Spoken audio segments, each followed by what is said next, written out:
All right, let's get this started.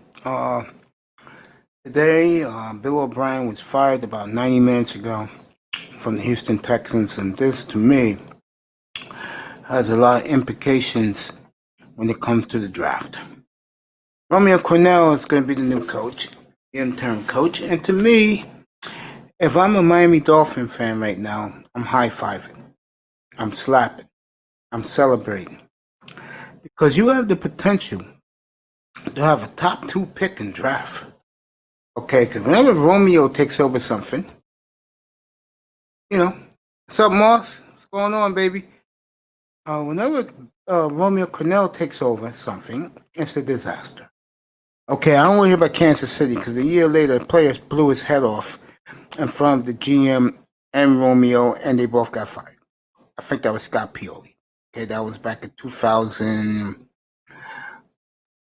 I'm gonna say 2012, something like that. Yeah, it was because Andy Reid came in. Sir Tice, come on up, bro. That's right, Patricia's next. Get up here, bro. DJ, get your mic, bro. Then you could come up here, have fun with me and the rest of the boys. And you family to me, bro. I love you, man. Get up here. So, Tyson, I'll give you the link in a second, bro. We talk about Matt Patricia. Stay here, bro. We'll put the link in right now. So, I told these Houston Texan fans to fire Billy B. And it ain't going to matter when because Miami got your picks. So, if you're a Dolphin fan right now, you're celebrating. Not kid ourselves. I expect EM to be here tonight. Okay? Tice be up in a second, bro. See if the link is gonna pop in. It should pop into the room. Yep, there it is. Get in here, bro. DJ, what's up, bro? Who we play? DJ, who we play on Saturday night, bro? Who the Canes play Saturday night? I'm gonna give you for you, bro. Come here. Come in here 10:30 Saturday morning. I'll give you exclusive Kane coverage, bro. I'm dead serious. I'll give you exclusive Kane coverage. Get in here Saturday morning just for you, bro. You support me, I support you. Expecting Sir Tice to be up here, bro. Get up here, bro. We talk about this. Let me put the banner up.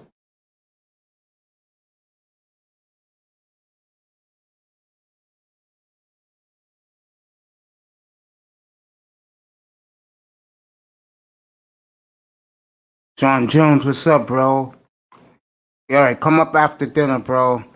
You're a Dolphin fan, so this will interest you. This is why I came. I was taking the night off, but since this ass clown finally got fired, we're going to talk about this, bro. Dolphin fans, Texan fans. I expect Lauro in here, okay?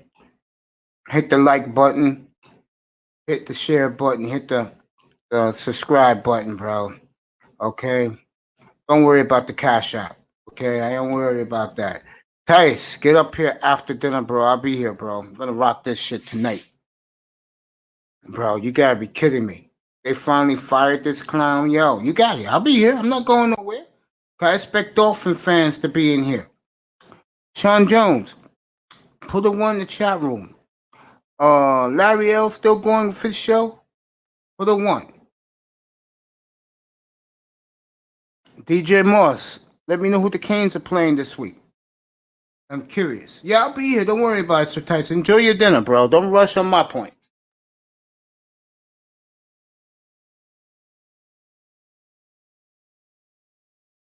Let me know.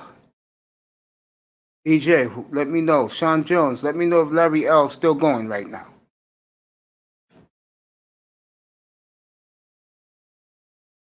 What does this mean for both franchises? That's what I put in the headline. What does it mean for Miami? What does it mean for the Texans? I'm going to do the Texans first. They're a disaster now. I said it 3 weeks ago. Guys poo-pooed me. What's up, Lou? Get up here, bro. You better get up here, bro. Lou, you better get up here. You go off about 5 something? Okay. All right. I hit Finsanity up in her email. She wants to come up tomorrow. I would love for her to come up right now. Let me reach out to her and get her right now. Get her up here. See if I can get her up here. And she can have the whole platform, bro. Lou, get up here, bro. I gotta hear your perspective. I'm a Houston Texan fan right now.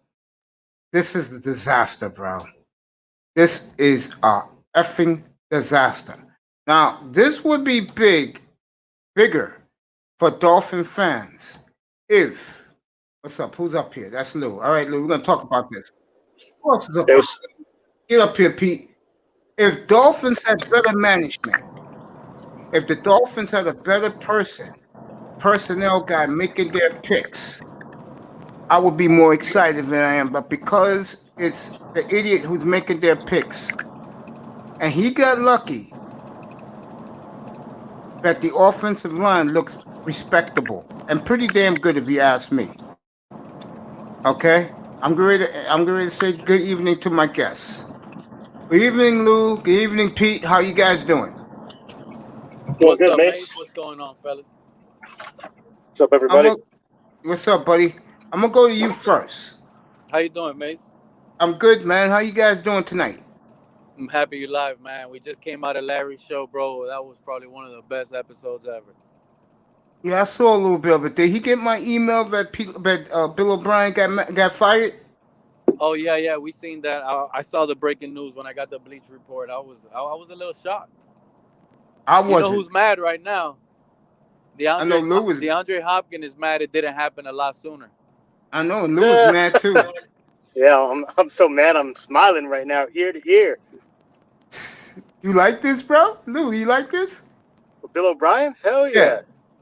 But you do know that Romeo Crennel, whenever he takes over, the team doesn't really flourish. I just know what I've seen in the past. Yes, sir. Things can always get worse, but I like to be a little bit more positive. And at least if something's being done wrong, let's not continue that. You gotta understand, Pete. He's a Texan fan, and unlike basketball, when picks are protected, in the NFL, it's not protected. This is a disaster for the Houston Texans. I'm not being negative. I'm being real. I knew the way they lost to the Chiefs, and I said in TD's room that I felt Houston was going to have a bad year. And it looks like I'm right. That playoff call. You know what, Mace? Yeah. This makes the point that I made on your show a couple episodes ago. Actually, when we were talking about Bill O'Brien, this makes my point. We were actually talking about Bill O'Brien, and I was saying that there's no way that a coach this season, due to the way that it is going to get fired. Even if they're 0-10, there's no way because of COVID and all the preparation they did, and that shot that opinion out the door by firing this guy, bro. That's how much of a bad job Bill O'Brien was setting the standards over there in Houston. And it just goes to show that this, not only the fan base was always screaming it, and all of them were right, especially the ones that have been screaming it from day one. And it just goes out to them, man. They knew what they were talking about. Lou, get back up here. Lou, get up here. Yeah, I'm driving. I just didn't want to it's okay, buddy. This is why this is a disaster for Houston. This is what I want to hear. You gave Miami 2 1s and 2 2s.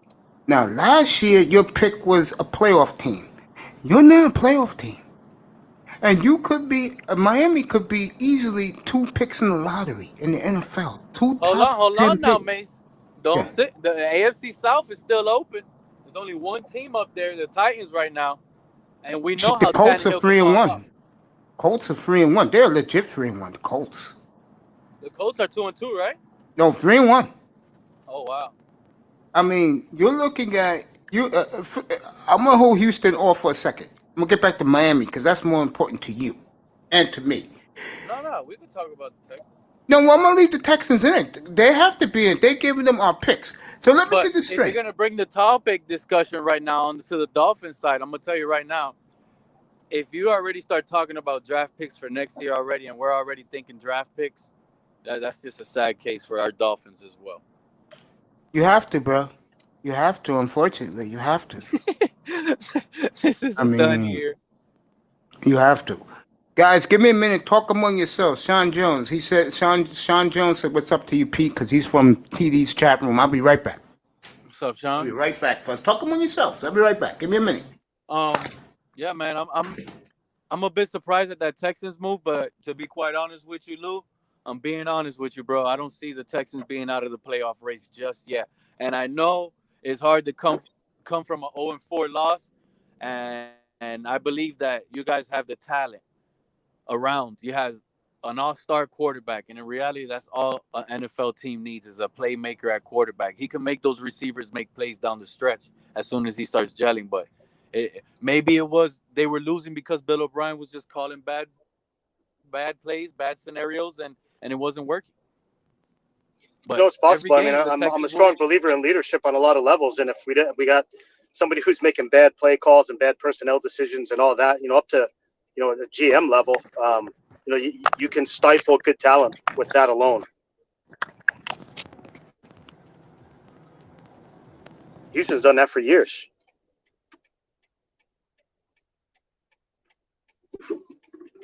All right, well, he dropped off. It's just me. I'm just driving along here on the Mace Taggart experience, but I'm excited about no Bill Brien. Anything could be better than that. I'm not a fan of sacrificing tomorrow or today for tomorrow. So, yeah, we may lose some draft picks down the line, but I'm a firm believer that getting some good leadership in now rather than later, you can start changing the culture of the team, start building people up again, getting some other players that I'm not even just getting more players, but cultivating the players we have. The last 5-6 years have been a disaster. The Dolphins crew, y'all see that. Y'all got Fitztragic now. You see what that is. And we've messed around with a lot of that. We've bypassed good talent. We've let good talent go. And we haven't really built up that. I mean, Houston, you watch Houston, they've in the past they've lost they've had a lead for 3 quarters and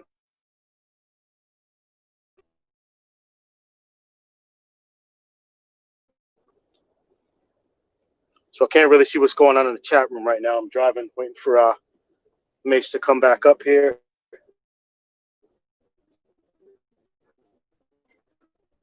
We'll see. I'm glad he hit the stream up because this is the first I heard of that. To me that's good news.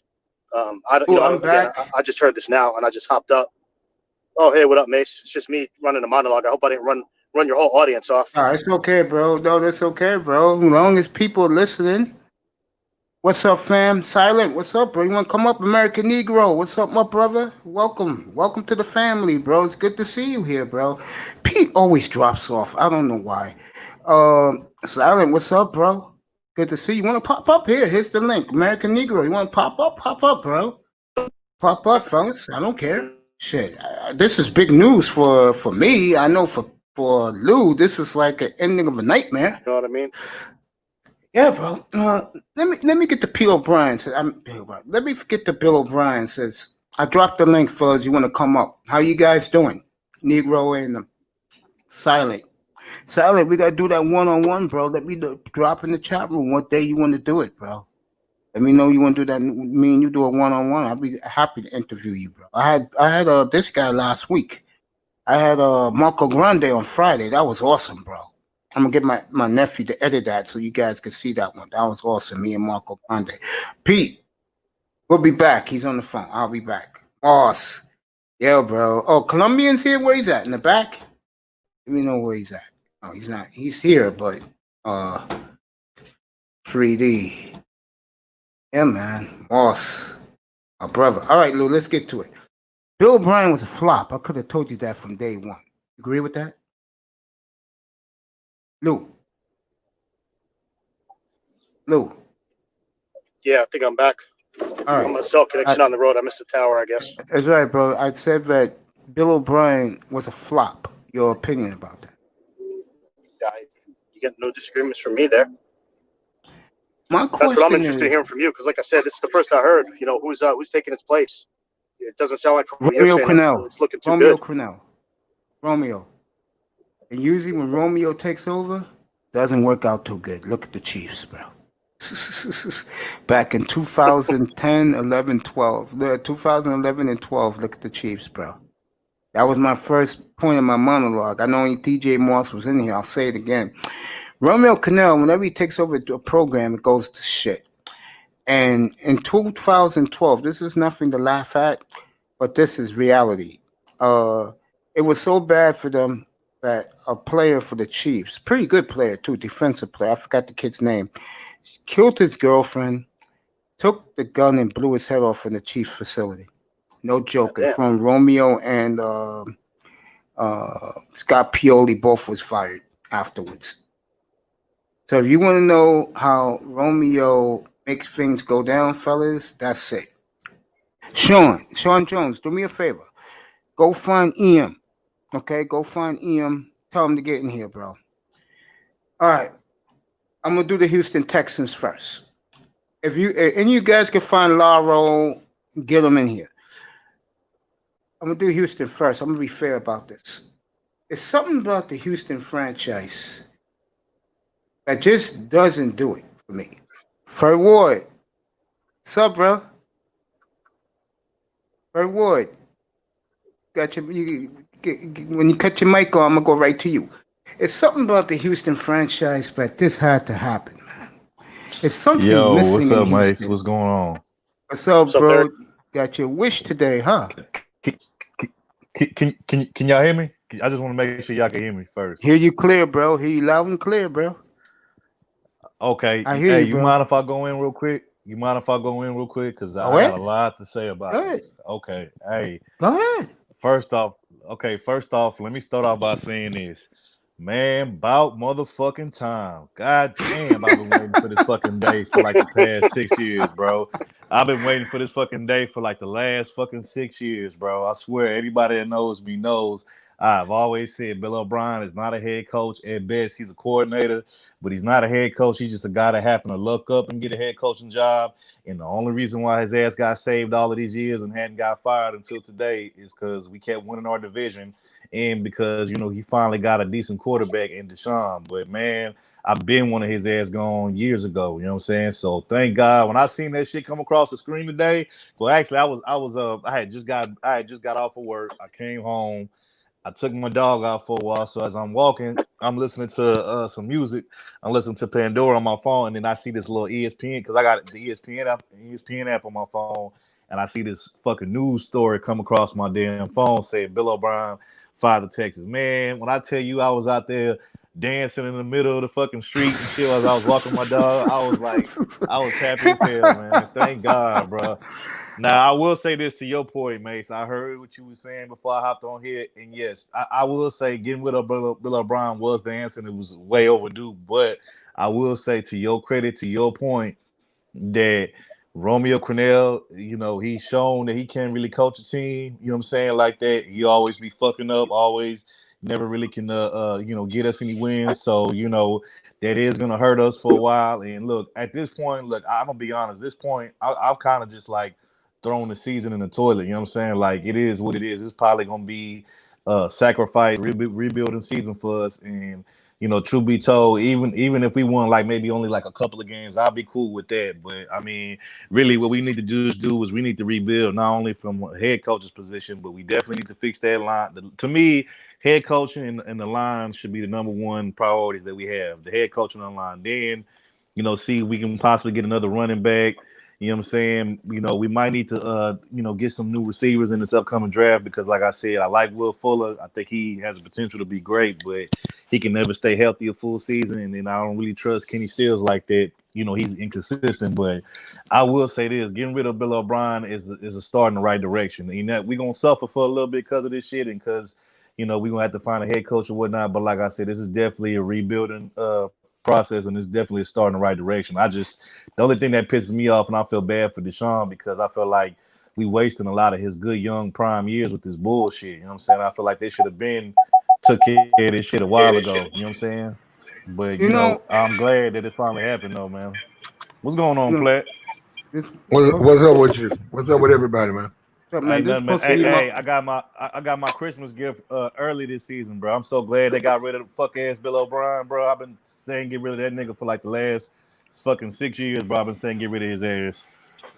Whoever's the knowledge consumer, get your ass up here. I don't know you, but get up here, bro. I'm giving you the link. Get up here. I want to hear from you. Good evening, Platinum. How you doing, bro?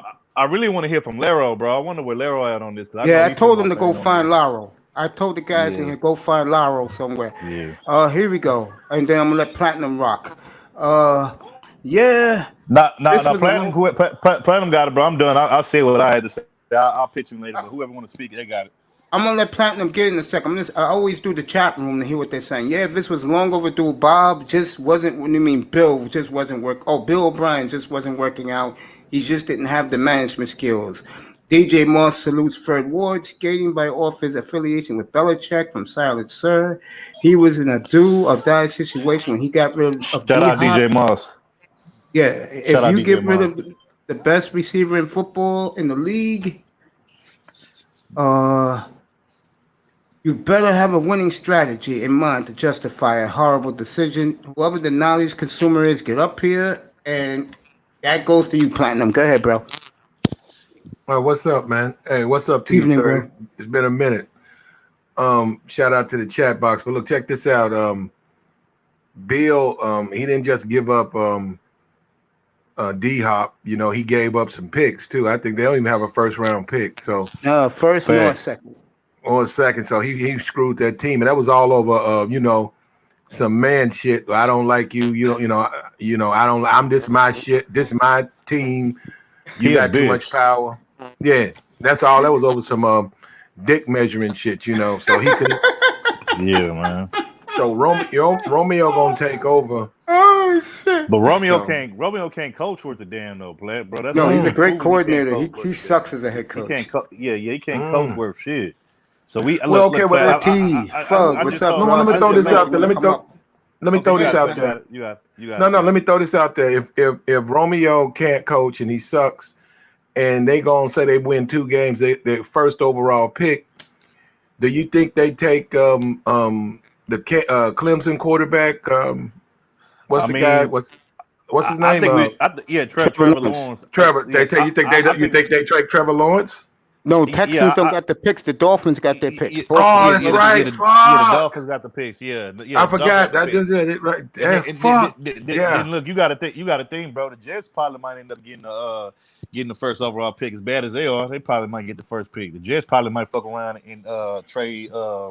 They either gonna trade old boy Darnold, you know, to get old boy, or they might just trade the pick for Trevor Lawrence and just trade it for a whole bunch of picks. You know what I'm saying? So I ain't sold on Sam Darnold at all. me neither. Yeah, me neither. But the question is, do you keep Sam Darnold and you sell the Trevor Lawrence pick for a whole bunch of other picks, or do you trade the way Darnold and do you take Trevor Lawrence? That's the question. Yeah, you trade Darnold. I don't know who would want him, but you trade him. But real quick though, on this game, right? You got the Kansas City Chiefs versus the New England Patriots, right? I just looked at the line. The line went up from 10.5 to 12.5. Cam's still out, right? Yeah, Cam's not playing. They got Brian Hoyer. Please, Oh, hey, guy, I'm not even watching this. You know why? I know what's gonna happen, and I was taking tonight off. But since this happened with Bill O'Brien, it affects both my Dolphins and the Houston Texans. I'm on tonight. I ain't even paying attention to that. Take the what's the point spread? What's the point spread in the line? It's 12. It's 12.5 right now. It went up from 10.5. Kansas I'm talking City. about for the Packers and the 7.5 Green Bay. Nah, that's down to. I saw 5.5. Oh, really? It went down. Okay. Yeah. I could be over for that game tonight. Yeah, it's opened at 5. It might have went up to 6. It's at 5.5 right now. I'm like yeah. By the way, I thought y'all should know that Legion of Knicks get up. I thought y'all should know. Yesterday, I won $100 off of my neighbor. My neighbor's a huge Cowboys fan, and I bet Cleveland will win. And I got the point spread correct, so I won $100. T, what's up, bro? He was mad. He was mad. He was big mad.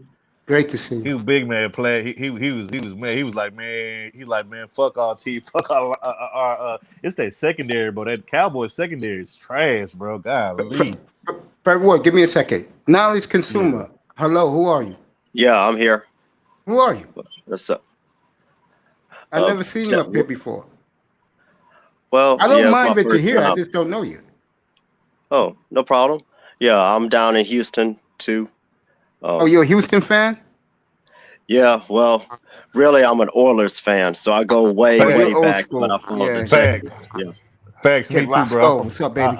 I'm from H-Town too, and I'm originally an Oilers fan too. But you know, all we got is the Texans now, so you know, I feel your pain, bro. I feel your pain. Yo, but T, what's up, bro? Yeah, yeah, definitely. Let me So- give you next pop up. Let me give you my picks, man. I'm taking Kansas City Good one. minus the starts actually 13 points now. It's going Take it. up, and I'm taking Atlanta to stay within. I might take it. I think I'm gonna take Atlanta to win this game outright in Green Bay. You crazy? Okay. Well, You okay, crazy? bro. If you think, I wouldn't you do crazy if that. you think Atlanta gonna win? Love Hey, Green you. Bay gonna slice Get them the niggas fuck up. out of here. Yeah, I think I'm taking Atlanta to win the game. Atlanta probably win this game outright. And then on top of that, I'm taking Jimmy Butler to bring back the Heat, and they're gonna get the title. Can I say hello that's to this tomorrow- guy right here? That's tomorrow night though. They play game. Yeah, No, yeah. that's I'll have tonight. it They tomorrow play- night. I'm on from 7 to No, I midnight think tomorrow. they play tonight. No, they play tomorrow My night. fault. Roscoe, they what's play up, bro? They play tomorrow night because they just played last night. They just played the other night. Okay, I got you. Yeah. Yeah, man. I got you. How's it going, Roscoe, brother? what's up, bro? I got you.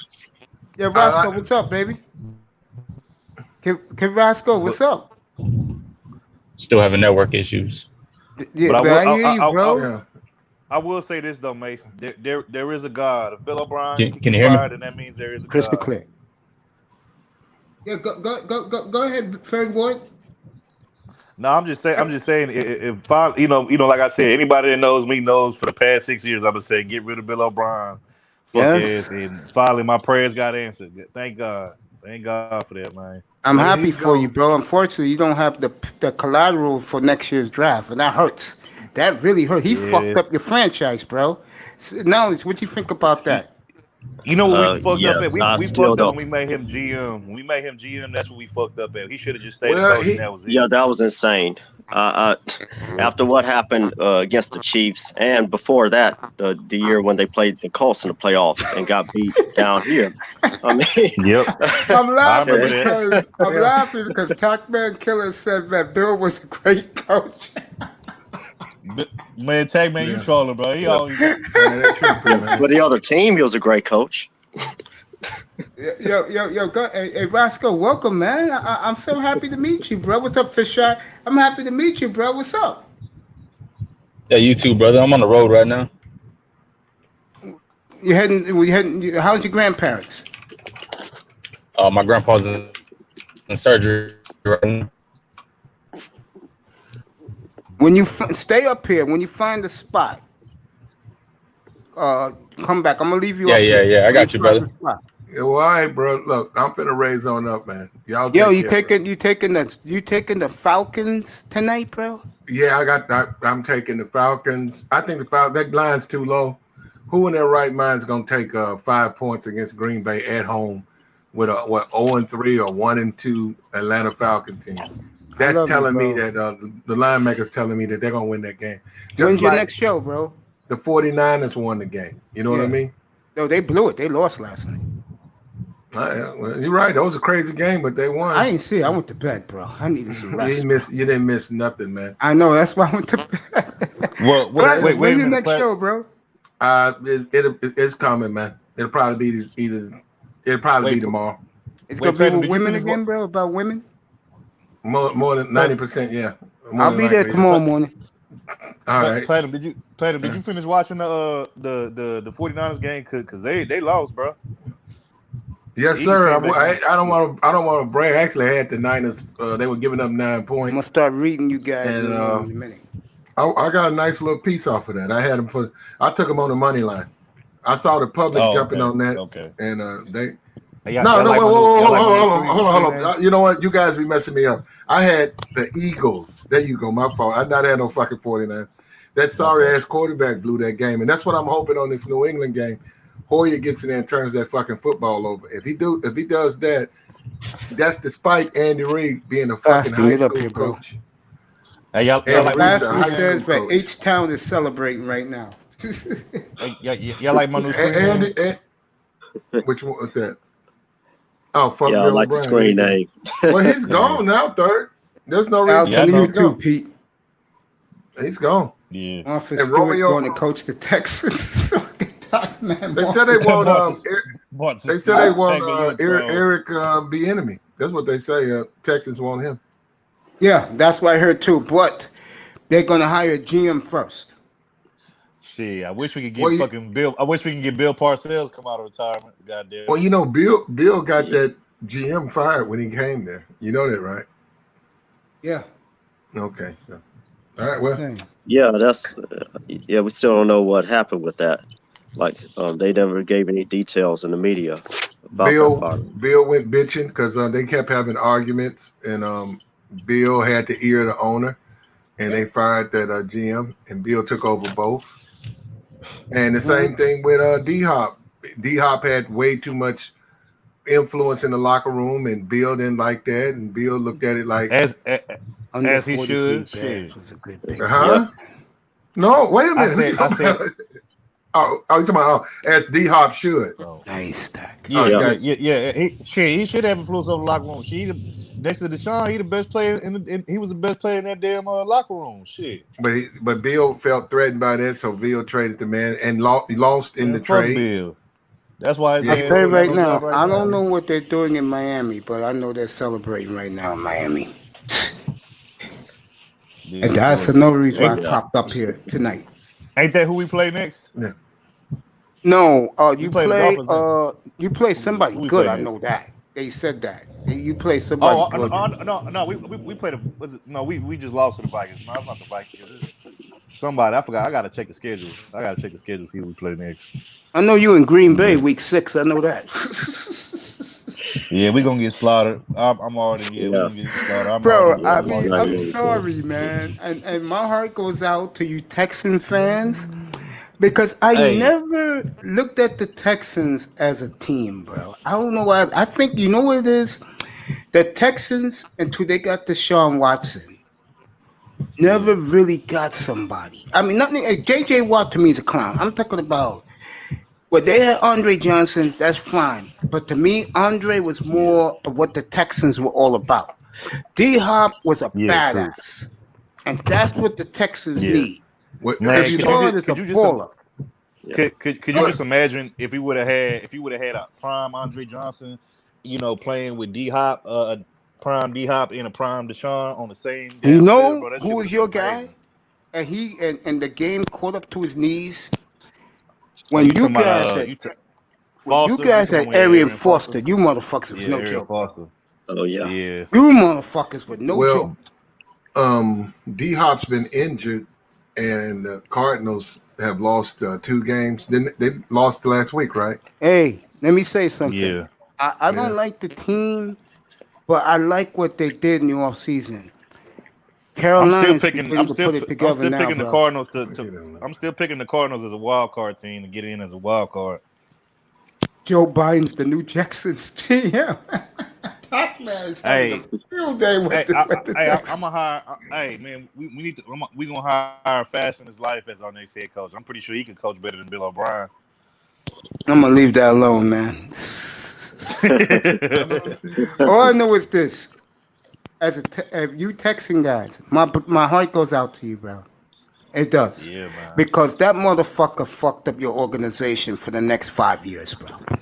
Yeah. D-Hop's been injured, and Arizona won the first game, and they lost the last 2. They won the first 2. They lost the last 2.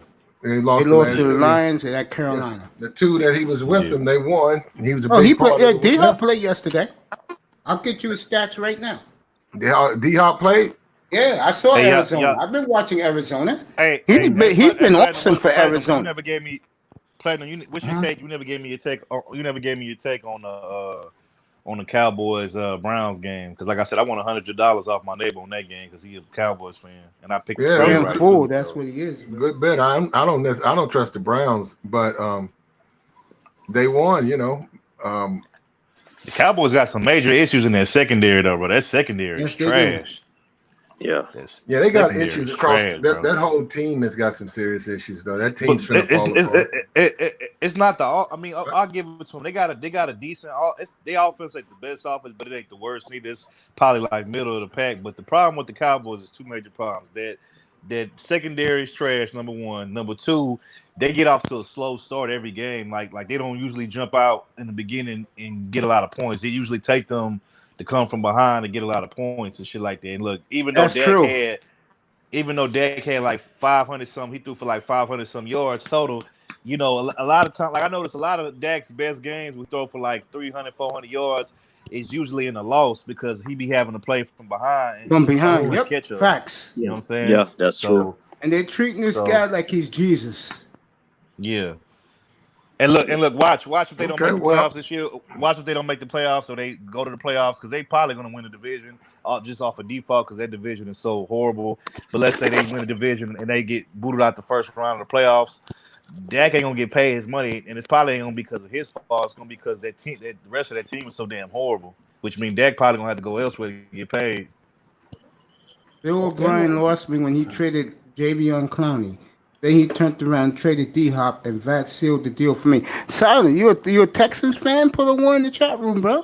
Put a one in the chat. You a Texan fan? D-Hop yesterday 7 catches, 41 yards. So was that a healthy D-Hop? Yeah. Okay. Well, it looks probably like probably just a bad game for him. You know how it be sometimes. They got it's a bad game for him. Yeah. All right. I mean, hey, y'all see Chubb out? Y'all say Chubb out for the next couple weeks. Chubb is out for a while. Sprain. But hey, yeah, they like got what's his face there, so they'll be all right. You talking about Hunt? Yeah. Yeah, but they said MCL sprain for Chubb. They said it was an MCL sprain. I don't trust the Browns. Mace Taggart, did you see Flores' interview today? What are your thoughts about it? And do you think he's considered starting Tua next week? Maybe. And Silent is a Texan fan. Go ahead, Platinum. I'm going to talk about the Dolphins in a few. Go ahead, Platinum. No, I just don't see the Browns. I got a lot of problems, man. I don't trust Baker. And I don't trust that team. That's a first-year head coach. Beckham finally shows up. That's pretty much what won that game. Got that beautiful girl. He got that beautiful girl and that beautiful son of his, bro. I'll tell you that. We've seen his one. That's one of them. That's one of them. Believe me, he got a lot of bitches. What y'all think about that trick play that they had for the touchdown? Nice. Me personally, I know y'all niggas gonna say I'm tripping, but me personally, I think that nigga OBJ on some down low, shit. That's just me. You know what I'm saying? I think he got them women in some ears for him. That's just my belief. That's my opinion. A lot of them niggas might be like that. Yeah, a lot of them are, man. It's really, they're really funny, man. You got that itch, do me a favor. Find some Dolphin guys from TD's room. Bring them here, bro. I'm going to talk a lot about the Dolphins. I'm going to talk about Houston a lot next. Go ahead, Platinum. No, you had that itch, man. It's called it. But look, that's gay. Look, this game right here, Andy Reid's a fucking high school coach. He sits on his leads. It's very possible if you take those 12 and a half points, you can take your money. It's easy fucking money because Kansas City can be up by 21 going at the half, and Andy's gonna run the ball straight into the line, straight into the center. He's gonna take quarterback fucking sneaks the rest of the fucking game, and then he'll allow that other team to creep on back and get the cover. Andy Reid's a fat high school coach, and I don't trust him, even though I did take them tonight. So I ain't got nobody to complain if they don't cover, but they'll cover, bro. Don't worry about it. I cannot take Brien. Hoyer's a fuck up. Hoyer's an interception fucking machine. I can't believe Hoyer's still in the league. Yeah, me too. You know the sad thing is? Hoyer's a UPS driver. What the fuck is he doing in the NFL? Watch the Chiefs win by like 20 tonight. Watch them niggas win by like 20. I was pumped up. Tonight. I was pumped up to see that game yesterday, bro. Hey, I enjoyed watching Buffalo yesterday. Buffalo. Next Thursday night, fellas. Pre-game. No. You guys bought it. Okay, yeah. Next Thursday. This is the game, Platinum. Next Thursday. Undefeated Buffalo hosting undefeated Kansas City next Thursday night. I take Kansas City, but despite Andy Reid, but where the game at? I think the Cowboys. Go ahead. Where's that game at? In Buffalo. Buffalo game. In Buffalo. It might be a tough one. I think that Dallas may have fucked up with that head coach Mike McCarthy. I think it was a mistake hiring him. God, Platinum, I love you. No, I really think that's where the problem is. I think that I'm not saying you're wrong. Jerry can't get rid of him. Like he just hired him. Like he blamed Jason, right? Yeah. They blamed Jason. Look at him. Mm-hmm. Look at him. You can't blame Jason Garrett now. Yeah. Yeah, so he might have fucked up, man. Because like with them, that's a different type of team. You gotta understand that team. That's the Cowboys. They can't just say we're gonna have a bad year. But I mean, they would believe me. They love to get Trevor Lawrence if they could. Don't believe that, bro. God damn, they would love to get him. But Platinum. Let's be honest. Mike McCarthy has shown in the past from coach of Green Bay, he's not he's never been good at hanging his head on defense. He's an offensive coach. That's it. Like I would say, even Andy Reid to a degree was like that. But I will say the last year or so, the Chiefs have stepped up their defense or whatnot. But like I said, McCarthy, bro, he's just an offensive coach. That's all he is. So if they're gonna fix that defense, they're gonna need to have to hire a defensive specialist. You know what I'm saying? Because ain't no way in hell they're gonna fix this shit right now. I mean, it's already week 4, about to go on week 5. But they are the Cowboys. They are who they are at this point, bro. So the best bet they could do now is to just try to jump out early on teams, with the score and try to manage and hope that they don't get a game away. You know what I'm saying? Because, like I said, Dak ain't gonna be able to play like that every single game of the season where he got to shoot out from behind and come back from behind. Because when you do that, bro, I mean, like there was at least 2 or 3 picks. 2 or 3 throws that Dak threw yesterday that could have been picks. But luckily for him, it didn't get picked off. But there are at least 3 throws that he made. I'm like, oh shit, that's a pick. But luckily, it didn't become a pick. But I'm like, damn, that could have been a pick. But Zach, the motherfucking running back for the Cowboys, what is his name? Zeke Elliott. Zeke Elliott. Yeah. He's probably 30 pounds heavier when they drafted him. He's slow. He doesn't have the thrust. He doesn't run the same, man, and that's costing them. They're not the same team. Really, Platinum. That's a good. Yeah, you can say. That's a good. No, you gotta remember, Aaron Rodgers got Mike fired. Aaron Rodgers had got tired of his bullshit, and he got him fired. Now, right now, Green Bay's undefeated. They look unbeatable. Yeah. So maybe Mike was the problem. I will say this to you. I will say this to Platinum's point about Zeke. Ever since Zeke got paid his contract, that big money, like you said, he just ain't been the same. He look like he ain't in shape, and then it just look like he really don't give a fuck. No, it really look like he don't give a fuck. He looks dirty though. He looks dirty with the beard, the way his beard and shit. He looks like he needs old. That's what it is. They never done nothing. They never got Zeke doesn't seem as hungry as he was. Yeah. He's not hungry no more, Mace. Yeah, he's not. Trust me, man. A lot of them players, when they get paid that big contract, they become satisfied, bro. You already know how it be sometimes, bro.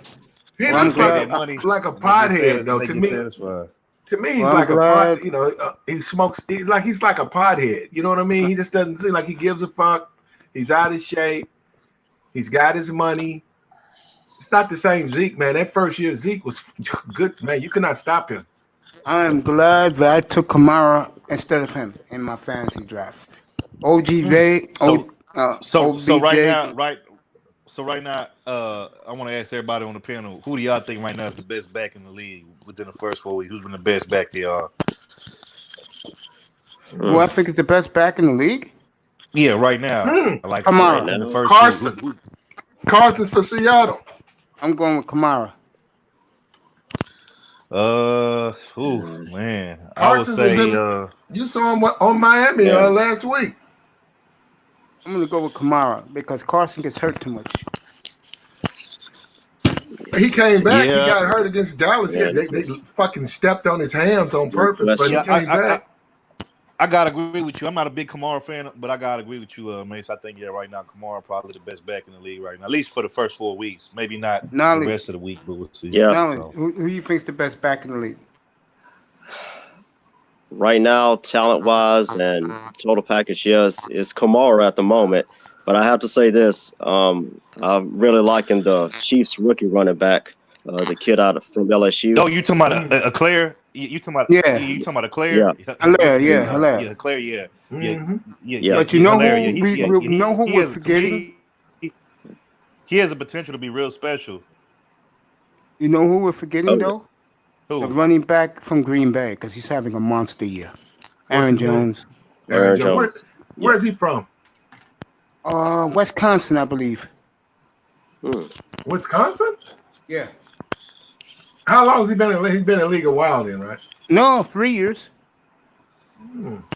This is his third year.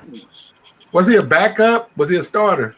He was a backup, and then he became Okay. a starter last year. He had a monster year last year. He's even better this year. Also, was he a backup for at Wisconsin? Oh yeah, he was. Yeah, Wisconsin produced good backs because they have great offensive lines.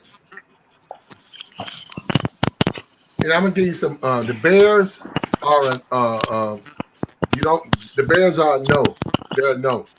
I agree with that. Even with Foles, even with Trubinsky, the Bears stink. Don't Yep, even worry you're about right. the Bears. I watched them against the Colts. They struggled. They couldn't even get a first fucking down.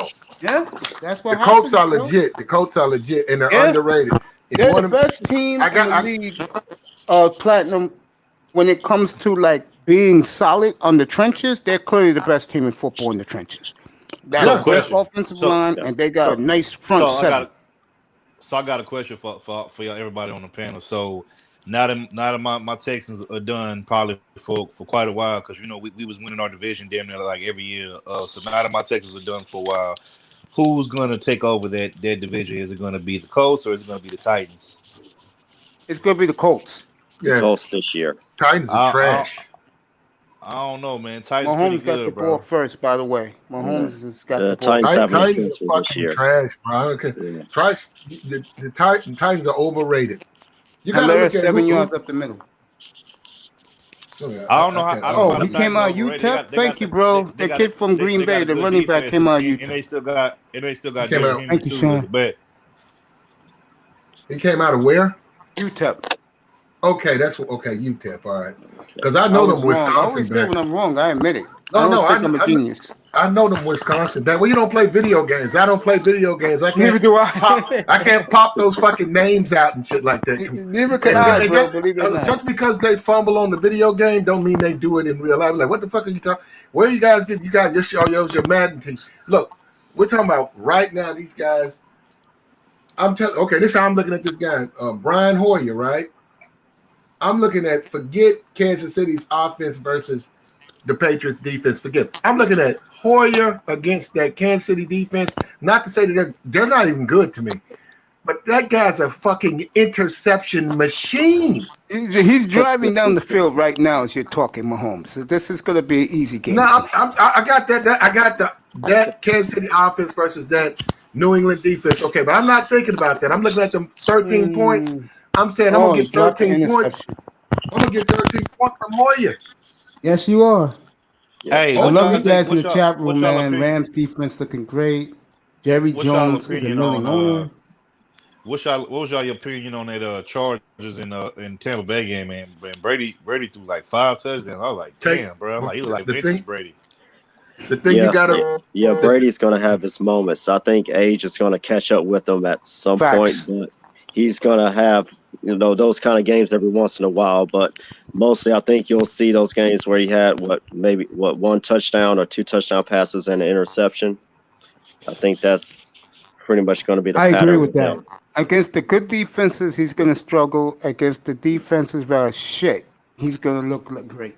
I agree. Yeah. I agree with that. I Good think point, that, knowledge consumer. And Tampa welcome to Bay- the show, bro. Tampa Bay is a thank you. completely different team with Tom Brady. A, he's a winner. B, first of all, you got to remember Tampa Bay is not a winning franchise. They don't win down there. They're a doormat. With him on the team, it's making You do those know guys. they won the Super Bowl, right, Platinum? It's making those guys play. It's making those guys show up. It's making those guys Yeah, study Platinum, film. Platinum. It's you do making remember those that they guys went to the Super run the Bowl. right routes, run the correct routes, and he's Oh, throwing guys Jesus. open. He's a damn good quarterback. What a They're gonna win one-handed games. catch by Hey, Hill. Platinum. You do remember they went to the Super Bowl like early 2000s. You do remember that. You do know that, right? Super Bowl You know that Derrick Brooks got a Gruden. ring. I got You do that know with Brooks Gruden. got No, a they're not a win. They're not a win. They went to a Super Bowl, but they're traditionally they're like the Browns or something. They're not a team that you can I love say you, bro. we're expecting them to win. Okay, that's the problem with Dallas. When you look at the Cowboys, whether we like it or not, they're just Chat room rock. expected to win. That's how their fan base looks at them. That's how the press looks at them. They can't say, "Hey, look, we just got a shitty year." It matters. Okay, Tampa's Hey, a but that's shit why- team. It doesn't that's why I matter love if they win or not. that's They're why a I bunch of love- shit bags. That's why I love Cowboys Nation and they fans because they so delusional. All they want to say is, "Oh, well, we won these." I'm like, "Yeah, that was in the past." I'm like, "What y'all won since then?" I'm like, "Y'all ain't won a goddamn thing." So like, y'all Platinum, can just to keep, let you know. y'all can keep reminiscing on the '90s, but I'm like, that's the closest y'all gonna get to a championship is reminiscing on the goddamn '90s and shit. And I'll say this too. Right now, if I had to just name all the teams that I think are Super Bowl contending teams or teams that could probably win the Super Bowl, I would say the Bucks, the Chiefs, Packers, Seattle, Ravens, and maybe the Rams. Those are like my 6 teams that I think could possibly win the Super Bowl this year. Nah, Everybody else me. is I like got Buffalo. stickers. Buffalo is right Oh, up there oh for yeah, me, Buffalo. bro. Oh yeah, Buffalo too. I forgot. Yeah, I forgot to say Buffalo. My bad, bro. So I got 7 teams. Those are the 7 teams I think that can win the Super Bowl this year. But everybody else is like, yeah, you know what I'm saying? Platinum, But just to those let you 7 know, the teams, though, I think Chiefs. can win it. Platinum, just to let you know, it's first and goal at the New England 7 for the Yeah, Chiefs. I'm looking at it right now. What It's channel that game on? CBS, your CBS affiliate. Okay. I I'm test looking it at up here, bro. No, I Okay, expected the pack. I expected the look. Kansas, is that me? Kansas City offense versus New England defense. Okay, that's gonna be a fight. Mahomes, he can throw interceptions. I've seen Mahomes have shitty games. I've seen him have shitty games. Yeah. So I'm watching him drive though. He's driving on them. I'm looking at touchdown. Look like no, out of bounds. that's third. That's you third. What? That's static. There's a lot of static coming in. My bad, y'all. Okay. No, you good though. You good. No, hold up. I'm just saying. Okay, I'm talking about. Look, I look at the games a little bit different than a lot of people, though. I'm saying I'm looking at the game from a money get up here. from a money making standpoint. I'm telling you, I look at Kansas City. I look at the defense. Okay, New England defense, Kansas City offense. Okay, even. I'll say even. Okay, because Belichick, he's not gonna let Mahomes throw deep. He knows Mahomes like to throw deep. He's gonna make him keep it. Run the football, throw short passes. Hope he overreacts, tries to throw deep like he just did. Almost picked that ball up. You saw that, Mace? Now, he didn't pick it off, though. But that New England offense, I don't buy that he's a genius and he could turn Brian Hoyer into Joe fucking Montana. That's not happening tonight. That's not happening. That's not happening tonight. I want to ask all y'all on the panel, particularly Platinum. So I think we all would agree probably that more than likely that the Bills are probably going to win the division, right? Yes. Was it? Yes. So AFC East, yes. AFC East. Yeah. So my question is, how many games do y'all see New England winning this year? 8. We can. 8. And don't be surprised. I wouldn't be surprised if Belichick cuts him, bro. After this, I think New England, depending on if Cam can stay healthy, like if he could come back and stay healthy, I think New England could possibly win 10 games, possibly maybe 8 at the least, though. This is the problem with this game tonight. If Hoyer comes out and fucks up, say by the half, he's gonna put Stidham in. I remember Stidham at Auburn. He can run. He can run. No, he can run. I test it up here, bro. They beat Alabama. No, he's not. I mean, I'm not. I didn't a little bit look at him as no pro prospect, but I remember when they beat Alabama. He was the quarterback. I'm laughing. I'm not laughing at you, bro. Platinum, I'm laughing because it's funny what you're saying. What's the number of games you see the Pats winning this year if Cam could come back and stay healthy? How many games you see them They're gonna win. They're gonna win 12 games, 11 games. That's a winning franchise. So. They're gonna win. They're gonna win. Got the coach. I don't know if they can win 11 or 12. I think the most they could possibly win is 10, maybe 8 at the least. I'm saying I am a Cam Newton fan. I'm a fan of Cam Newton. I like the brother. I hope the brother the best of luck. I hope that shit. I've seen people like him, die from that shit. I hope he recovers from it or whatever, and all that comes back in play. But the Raiders, they won despite him against the Raiders. You got to pass that fucking football, man. He's got to pass it. I think he can do it. I don't think he believes he can the way he should. To me, if I was a fucking coach, I'd tell him don't run. I want some 300-yard games on your belt. Fuck that. I want you to pass. He's 6'8". He's 6'8". Here's the thing. Here's the thing, Platt. Cam actually has an arm. He could throw the ball. It's just like you said, it's his confidence in throwing the ball. I don't think he's confident enough to throw it all the time. Because matter of fact, there was a few throws he made in that game against Oakland where he was bombing. He made a few bomb spirals that was like, crisp and sharp, right on the money. But like I said, his confidence in throwing the ball comes and goes. It's not always there. So I think that's the problem. I agree with you. If he can have just as much confidence in throwing the ball as he has been running the ball, I think he'll be better off. Yeah, I agree. Darth, what's up, bro? Good about throwing. His strength was when he was with the Panthers. He had an offense set up to where Rivera had him run and use that body. So, but unfortunately, it caught up to him. He had all those injuries. So, because of all else.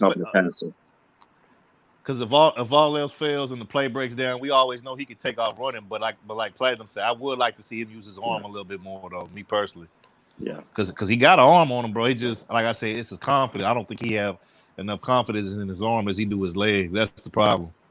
Yeah, and that's not good for a quarterback. You got a quarterback has to be a quarterback's got to be able to pass. How old is Cam? How old Cam is 31. Cam 31. Okay. 31. Okay. How many good years he got left? If he can stay healthy, how many good years y'all think he got left in the league? Maybe 3, 4, 5. The question is, what will Cam Newton be next year? That's the question. Oh, yeah. I guess that's going to depend on how far New England goes this year. So if they go kind of far, then he might come back. But if not, I think this COVID, Belichick's going to hold it over his head. Look at Josh Allen with Buffalo. Okay, take a look at him. He was a big time recruit coming out of high school. I didn't know nothing about the guy. He went to Wisconsin. So the gamblers and all that stuff, they were talking about Josh Allen. So they put me on to him. So he played well too. I remember the first year he played real well. And they were talking about he's a pro prospect, big guy. They were looking to go pro. Second year he played shitty. And I said, this guy's a fucking tight end. What the fuck you mean? This guy, he can't pass. He can't fucking pass. He goes to Baltimore, right? He goes to Buffalo right after Tyrod goes in there. Tyrod was not really throwing it. So I said, they got a good defense. Now they're winning with him. Now look at what he's doing. Now they got Diggs. They're winning with him. You damn right. He's not a fucking passing quarterback. He's very inaccurate. Oh, he's accurate this year. They're 3-0, and Cam's a better passer than he is. They're 4-0, and he's throwing like a 74% clip, man. That's what happens. Oh my God, are you serious? This is what happens when you get a star receiver, bro. And they stole stuff under it. I saw Hoyer overthrew that wide open receiver. Yeah, he just overthrew that nigga, bro. That could have been a big game. You know what? Bro. Like, come on, that's how the guy that's how the motherfucker Allen. That's how he throws. He overthrows a lot of his receivers, man. Yeah. He's a big cock-strong runner. So he keeps those chains moving, man. It's hard as fuck to tackle. He's cock-strong. Come on, bro. So question. I got a question for all of y'all. How many games do y'all see Kansas City losing this year? I say 2 right now. I'll say 3. To Tampa? 3. Okay, I'm gonna say 2. They're not gonna lose to Tampa. I'm gonna go 2. I think they can lose to Tampa, and I think they can lose to Buffalo. I think those. They're not gonna lose to Tampa. They're not gonna lose to Buffalo. And Tampa. They're not gonna lose to Buffalo. They're gonna probably lose to the Chargers. They're probably gonna. I'm gonna say right now. I'll take the Raiders. I'm gonna say right now. They'll lose in Buffalo. I said this from the beginning when I started this show, and I was in the chat rooms before I started my show. Buffalo is legit. The A's are playing Houston, Dorf. Astros, I guess, is winning 6-5. Mace, what's up? Go Stros. I remember Josh Go Allen. Astros. Go Astros. I remember his first year at Wyoming.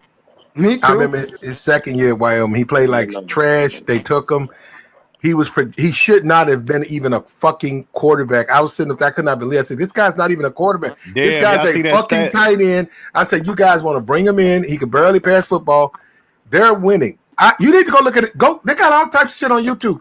That guy cannot pass, man. He's passing Now they now. are winning. Okay, there you go. Oh, okay. You know what?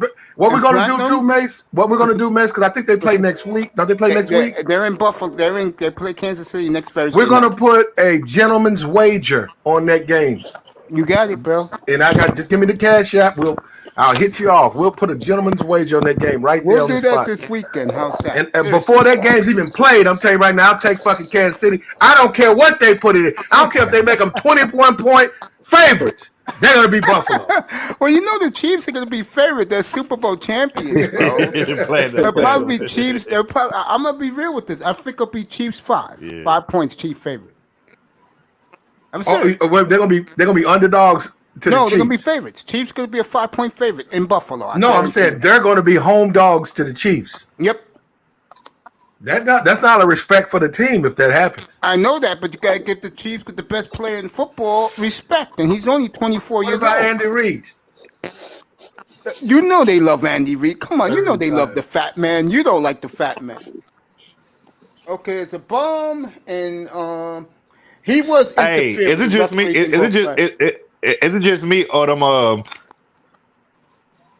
Kansas City looks shaky right now. Is it just me?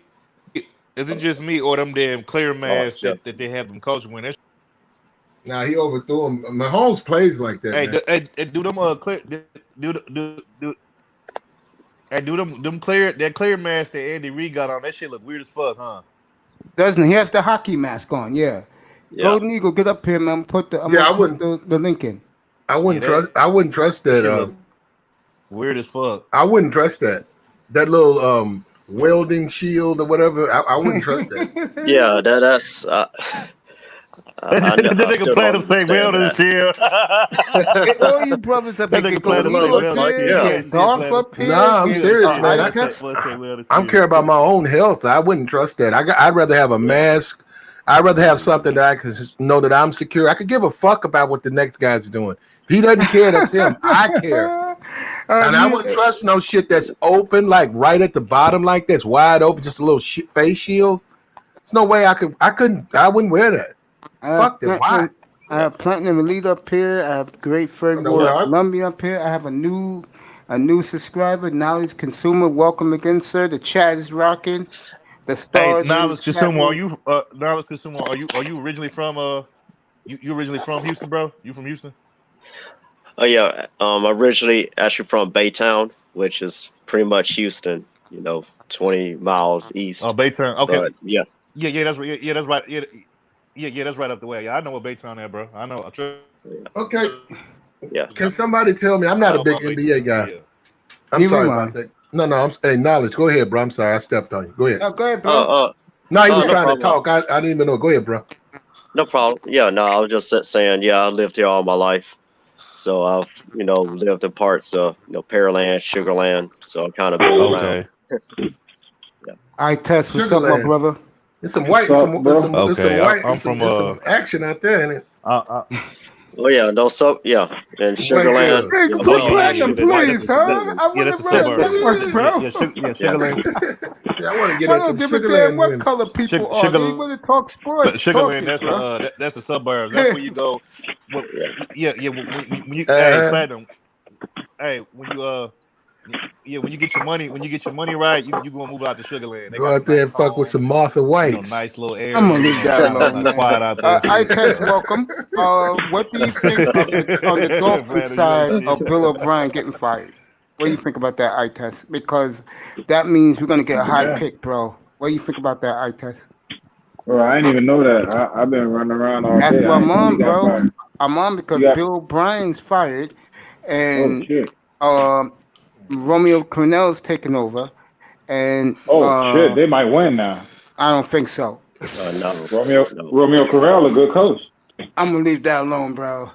Real shit. The last time he was a coach, no, that wasn't him. That was I'm thinking of the guy. I said the scenario earlier. I'll tell you Kansas now. City. Last time he was. Yeah, go ahead, say it. Who was saying it? That was Kansas City, and they made it to the first round of the playoffs, and they got knocked out. No, I was mistaking him for the coach that coached the Lions. Nah, and that guy's a good coach. You're right. He got fucked. Yeah, I'm waiting for my man to get up here by the day. Sir Tice said he was going to come up after he I had don't dinner. know. He was having dinner down South Beach. I don't know you where he's he's a South coaching Beach guy. now. I know you're talking about. but Yeah. Yeah, that what do you guy- think about that? What do you think about that, I Tess? You're a big Dolphins fan. By the way, TD just started his stream because of Bill O'Brien. I started an hour before him. Yeah, go ahead. I mean, I like I said, I didn't know he got fired. I could care less, bro. I don't care what the Dolphins. You know what I'm saying? Like the Dolphins can get all the picks, bro. It's what they gonna do with it. Well, that's what I'm worried I about. said that before. I killed Chris Greer early in my monologue this evening about the Dolphins are known not to utilize their picks well when they get them. I said that. Damn, my guys are gone. Fred Ward's gone. And I test got popped back up. I don't know about Fred Ward. No, he ain't saying nothing yet. Yeah. Go ahead, Platinum.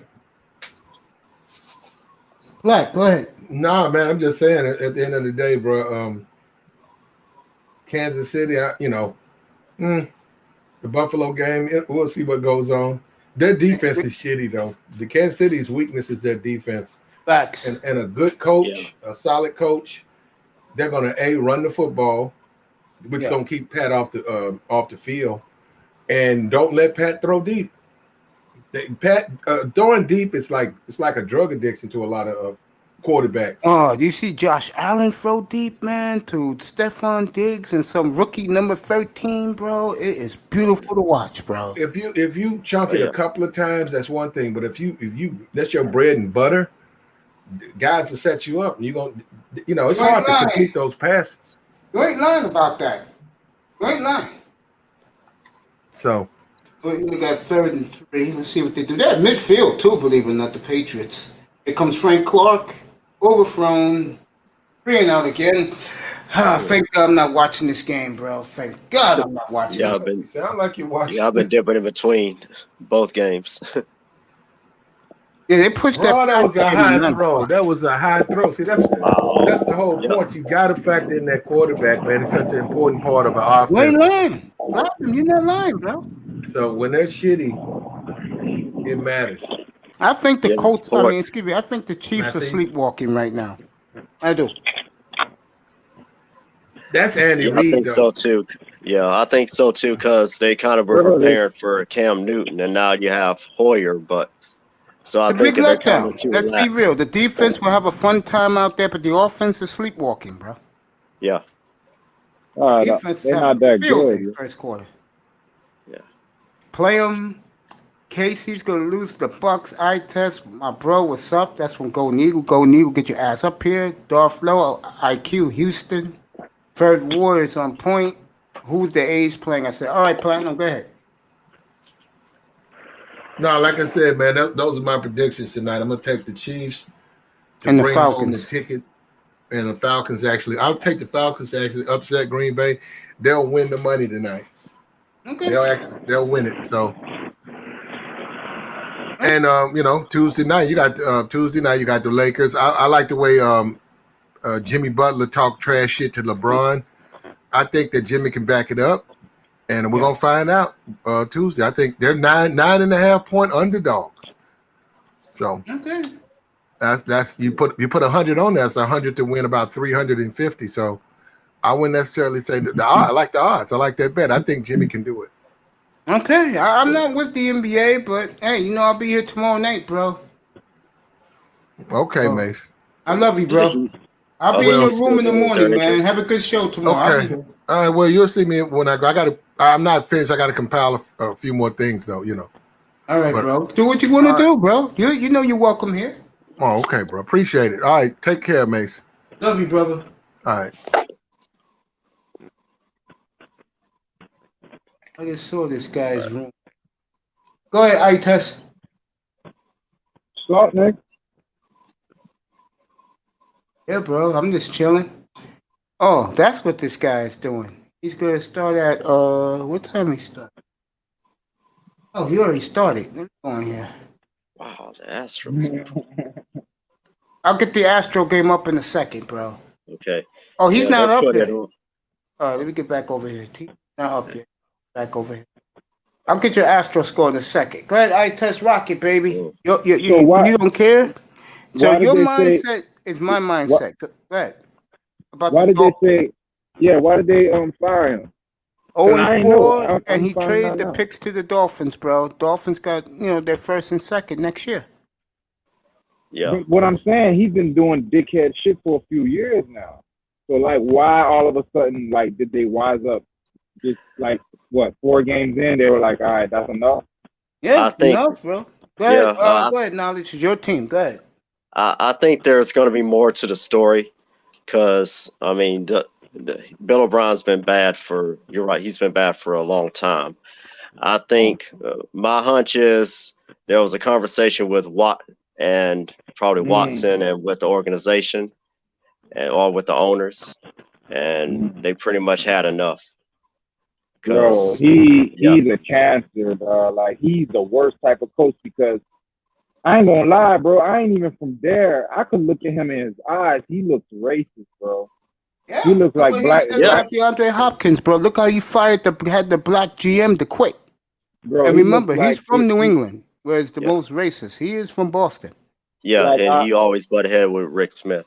Yep, made Rick Smith quit. I'm just going off how he looks, bro. I could tell, like, if any players are like me, they be like, yo, I gotta play for this guy, but I don't like this guy, yo, because he looks like he talks down, master, bro. He looks like he talks down on certain athletes, like black athletes, and he'll kind of like, you know what I'm saying? Yep. I don't see a real man playing for him, bro. Yeah, and plus he was just arrogant. Period. Like his press conferences were like, we'll just show and prove. We just gotta watch more film. He never gave any any straight answers. It was always just him posturing. He was like our Adam Gase when Adam Gase was here. That's all Adam Gase did. Talk shit. He had a scowl on his face. You think that he accomplished something in the league the way he would act? Yeah, ain't done nothing.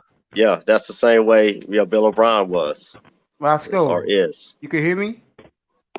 You think he'll get another job? Stay up here, Roscoe. I'll be surprised, because when he was hired, he was only the quarterback coach for the Patriots. He wasn't even a coordinator. So I really can't see what position he has in the league after this. His claim to fame was that viral video when him and Brady were going at it on the. Yep, that was his claim to fame. Yep. Yeah, that's what got him hired. Yeah, that's true. Yeah, Bob McNair, when he was alive, said that when he saw that video, he saw someone that wasn't afraid, seemed to have courage or whatever, and that got him the job. But not knowing that day he probably got into a fight with his wife, and he just took it out on Tom Brady. Is that That's the same. It's the same. It's like when we got Ed Reed down here in Houston. The only reason Bob McNair got him down here was because of an interview he saw when Tom Brady was asked about Ed Reed, and he said he's the one guy that I don't want to see in the secondary. So, not knowing that Ed Reed was way past his prime. Way past his prime, yeah. This Hilaire kid just ran straight up the middle for 20 yards, and these Patriots couldn't tackle him at all, bro. That little shit. He reminds me of Darren Sproles. Yo. Yep, he does. Yeah, that's a great comparison. Let me see who's in here now. Oh, Roscoe's back. I got you, Roscoe. Roscoe, what's up, bro? But you should be happy then, dog, because how's it going, brother? At least it shows that the Texans they're in the winning business, because Deshaun, I'm telling you, I think we spoke last week. I was like, yo, y'all gonna ruin Deshaun Watson's career if he's still. Oh, I know they are. Because they're set back for 3 years now with no draft picks next year. Roscoe, how you doing, my brother? No, but the fact that they got rid of Bill O'Brien, I think that'll open the doors for free agents, because people like Deshaun. There are guys. You're right. There are guys who want to play for him. The concern, my question is going to be, is the organization going to change their culture? No, Because he's gone. He's gone. No, he's gone. Like they're he not was the gonna, person that trust fucked me. the culture up. They're not going to change, bro. You don't think so? No. Yeah. Because once you set your ways, how you like to do shit, come on. J.J. Watt's the face of your franchise. Come on, man. Hey, Roscoe, how you doing, my brother? But J.J. Watt doesn't look like a bigot. I'm good, brother. He doesn't have to. No, he doesn't Your have to. quarterback's supposed to be the face of your franchise, but it's him. Yeah. That tells you all you need to know. But JJ is a dominant player, bro. JJ ain't shit. You know what he is? He plays good, and with the big games are, with the spotlight is, his ass is nowhere to be found. Because they usually double or triple teaming him, dog. They know he'll wreck the game. But here's the thing with bro, Watt. I don't like the Houston Texans. I hate them, but I fuck with JJ. I like JJ. Coon, what's up, bro? Come up here. Let's talk a little business. Get up here, Coon. I'm putting the link in. What's up, my brother? Because that's his name, SKC, Supreme King Coon. Seriously. But what I was going to say about Watt is one thing that a lot of people don't know, that some people know down here in Houston. The big reason why he got the numbers that he got was he was given the leeway by the coaching staff to do what he wanted Whatever on he defense. wants, yep. Yeah. Come he didn't have to follow the assignment. So I'm not taking anything away from his talented, but how was the defensive line whenever he got some stats? That's what I mean. He still had to win. A coach could give you the green light all he wants, but if you can't win, you can't win. That speaks to him as the player, bro. He's a good fucking player. Roscoe, I see that, but you can't constantly break, you can't follow the game plan. I hear you crystal clear. You right. Roscoe. Yeah. What's up, bro? I was asking how was the defensive line when you got them stats? Hello, Knowledge. He's asking you a question. How was the defensive line when he got all those great stats? When he got those stats? Yeah. I mean, at best, I would say average, but Merciless, showed his talent. Now, Virgo's a baller for you. There goes a baller for you that the media don't talk about is Winston Merciless. Yeah. That's a bad motherfucker, bro. Yeah. No, you know who else is good on their team? Cunningham. Zach Cunningham. Yeah, Cunningham is great, bro. Oh, bro, I wanted fucking Zach Cunningham when he was coming out of Vanderbilt. I was like, yo, the Dolphins should get him. They fucking took Raekwon McMillan, yo. Roscoe, and they just traded Raekwon McMillan, yo. Yeah, no. Roscoe, what do you think about your boys? 1-3. What's up, bro? Oh man, everybody's out, man. No O-line, no secondary. Yeah, I told that to I-Test earlier that they're old now in the offensive line, bro. Dallas is old, bro. They didn't utilize them. They were great. Fuck Dallas. I hate them. I'm happy. Roscoe, that's what people do. They hate when you got rings. Hey, what the fuck? We got more rings than y'all. Roscoe, I love you. Still hate though. It don't change. It's not no hate. Okay, all right. Who's been? I don't hate on nobody but the Eagles. I only got hate for the Eagles. That's it. But here's why I don't like the Cowboy fan, bro. Dog, y'all been garbage for years, and y'all talk shit every year like y'all on that. Y'all not good. Well, you saying I don't talk no shit. I keep it honest. No, I'm talking about the Cowboy fans. I'm gonna sing the Eagle fight song later, dog. Stand by for Cowboy fans, they lean on the 90s, bro. Like forever. Y'all ain't been relevant since, bro. Like the 49ers, when we were going back in the day, 49er Cowboy, whoever won the Super Bowl. At least we've been relevant. We've been back to the Super Bowl, 3 times now? Well, I can't speak for them because I've never seen the Cowboys actually win a Super Bowl myself. So I can't really answer for that. Bro, they garbage. They got the ball back at the 21-yard line. So, Chiefs are up 6-0. They are sleepwalking this game, bro. They are really sleepwalking. Astros won, by the way. Yeah, 10-5, right? Yep. Yeah, 1-0 for Houston. Elementary school when the Cowboys last won a Super Bowl, bro. Y'all still holding on to that? I'm a grown ass man now. Shit, I was in college when the Cowboys last won a Super Bowl, bro. Yo, in all seriousness, first of all, Roscoe, welcome, bro. I'm happy. I'm honored to have you up. This is one of my biggest supporters, fellas. He's always in the chat room first to say what's up to me, bro. Coon? I don't know. Coon's in the chat room. He's studying me because we got a business deal to work out, me and him. You guys are going to like it. I'm not going to tell you what it is. Roscoe, so what's up, man? How's everything going? You know, your grandfather's feeling a little better? Roscoe. Roscoe Pico chain. I don't know. Roscoe went out a little bit. We'll get back to him. Go ahead. You two talk about J.J. Watt, who I can't stand. Can't stand him, bro. And it's not what you think. I don't like him because for a guy who is a camera hound, and they make him the franchise, he always gets hurt, and in the big spots, he don't come through. That Buffalo playoff game, that was all Deshaun bringing them back from 19-0 in the fourth quarter. And who was mugging the camera? And who did they talk to first? J.J. Watt. Get the hell out of here, bro. Yeah. Get the hell out of here. Get the hell out of here. Yeah, he's a ham. He is a media. Yeah. And then this clown and his brother, who's 10 times better than him, I might add, TJ. Yeah, TJ a beast. Yeah, TJ's a beast. Yeah. Dolphins could have got him too. They get this TV show now. What is it called? Freeze tag? Some stupid shit like that? They got a show? Yeah, I heard about that. I haven't seen it. Freeze tag. Yeah, it's called I don't freeze even know tag. what that. It's like Gladiator, but they play tag. Yeah, they play tag instead. Roscoe, man, you didn't hear what I just told you?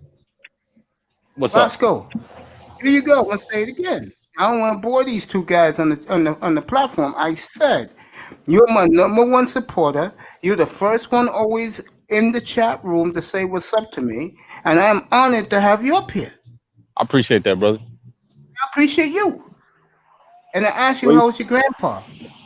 Yo, he's getting surgery right now as we speak. Oh, okay. So you're over there by the hospital?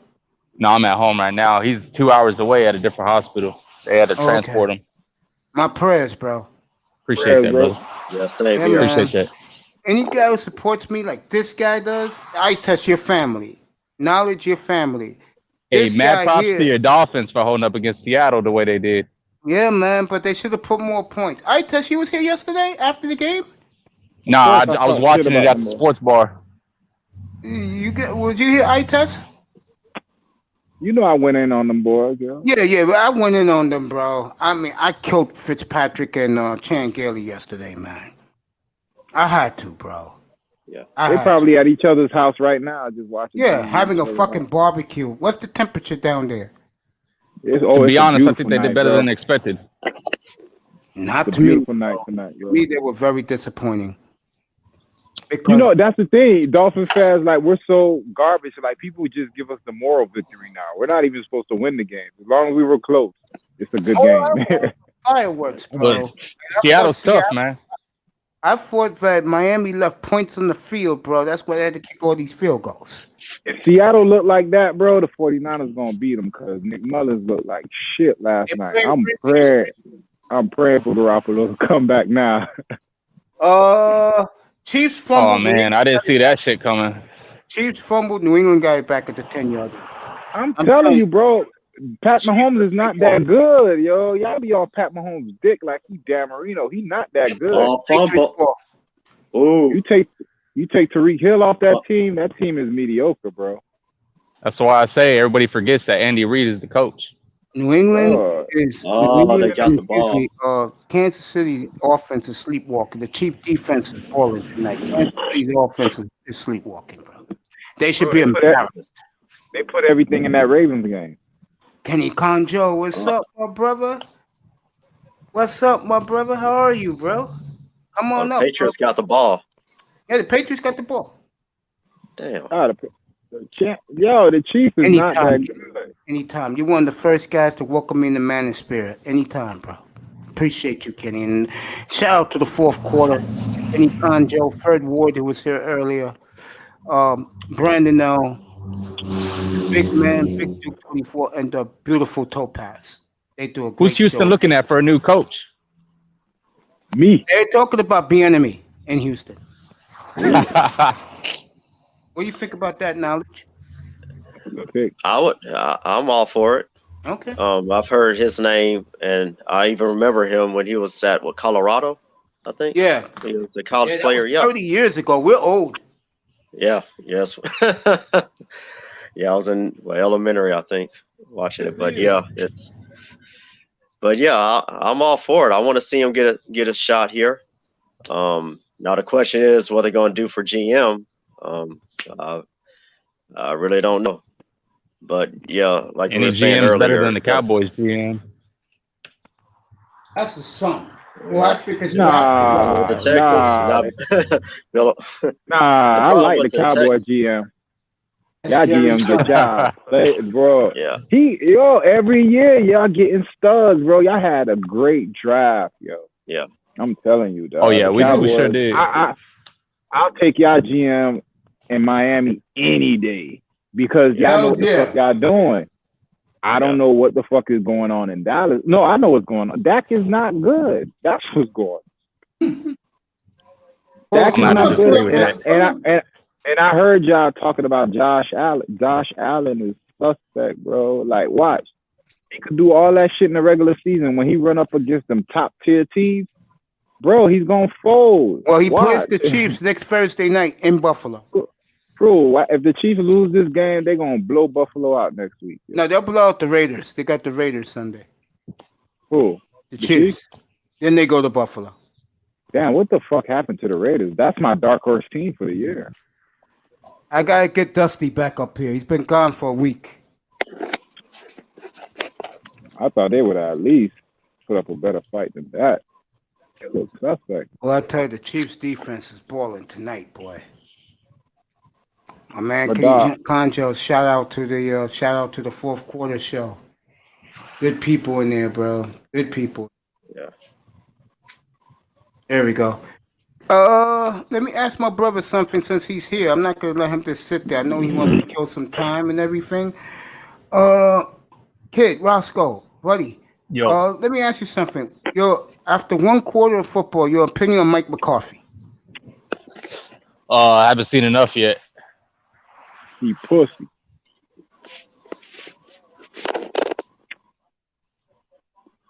Wow. The question marks to actually make a statement on that. Was he a good coach in Green Bay to you? Shit. Can't answer on that either. Damn, so you got a question mark at a coach and a question mark at quarterback. Good. Yeah, I don't think they're going to pay Dak Prescott, by the way. I think they're going next to year, franchise his ass again. I don't think they will, no. Yeah. I think they'll let him play it out. Yeah. I think they'll let him play his contract out. Not the way Jerry's talking about him.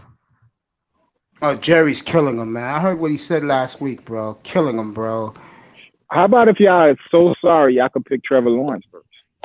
You know he out of I don't think that was going to be that sorry. Hell nah. No, it's not going to happen. Y'all lost to the Browns. Games. Oh, they lost to the Browns. I think the sorry teams remember, it's a whole new system. I think we going through growing pains plus a shitload of injuries. I think the two New York teams and Houston are going to be the three worst. Yeah. I do. I mean, I expected this. Giants are horrible. Okay, are y'all still looking at the first quarter? All right, can we look at the first four games as preseason, and then really start judging the teams for the last 12 games? No. Even though there was no preseason, bro, these boys You're are the still San Francisco 49ers after that embarrassment last night. Bro, that was. Yo, you looking at? Yeah, you got to think about it. All these new coaches, they really only had 7 weeks with these guys. They haven't really gotten acclimated yet. So, kid, let me ask you a question, my friend. How you explain Cleveland? Cleveland? Yes. Shit, it's our defense, man. I'm gonna say this right now for Cleveland fans. I like to get a Cleveland fan in here. If Nick Chubb would have never got hurt, they would have put up way more on the board on us. I'm gonna say this right now for Cleveland. We're gonna see what Cleveland is this week when the Colts come to town. We're gonna see what Cleveland is as a championship defense. Yeah, that'll be a good game. Oh, there's some good games this week. Brenton, get up here, bro. The game that intrigues me is Buffalo at Tennessee. Will they play? Yeah, this week in Nashville. Yeah, down in Tennessee. Don't they have like 14 players on coach? They said they all were healthy today. They tested them today. So what? False test? Yeah, they got. I don't know, but they said that they're all cleared and they're ready to play Sunday against Buffalo. How can you have 14 people with COVID and in 3 days they all clear? I don't know, but that's what they said, my brother. I'm not lying to you. That's what they said. No. I believe you, bro. I'm just saying that shit sounds weird, bro. Didn't Trump I thought you had a mysteriously got quarantine. better all of a sudden? Our That's president? what I'm saying. Like the whole COVID thing is fucked up, bro. But they don't know what the fuck is going on. Yo, Brent, get up here, bro. I dropped the link for you. Yeah, we're getting all these mixed messages now about Kenny COVID. Conjure, I love Like you, man. it was supposed to be 14 days that you're supposed to be isolated from people, but now they're going to play the game next week. And Got the president rolling. Tell the beautiful Topaz I said hello. Tell her I said have a good week. To you and everybody and her and everybody in the fourth quarter. Go ahead, knowledge consumer.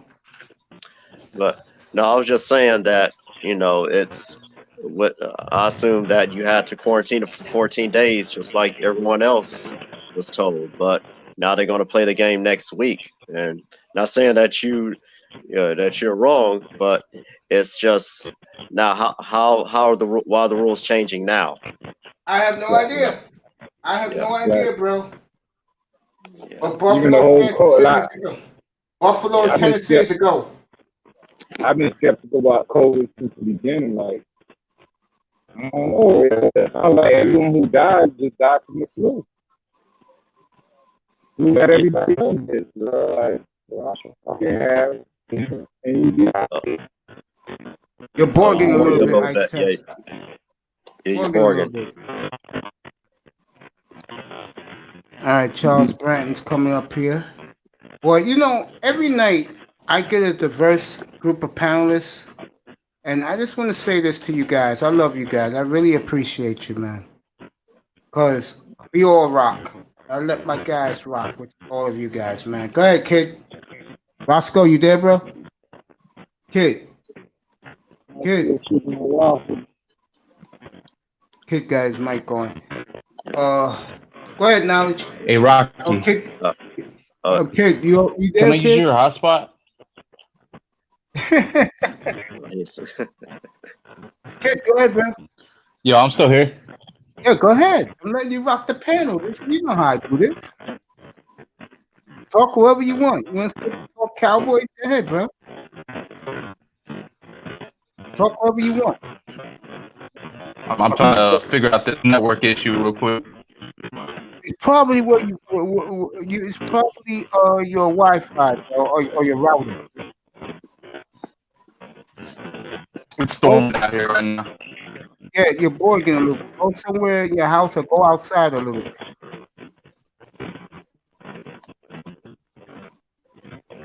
You're still boarding, bro. Yeah. I'm gonna put your mic on mute. Fix that. Or drop out and drop right back in. I got the link in the chat right now.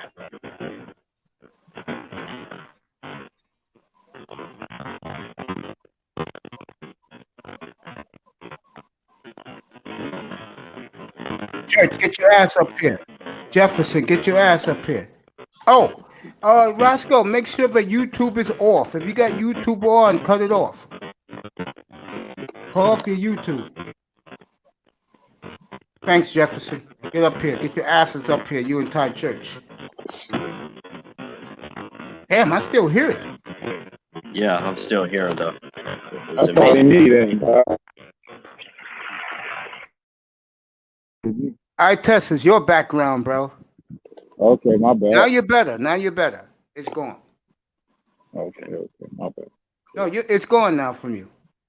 Knowledge, go ahead. Talk about who you want as your next GM and your next coach, and Tess is going to go after you. I got 3 guys about to come up. Okay. I got Church, Jefferson, and my man Charles Bratton, big Dolphin fan who debuted with us yesterday, was pissed off about, what's my quarterback name? Fitz Tragic. Yeah. Fitz Tragic. No more Fitz Magic. That shit's over, boy. I killed this ass yesterday. Me and I-Test went all in, and Bratton too. We went all in on that motherfucker yesterday.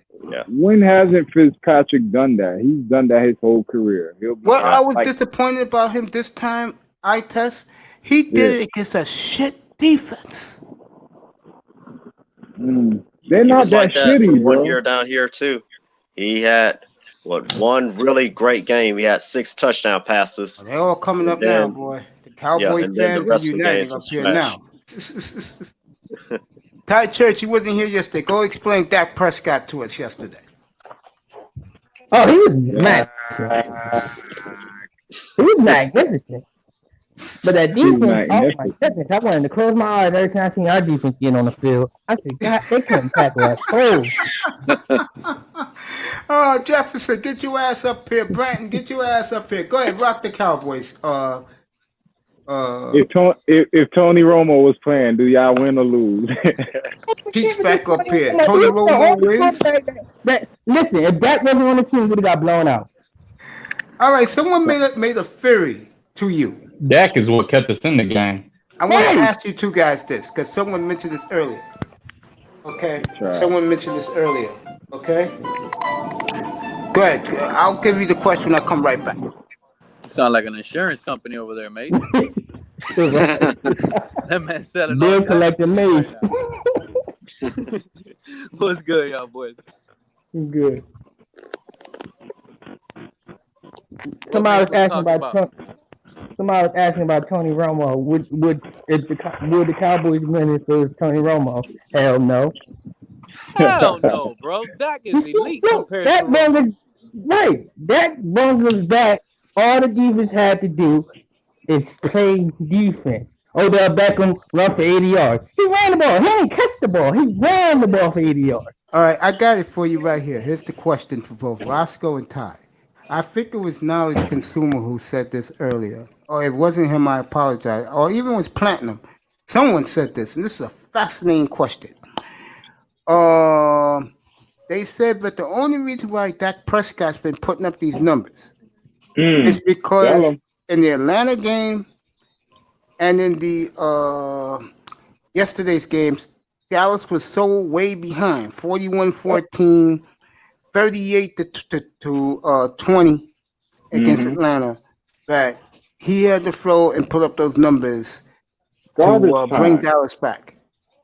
Garbage time numbers, bro. Them shit's not relevant when the game counts. So every player in the NFL, when they go behind, that's garbage stats to y'all. So they got about 12. It's 12 and more. That's garbage stats, right?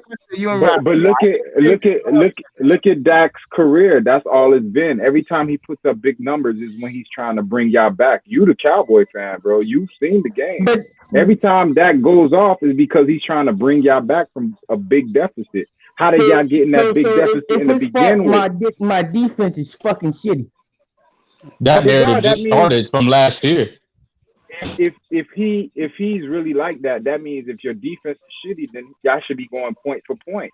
He doesn't start putting up points till the game is out of hand. Ain't got no offensive line. Come on, bro. Y'all can't complain about because y'all had an offensive line when he first got Tony Romo. Listen, Tony Romo had an offensive line when he exited the field. So you're gonna blame Dak never had a Romo. Dak never had a line. But you gotta look at this way. Romo was with us for 14 years. Right. And Dak's been in there going on his 5th year, and he's already beating out Romo in his stats. So there really is no comparison there. Right. None of them went to Romo in his first 5 years. Yeah, but none of them has been to a championship or won a divisional playoff game. Romo only got us 2 playoff wins. He did, and how many? And Dak always in 14 years. How many Dak got? Seattle. Dak got 1 right now.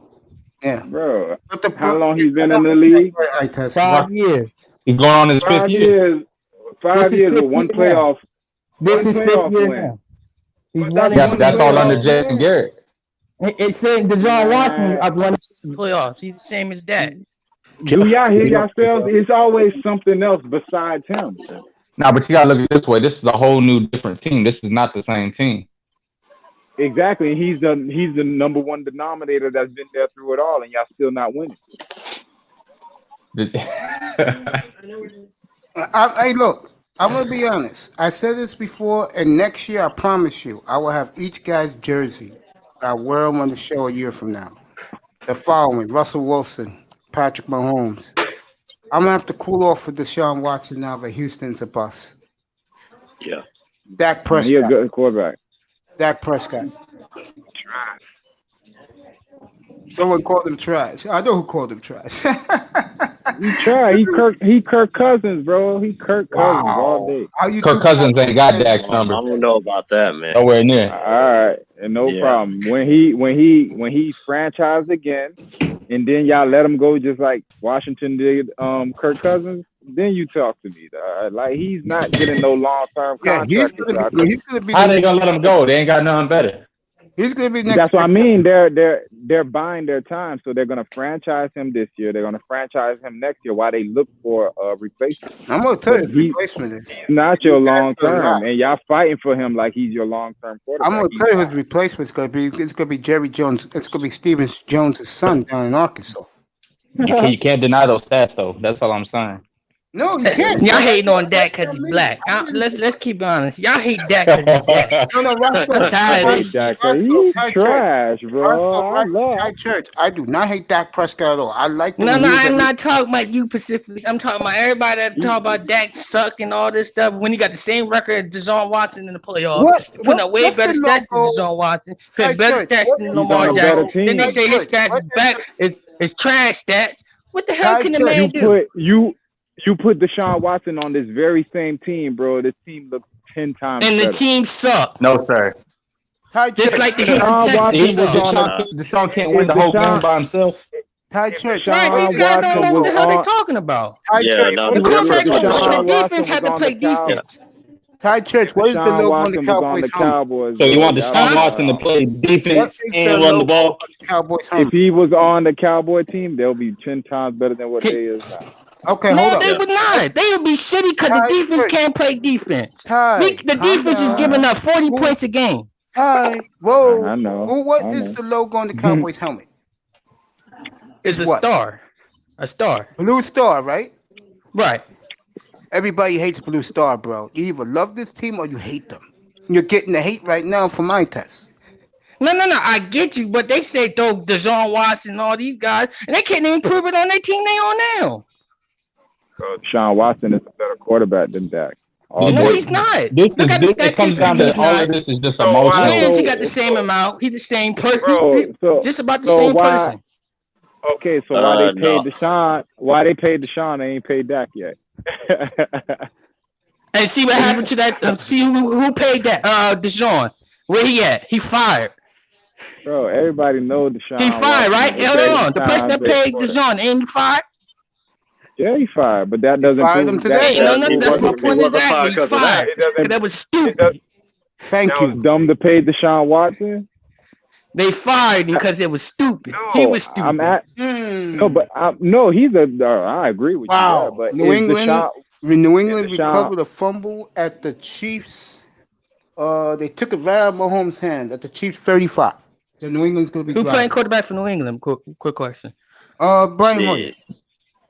Oh boy, that washed up trash bag. I'm gonna say it again. The Chiefs defense is showing up tonight. The Chiefs offense is sleepwalking. Hold on. Hold on, Mason. What you say? The Chiefs what? Defense is coming balling tonight. Say it again. Defense. What? It's balling tonight.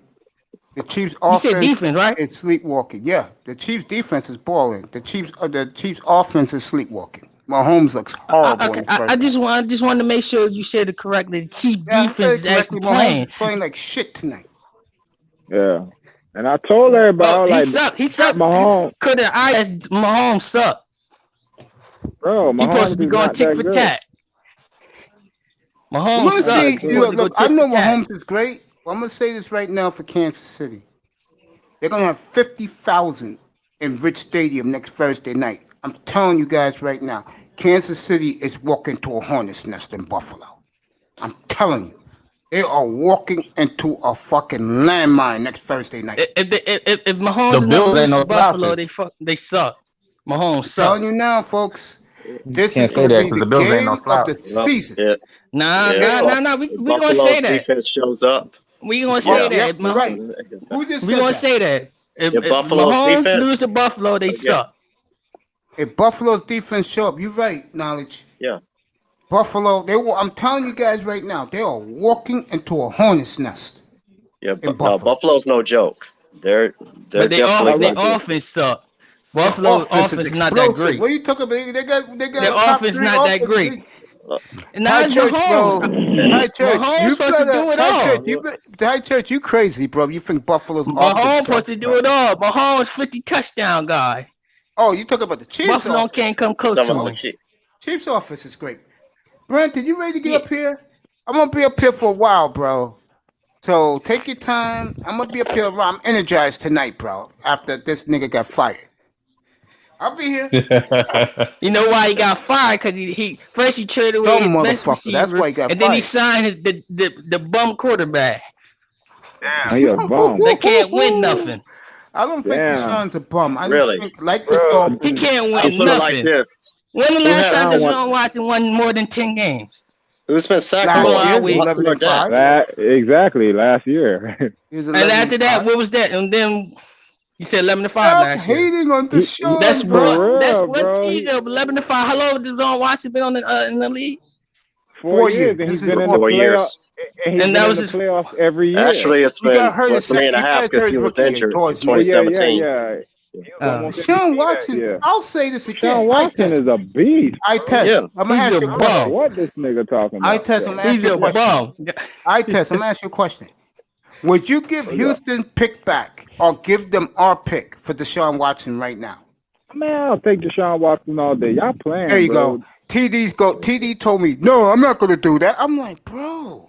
Deshaun Really? Watson is a young prodigy, bro. Like, out of everything Pat Mahomes doing, but Deshaun Watson could literally carry a team Now, by let me itself. ask you a You question. No, take he can't. you take Tariq Hill off No, that he fucking can't. Kansas City team. No, he All right. can't. Now, He let can't me carry a ask team by himself. No, he Let can't. me That's ask not the Knowledge NBA. a question. Let me ask Okay. Knowledge a question. Knowledge. That's what I'm trying to say. This isn't a player's game. It's a team's game. The whole franchise has to be up to par. Would you take? Yeah, and the Cowboys Well, franchise has been up to par for Deshaun Watson. years, bro. No, It's we the haven't. quarterback. No, we Man, haven't. Get the fuck out of here. Y'all were fielding the best O-line for years. Now that the Y'all shit hold up breaking, on the best offensive Bro, line that's nah, been injured prone the whole 5 bro, seasons. I don't want to hear that shit. For years, y'all were coined the best O-line for like 3-4 years. Now that it's We ain't had breaking no coaching down, for 10 years. bro, I don't want to hear all them excuses, bro. You can't have no everything excuses, at Dallas. one time. I test. Let me ask Knowledge this question. I asked you the We're question. gonna have Me the and you best agree. O-line, the best coaching Let me staff, ask the best Knowledge this receiver, the question. best quarterback. Get the fuck out of here. I test. Let me ask him this question. Knowledge. Would you take our pick for Deshaun Watson right now? I'm keeping Deshaun Watson. Good luck with that. Go ahead. I test. I'm keeping. No, you can't find. You're not going to find quarterbacks like that. You're not, Yeah, bro. I'll He's keep a watching he's too. a But you can get he's a top for a 5. pick. What's up? I'll give you back your pick. You can get Trevor Lawrence. You making that trade?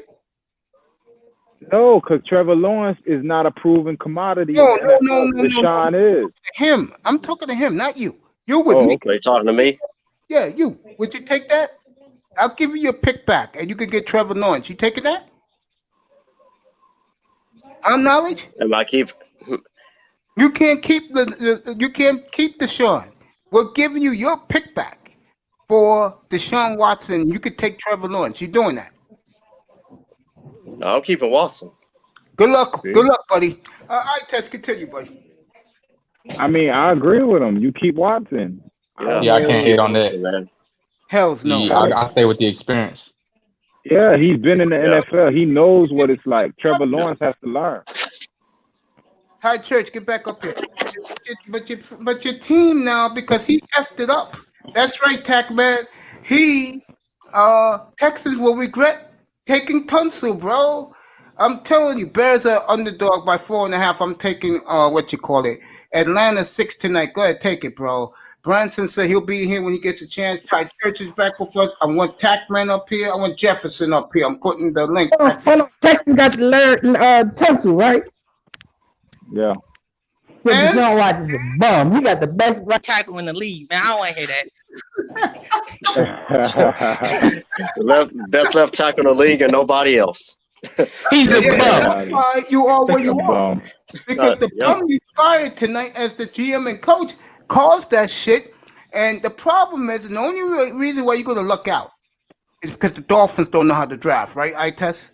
They can't do shit with it, bro. There you so go. You good. Go ahead, baby. Rock it. Go ahead. Itess. Ross goes next. Go ahead. Yo, like, if it was up to me, yeah, I got Tunsil, yeah, but there is no replacing Deshaun Watson. You got to keep that pick. Trevor Lawrence, he don't know what he's doing yet. He's got to come in and learn the NFL game. Deshaun Watson was almost MVP in the NFL. So I'm going to keep the experience over the rookie every day. Now, if they want to trade Laramie Tunsil back to me for the number 1 pick as a Dolphins fan, I'm going to keep the number 1 pick because I don't know what's going on with Tua. Right. If you have Tunsil, he's gone. Yeah. Yeah, they can have Tunsil. Because this motherfucker can't draft. It's like the what's that clown name we traded to Atlanta who's a first round bust? I test the defensive player. Who you talking about? The guy we Charles Harris. What a fucking pick by this idiot this asshole GM we got. Like I said, I'll take Dallas GM over our GM any day, bro. Because at least he has an idea of what a good player looks like. Are you talking about Jerry or Steven? Whoever's been making these picks the last couple of years, because I watched your draft this year and I was like, who the fuck is picking at Dallas? Because these are all home runs, bro. I'm not complaining about the drafts. It's about the overall function of running the whole situation. And when I analyze, I say everything is working except one thing: the quarterback. There you go. Let me real quick. Obama, the GM, Texans will regret it. Jefferson's laughing his ass off. Mace always walking off to the OG. You're right. Peace, Mace by Iman Perry. The Patriots are getting cheated. Chiefs are the new Patriots. I'm gonna leave that alone. And I say hello to Iman. Iman, I love you, bro. Thanks for always supporting everything. Roscoe, go ahead. What's going on, brother? Hey, what we want to talk about? Talk what you want to talk about. We're doing football. Talk about it. Shit, I don't know. All right. Knowledge, go ahead. Hey, did Trump get killed? Like they said Trump dead. Trump's not dead. Cut it out. He's not dead yet? Damn. No, go ahead, Knowledge. As far as the GM for the Texans, I don't have a specific name, but I want anyone who works for the Baltimore Ravens organization. Smart man. The way they draft, what Ozzie Newsome has done, man, anyone that's working under him, that's who I want for the Texans. Trump is just fine. Go ahead, Rocky. Yeah. Go ahead, Knowledge. Yeah. So yeah, that would be my GM. But the enemy, I would definitely give him a shot down here. I think he's deserving of it. Like I said, you got to keep Watson. You can't, you're not going to find another guy like that in just 2 years. The stats that he's put up, and not just that, the plays and the games that he's won for the Texans with, it was just Hopkins on the offense, and that was really it because Fuller can't stay healthy. And they never really had, they had a decent running game last year. And, of course, that trade with Hopkins and for David Johnson, that, of course, we know that was insane. And that was just Bill O'Brien, I think, being an ass. But I agree with you, Mace. It's going to be a couple of 2-3 lean years down here as far as trying to rebuild without having those 2 draft picks next year and having to wait till 2022 to see what they do in that draft. So It's a disaster, bro. Yeah. And the reason why it's a disaster down in Houston is because you have a history of ineptitude. And whenever you guys are a bad team, you always end up with the first pick in the draft, which is going to go to Miami. Check your history. Yeah. No, the biggest problem with the Texans, ever since the inception of this franchise, is they're trying to copy other teams instead of trying to create their own identity. There you go. Yeah, when they first started, they got was it Casterly? I think that was his name. As the GM from the Redskins. Yeah, and yeah, so they're trying to model after the Redskins. That's why they ended up getting David Carr instead of getting Julius Peppers. Yep. Which I think would have definitely made a huge difference with the franchise. And then they got Kubiak because they wanted to model themselves after the Denver Broncos. Yep. And then they got and then they got Bill O'Brien because they want to try to be the Patriots. So, but you got to be your own team, man. They messed up. They got that boy Deshaun Watson. He's a scrub. they got Randall Cobb. They got Fuller. They got Brandon Cooks. Come on, man. You got a receiving core over there, and y'all still suck. Man, I don't want to hear that. TV UK. That's an average receiver. Good morning to you out in the UK. Good morning. That's a receiver core that can win a track meet. That's about it. Randall Cobb almost had 1,000 yards and 5 touchdowns last year. Yeah. He ain't got. Brandon Cooks almost had 1,000 yards and a couple touchdowns too. But he ain't got. That was when he was with the Saints. But he don't got Amari Cooper. He don't got all these motherfuckers, and still can't beat the fucking Browns. So what that say about your Cowboys? I told you, I ain't gonna lie to you. My defense terrible. I know about my team. Your quarterback trash. Hey, the quarterback is our defense trash. Deshaun Watson trash. All right. Yeah. Got 2 Pro Bowlers at receivers and still can't win a game. And what you got over there? Michael Gallup not a Pro Bowler yet. It doesn't matter. What you got? Dak Taps and all pro. You got all those weapons. I mean, Zeke. Zeke's supposed to be a great running back. What happened to him? That's what I mean. What happened to all those? We ain't got no O-line. Ain't no wrong with no O-line. You put any quarterback over there besides Dak, yo, and they going off. Hold on, David Johnson used to be top running back. That's bullshit. Let's say the defense. David Johnson has been good in 4 years. If your defense is garbage and you got all those weapons, that means you got to go point for point. And a confident quarterback could do that with all those weapons. So you're saying you can win with the last defense with a top-rated offense?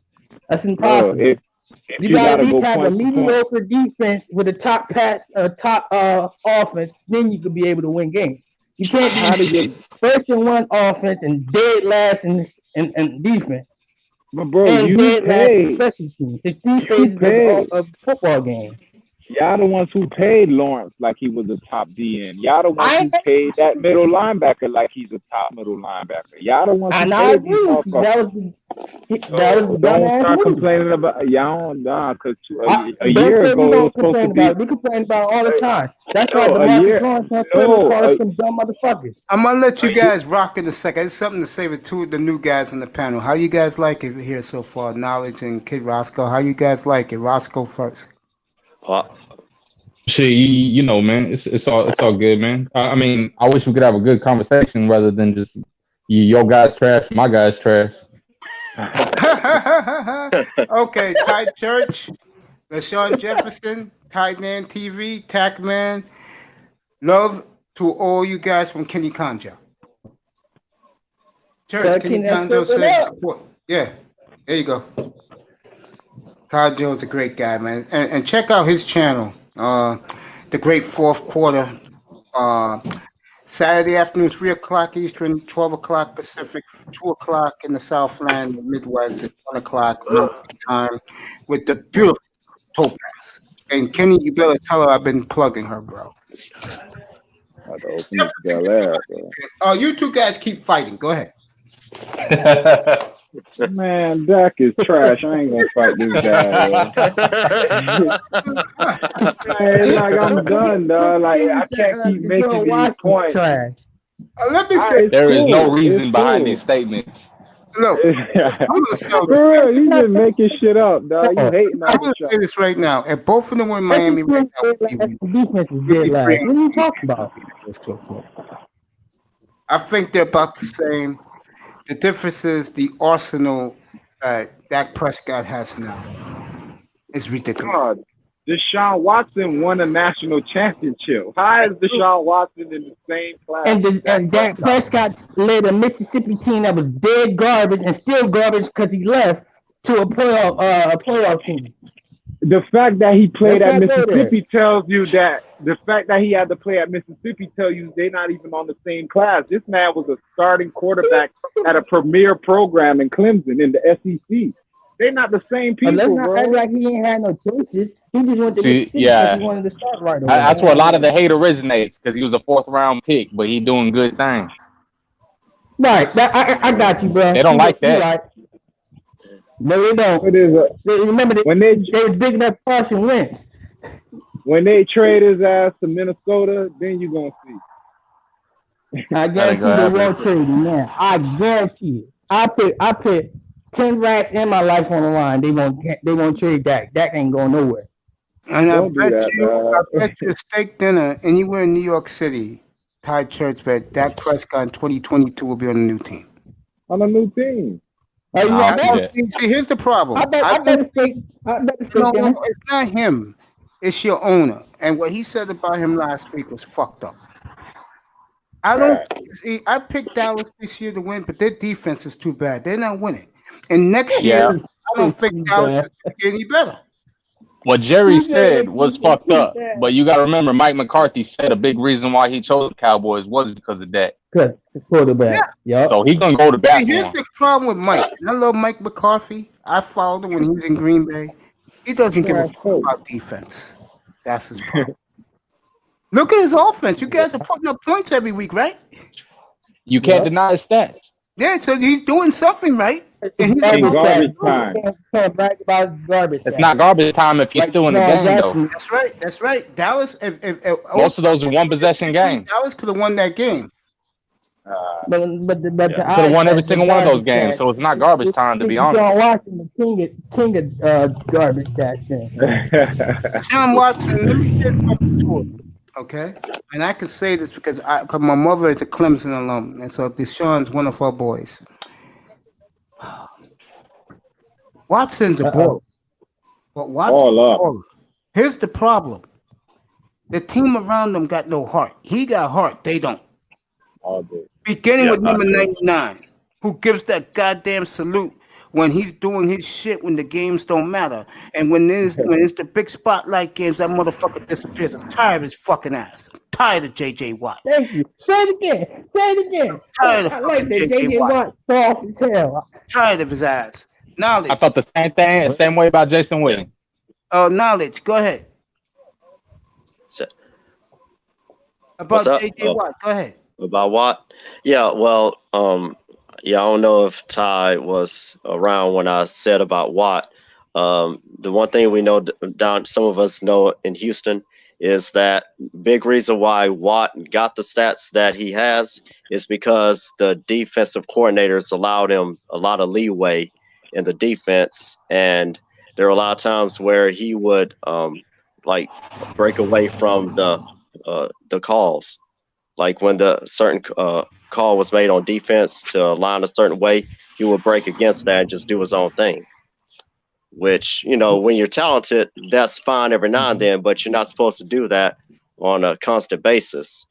And from what, I have a friend who used to work with, used to do marketing for the Texans and work in their marketing department, and even he heard some conversations from some of the players saying that the biggest complaint they had about Watt was that he wouldn't follow the play call, but everyone else had to.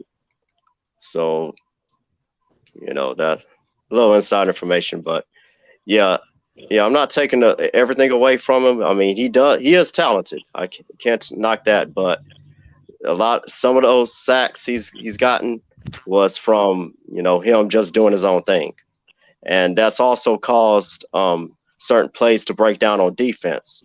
That's why the Texans. Word is he's the one who got O'Brien fired tonight. By the way. Yeah, that doesn't surprise me, because he's pretty much been. I'll trade you DeMarcus Lawrence for J.J. Watt any day. I'm just letting you know that. Enjoy that trade, because I'm not taking no broken down player who gets hurt every damn fifth game. Enjoy that. Yeah. Watt can't stay healthy now. We got the same problem with DeMarcus Lawrence. He only had 2 great seasons, and every other season he's been hurt. He's hurt now. Deshaun's good, just offensive playbook suck. He is a mobile pocket QB. Yeah, but D-Law was getting doubled and triple team. Jefferson, get up here, bro. Tired of your ass in the chat room. Yeah, Watt was getting double teamed. That's why Robert Quinn got all them sacks he did. We got Robert Quinn healthy. We got Alden Smith. We got Everson Griffin. We got Deontay Poe. Ain't no excuse for him. No sacks yet. It's the coaching on defense. He has to go. The defense. It's a new system. Yeah. Whole new coaching. Whole new system. I'm sorry. Cowboys right now to be 4-0. No excuses. I put big money on them. I had them for Super Bowl champions. They are loaded. No excuses. Get that goddamn defensive coordinator out of there right now, Mike. Get him out. No, it's not even a defensive coordinator, because he, as you see, a film on it. It's not even them. The guys ain't playing. They bullshitting. Hey Jefferson, by the way, where's your boy at? You know who I'm talking about. I mean, not Jefferson. Sorry, Jefferson. Ty Church, where's your boy at? Where's my boy? The guy who puts the numbers next to being a big Cowboy fan in chat rooms, 8, 22, and 88. Where is that? Look, the way you see the defense, that's why I ain't come around. No, where is your boy at? I want to know. Antibiotics needs to be done at 11. I got to put APP out for him. I ain't going to lie. Yeah, I don't know where he at. Yeah, get him in here, bro. Get the pretty boy up here. Also, after she takes the code out, she has to do this. Get him up here. Good evening, Jefferson. What's up, bro? Rocket. Man, Jefferson. I just trying to catch up with the games I missed, because I didn't get to see the Dolphins game, but I'm glad I didn't see the Dolphins game, because I figured Fitzpatrick's gonna fix it up, and he did. There you go. On that, man, I'm still trying to catch the replay on that. They ruled it was an incomplete pass in the end zone, because they thought it was moving around with the ground. I'm like, dude, he hit the ground. And yes, the ball's moving, but the ball, it was still in his arms when he hit the ground and rolled over. Now you're saying the ball's moving around and defensive players hitting it? I wasn't sure. I said, man, that might have been a catch. But, they only did a quick clip before I saw it. I want to say one thing about the Miami game yesterday. I want to say one thing. We're going to elaborate this as the night goes on. I'm going to be here for a while. I'm fired up. Chris Carson did not make that 4th down. He was short. I'm going to leave it at that. Jefferson. Go ahead, Ike Test. Yeah, fuck the Dolphins. All right. He has to say about that. Knowledge. Go ahead, bro. Oh, what else we're talking about? Whatever you want. Okay. Yeah, I was watching the halftime show. They were trying to talk about Bill O'Brien, but yeah, watching this game, Patriots and Chiefs. Yeah, you're right. The Chiefs defense has shown up, but I think their offense. It looks like to me that they're playing like the Lakers. During the regular season, everyone knows that they were great, but there were times where, they were getting blown out in games that they shouldn't have, and losing against teams you shouldn't have, and that's the sense I'm getting from Mahomes and this offense. Like, there's no continuity. They seem lackadaisical, and they're playing careless. So, I mean, I can't believe Hoyer has a chance to win this game. I think it's because they got hyped up for the game before. Yeah. I think they were hyped up for this that game, and then it got moved, and now, but both sides look like they're off. You know how you prep for Sunday, but now you playing on Monday, kind of situation. Yeah, I'm thinking that's what it is. They got all that hype ready, and then the game. They thought the game was canceled, and then it got moved, and now they got to get themselves back into it. And it's shown on the field because both sides looking ugly as hell. Yeah. And a backup QB shouldn't be the reason your whole offense and defense look like good as hell. Yeah. I agree, but Hoyer has been bad pretty much his whole career. Like, I mean, the way he was overthrowing receivers, he was doing that down here in Houston. So yeah, but I agree. Yeah, I think the timing has thrown both of them off, but there's no reason why the Chiefs should have only 6 points. They should have 20 by now. Facts.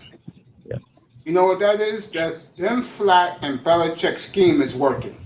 Yeah, no, give the pay. Yeah, no, this is one thing I like about Belichick. People can say what they want about Patriots cheating and all that, but they come prepared.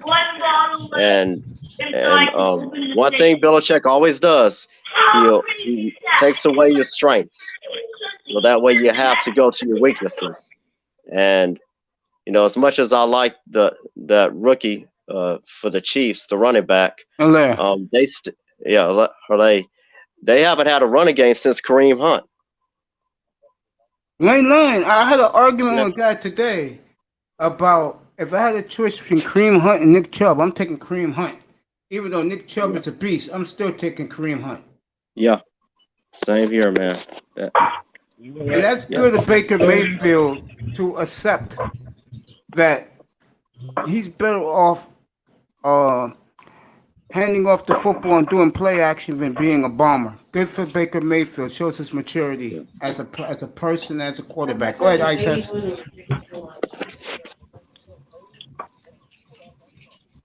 Jefferson. Yeah, go ahead, Itas. Oh no, I'm opening this Bel Air, bro. Do what you gotta do. Jefferson, go ahead, bro. You know what? I'll give Cleveland a break because honestly, I got to see part of that game because they switched over. Yeah. And the little bit I saw, and I said earlier, I said Cleveland might do something, but I'm an underdog rooter. If you don't root for the underdog, you ain't root for Cleveland. I mean, it used to be the baseball team, and then it became football team. It's back to the baseball and the football team now. But the thing was, Beckham showed up, and I'll be damned, Beckham totally blew my mind that game. Beckham wasn't even ready for him. Wrote his old one-handed catching ass off, and just said, "You're gonna die in Cleveland." And then he just shows the hell up, and then Beckham. The whole team came up. I'm like, Baker Mayfield. Beckham. He got touch? Yeah, he does. He needs the running game. He got it. He got good offensive line too. And I was. It was one of the ones to where, for a short period of time, I watched. That was the most entertaining game out the whole week, and I didn't even expect it.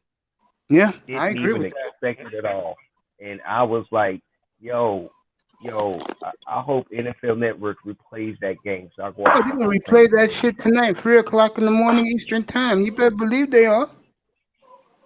Yeah, I'm gonna watch it. Yeah, I'll be asleep. What's going on? I may be in Cooler's room. That's where I'll be at. I may be in Cooler's. I'll probably be up with Cooler too. Roscoe, go ahead, doing bro. that replay at 3 o'clock. I'm gonna watch that while I'm listening to school. Yeah, man. Go ahead, Roscoe. Kid Roscoe. Go ahead, Itest. Nah, bro, I'm chilling. What's up, brother? Oh, you did, Roscoe? Go ahead, bro. Yeah, I was just checking on my grandmother real quick. Oh, okay. Yeah, my prayers to your family, bro. Appreciate that. Yeah, my prayers to your family. Itest, when you get a chance, get back up here. I'll put the link in. I got Jefferson up here. Let's do it, Jefferson. I've been mostly Houston tonight since I've been on at 6:20 p.m. Eastern time, bro. You're gonna go the other way now, okay? And by the way, my man TD's blocking everybody. No one can go in his room. He is pissed off right now about the Dolphins, man. All right, let's do this. New England's punting, by the way.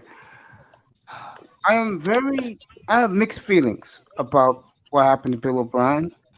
Number one, Houston could go on the spurt, or well, I believe Houston's going to take the tank because the schedule is kind of brutal. They got a first place schedule. My problem is Chris Greer doesn't draft well. Your comments about that? What can you do? I mean, like if I was a Texans fan, I'd probably be locked up in my room, checking out the GM, Bill O'Brien. Because honestly, I don't have a problem with Deshaun Watson. Like, he's a Clemson boy. I rooted for him and everything else, and he's good. I'm saying he's. Do you remember Cunningham and how Cunningham was mobile? He didn't always run it on you, but he made that pocket look big as hell because he was mobile enough to get the hell out of the way. That's Deshaun Watson's playing style. He does that damn soft, don't even look like he threw it hard, but it goes 50 yards and it's a bullet. Yeah. He's got it. But the damn thing is, it's like when I watch the Texans block, it's like the offensive line blocks and then they stop. And then they want to watch Deshaun Watson run in the backfield for his life and crap and don't ever come back. That was something that, I mean, I was like, if you're going to get a guy like that, you've got to have some mobile offensive guys. Some guys that, come from college, got a mobile QB that, like Russell Wilson. Russell Wilson will run it, but when he moves, he's extending the pocket. He's buying time. And you can see Seattle's offensive line knows he's doing it, and they're there for him. The Texans, it's just like, it's just like Deshaun Watson, the one cool kid you picked first, and now they game one in the yard fight with the rest of the neighborhood kids because you just watching them run around in circles until someone gets open or they get tired of chasing them and they just run to the end zone. And that's pretty much what it feels like when I'm watching the Texans block for Deshaun. And he's doing too much. And that's why he gets hurt. Yeah, I agree. It's kind of like in comparison, like in basketball, where you have that one guy that everyone is mesmerized by, and instead of trying to either set a pick or cut to the basket, they're too busy watching him and see what kind of play he's going to make. With the Texans, with the offensive line, it's like they'll block for about 2 or 3 seconds, and then when he breaks out and he goes outside to survey the field, it's like everyone freezes, like they don't continue to block. And I admit there are times when he does hold the ball on too long, but I think what it is also play calling. Like I've watched enough Texas games to already know that they never had an offensive coordinator. It was always either some generic setup with a Hoyer or whatever backup quarterback that they had, to now when they had Watson, now it was like, okay, we can still do that, but now we got a special guy that can make plays. system makes our job easier. Like Go ahead. Keep talking. Yeah, like I don't see any kind of creativity on their offense. When you have three fast guys, like I know they didn't have Hopkins this year, but when you have three fast guys like that, I mean, and plus two running backs that know how to catch out of the backfield. I mean, you don't know how to be creative, like set one of the running backs on as a wide receiver or something, or do some kind of more movement with one receiver. Yeah. And set up differently. It was just a basic offense with either it was one running back or an empty backfield, and Deshaun Watson had to do everything. By the way, Kansas City punted again. I don't know. They are really sleepwalking. And let me just say this: not only they're sleepwalking on offense, not only they're sleepwalking, Belichick's scheme has really been good tonight. Yeah, it took away that. Has Mahomes thrown deep once? Yeah, incomplete. Yeah. Yeah, you know what? Be honest with you, I totally agree with what you just said. Yeah, I will grab him. This is how boring the playbook is, in my opinion. I remember when the Houston Texans were an expansion team, and I love What a stress about it. Keep checking it. For ESPN football, and I'm telling you, they ran the same damn playbook when damn Houston was a first-year expansion team. It looks like when I'm looking at them, like you said, there's no originality. Like for whatever reason, they like to pass to their tight ends a lot, but they don't have any catching, receiving tight ends. They are a plain Jane football like team. A 10 to 15-yard pass. And they're a plain Jane football team. That's what it is, Jefferson. They don't got no star. They have a star. They have a couple of stars. Yeah. Go ahead, boss. Go ahead. You got. I'm just saying they got a couple of guys, and that's it. Yeah. I mean, they don't have nobody. Merciless is awesome. What you want to call him awesome? Go ahead. The kid from Vanderbilt, he's great. And Watson. That's it. Yeah. That's it. Yeah. How don't you have any draft picks at all? Gave it to Miami. Gave it to us, bro. Yeah, they missed up with Jadeveon Clowney. Is what happened. Yep. Yeah, they waited too long to make a decision on him. Yep. Yeah. And they should have never got rid of him. Clowney. Yeah. Clowney. I still. He was injury prone early on, but I'm thinking he's going to be a beast. He's going to get a beast. He's going to have his beast year, and he ain't going to have no look back. Clowney is no joke. I'm serious. He's no joke. But I'm thinking he is definitely trying to do too much. He always does. He goes all out and then extra. Yeah. Because there's never a play you see him take off. Even injured, he don't take a play. No. And I'm thinking he's just doing too much. He's, and plus the team he's playing for, the Gamecocks, they didn't play any like real big, strong, you ain't moving me kind of guys. And now Clowney's got to use more muscle and effort, and he was more of a speed,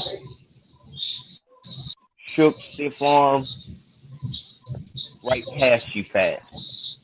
But now they know he's coming, and so he's getting more of the double teams, and offensive lines ain't clean with you, especially if they can hide the fact from the referee.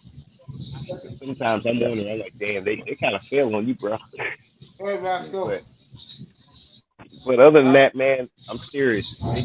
Houston's problem is, if you ain't going to do it, then you better find a whole bunch of kids from, I don't care, Division I that didn't put up for the draft, but you just make them a unrestricted free agent sign or something like that. Because Houston's in trouble, man. You ain't got no draft pick. They better be lucky to have Watson. Yeah.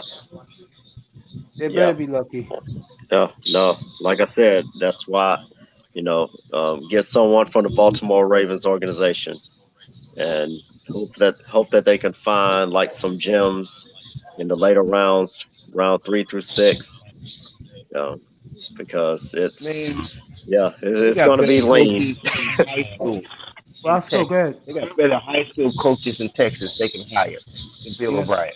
Roscoe, go ahead. And Oh then yeah, I agree. you got Texas, and you mean to tell me all them damn players you got in Texas, you can't find some damn unsigned person that can block and can catch a ball or maybe rush a damn QB? Roscoe, go ahead. Roscoe, you still with us? Yeah, no, yeah, I'm here. Yeah, go ahead, Rocky, bro. Whatever you want to talk about. I don't know enough about the Texans to really have an opinion. You know about the league? Yeah, I mean, I talk about whatever you want, bro. all the other teams. Legion but I know Knicks. mostly about the Cowboys. Deshaun Watson. That's it. Deshaun Watson, J.J. Watt gets injured. That's not as much as I know about the Texans. All right, Legion of Knicks, welcome, bro. Welcome back, stranger. You've been gone for 2 weeks. What's up? Salute, everybody, man. Yeah, I found this news. I knew it was gonna happen, man. I knew it, man. Yeah, go ahead, Rocket. Go ahead. You guys, ownership, man. When a lot of these teams do bad, man, there's a difference between like a Arthur Blank, Falcons doing bad, where it's like, all right, the coach is not working anymore. You know, Dimitrov, whatever that guy's name, the GM. You know what I mean? Maybe they need a different look, but at least Arthur Blank tries to operate from a sense of logic, right? You know, a lot of these owners, and look, I'm part of I root for a team that has terrible ownership. How the hell do you get rid of a combination of DeAndre Hopkins and Deshaun Watson that was working? I mean, I've watched the playoff games and stuff. As good as Deshaun Watson is, I mean, DeAndre Hopkins was crucial. I've seen plays where they were making comebacks. DeAndre Hopkins is catching the ball 5 feet in the air, jumping, leaping, saving Deshaun Watson. And I think Deshaun Watson is good. Don't get me wrong. But, I mean, you allow an idiot like Bill O'Brien. Now, understand me, so he did a good job at Penn State. They were trash for a while. He came in. You know, he's supposed to be a QB whisperer. When you do things where you accuse Deshaun Watson because you have a little power stroke in your head where you think that Deshaun Watson is influencing players and he has his baby mom come into the stadium or whatever, or to the arena, whatever, when they're practicing. Hopkins. Is a bad influence. It's like, come on, dogs. You're just doing that because you know DeAndre Hopkins. I don't give a damn. He has 3-5 baby moms. He's been a model citizen and other players are like, yeah, he's great for us. Like, he's been nothing but perfect for us. He's been a great leader, and you get rid of him because you want to be the voice. I'm telling you, these Bill Belichick acolytes, they get on my damn nerves because think about this. They try to run everything like Bill Belichick, right? Yep. Bill Belichick, when he's with the Browns, go look up I forgot. I don't know if it was a 30 for 30 or what it was, but it's something. It was NFL Network. NFL Network. You know, Cleveland 95. Cleveland 95. When he broke down, and look, yeah, Scott Pioli. He had Romeo. He had all these people, right? Kirk Ferentz, Nick Saban was the defensive coordinator. Right, and if you look at this guy, you're talking about statistician. This guy was, remember, he got his chops with the Giants. He was supposed to be the Giants head coach, but they screwed him over because he led that defense to win those 1 or 2 championships back in the late 80s, early 90s, right? But these Bill Belichick acolytes, they think that they could come in, right? They don't want to sit. They don't want to actually gel the play. The only coach I think is doing good is obviously Mike Vrabel, right? But all these other guys want to come in and they want to clean up the system, get rid of the top play. They want to do everything like Bill Belichick, and they're not Bill Belichick. Exactly. They're not Bill Belichick. So I feel bad for Deshaun Watson, man, because DeAndre Hopkins, I thought that was a beautiful combination with those two. I think they need a few more weapons. Obviously, they got the light-skinned dude, the long threat, the one with the braids. I had my fantasy a few years ago. He got hurt. Kenny Stills? Not Kenny Stills. Not Kenny Stills. Who's the guy? I know he's talking about number 15. Fuller? Yeah. Will Fuller. Yeah. Yeah. Will Fuller. Yeah. You know, I mean, and I just think they're dumb, man. And outside of Deshaun Watson, this is what they deserve, man. This is what they deserve, man. When you allow these Bill Belichick acolytes to come in and he's a GM and a coach, like dogs. Like, who the hell are you to? By the way, I don't mean to interrupt you. The Chiefs is making Brian Hoyer look like Tom Brady. They're at the Chiefs 5-yard line. First and goal. Yeah.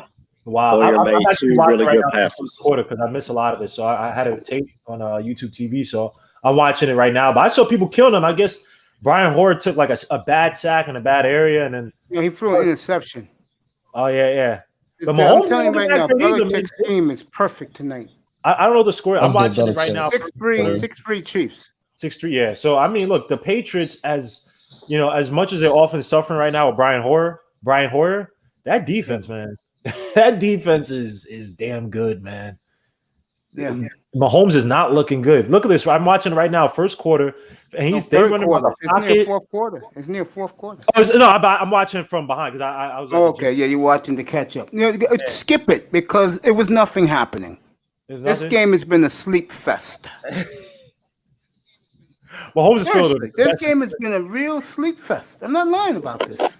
Well, but you got to the Patriots just have great defense, man. Like, come on, man. You don't like watching freaking McCourty and I want to see Mahomes throw for 500. That's what I want to see. Oh no, he did. Remember last year they had that shootout, right? Yeah. Yeah, that was crazy. Let's see what's gonna happen now. It's gonna be 4.5 a yard. Let's see if Belichick's gonna go for it. They called a flag. Of course, for Belichick, right? They have that. Yeah, motion against New England. Oh, okay. The Chiefs took the penalty. They want Hoyer to try and throw a touchdown. That's one thing about the Chiefs. That defense, man. I don't know why. The Chiefs have shown up tonight defensively. Offensively, they have taken a nap. Yeah. You underrate the Patriots. No, Legion. I know it's Belichick. I'm just going with the flow, bro. I know it's Belichick. I'm just saying, I've seen, this guy just knows how to coach against the team strengths, man. I know he does. He's annoying. I love Billy B. I'm a big Billy B supporter. I hate him, man. He's annoying with that. No, he's great in terms of. I hate him because I'm a Jets fan, but he's one of the greatest coaches of all time. But his deep, he knows how to coach, bro. Oh my gosh. Oh, it was just. Oh my god, he got swallowed. Yeah, he fumbled, and the ball came out. He fumbled. Yeah. He got sacked. They're not gonna put him in jail. They're not gonna put him in jail. Yeah. That's when he was posing for that damn sack. Jeez. Posing. I'm like, dude, throw the ball. Dude, throw the ball. Dude, throw the ball. Dude, when the hell is that Patricia gonna get fired? He kept tapping the football. Go ahead, Roscoe. Roscoe. Yeah, I just saw that shit too. Yeah. I wouldn't be surprised if Belichick cuts him after the game tonight. That's what happens when you play safe. No. Problem wasn't Hoyer? I'm still next shocked. in line before they got Cam? Wasn't he next in line before they got Cam? Yeah, go ahead, Knowledge. Yeah, I think he was, but like I said earlier, I'm still shocked he's still in the league. I thought he was done. Yeah, man, Belichick. Yeah, I don't think he was ever going to get that starting spot. Go ahead, go ahead, Legion. Legion mic muted. Yeah, he muted his mic. Jefferson did. Legion's on. What's up, Legion? Legion, what's up, bro? Go ahead, Roscoe. We go back to Legion. Go ahead, Roscoe. Yeah, I just muted. What's going on, brother? Cut anybody off. Go ahead, Jefferson. Jeff. Go ahead, I just Jefferson. muted because I didn't want to cut anybody off while they were making a point. But yeah, go ahead, bro. Honestly, I'm gonna go back to Roscoe. Man, it's NFL season. I'm gonna have to tip my head to the Bills. Man. I'm surprised the Eagles are in first place. That was a big win in San Francisco They won last night. It's the NFC East, man. Yeah. I ain't never thought a 1-2-1 would be in first place. Yeah. And it's going to get worse. It's the East. I ain't never thought. I mean, damn. The rest. Washington is in second place. Hell, I think the Giants, like with 0-3, still got a chance to win the division. It's getting kind of crazy. And Washington was projected to be last. You know what? I gotta commend Washington. Before the season started. This year, they actually picked up some solid, you don't know their name players.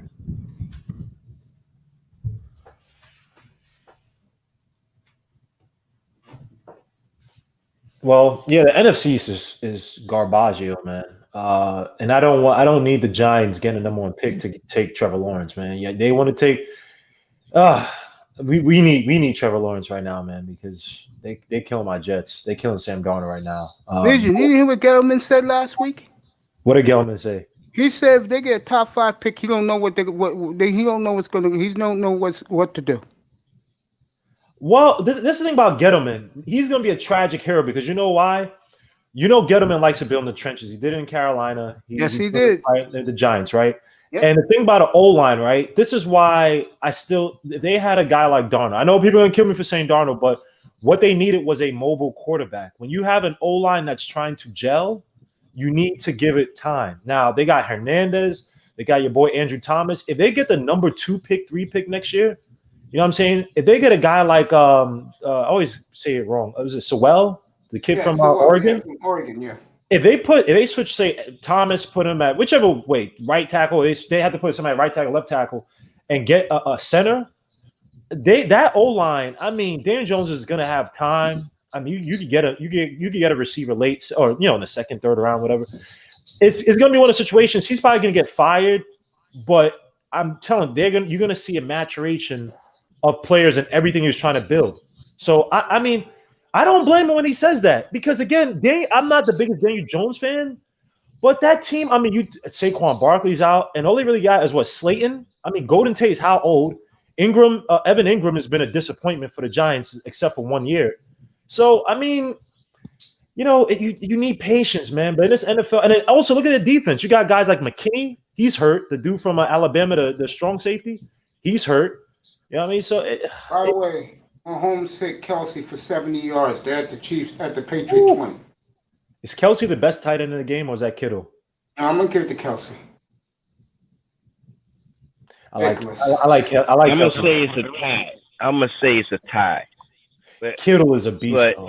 Yeah, he's not as healthy as Kelsey. Yep. Can't mention one without mentioning the other. Right. Kansas City just puts their tight end in a better open field position to run when he catches the ball. That's the only difference. I mean, but they both can run through a tackle like oh damn, that was a pretty spin. Hell's yeah, hilarious, bro. They're at the Patriot 9, first and goal. Can I ask you a question on the Chiefs? Good. Because I know the Jets, we need a coach badly.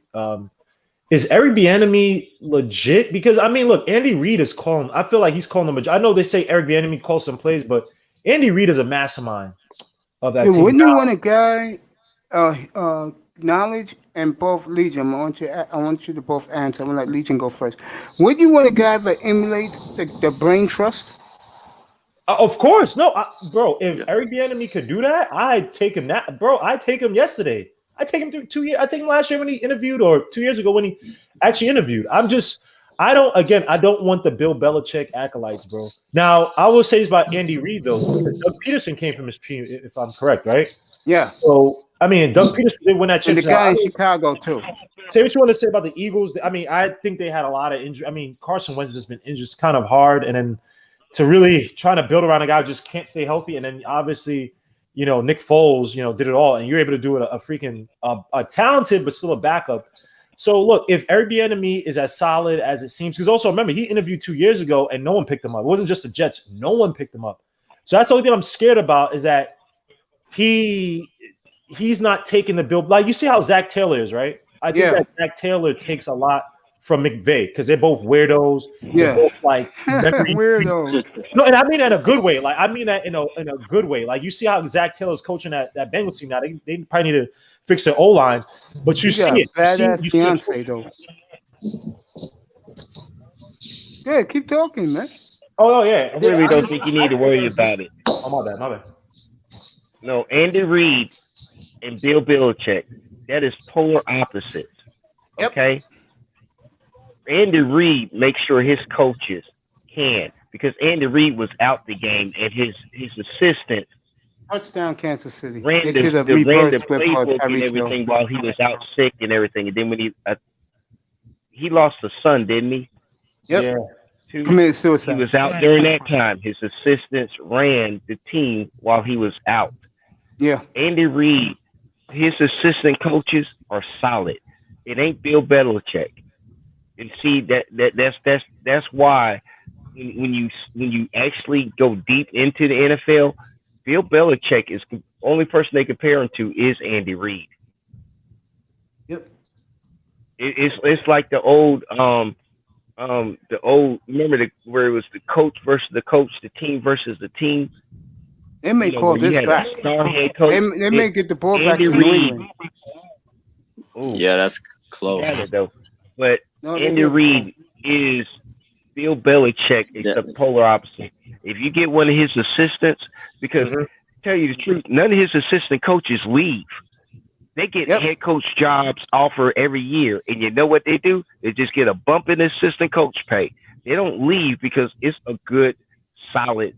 Wherever Andy Reid's going, he just brings it, and it's just like the way they praise Bill Belichick about his monotone craziness, but he can joke around too.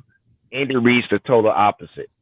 You get one of his assistant coaches, they're going to be a good, solid coach. Yeah, I'm looking forward to it, man.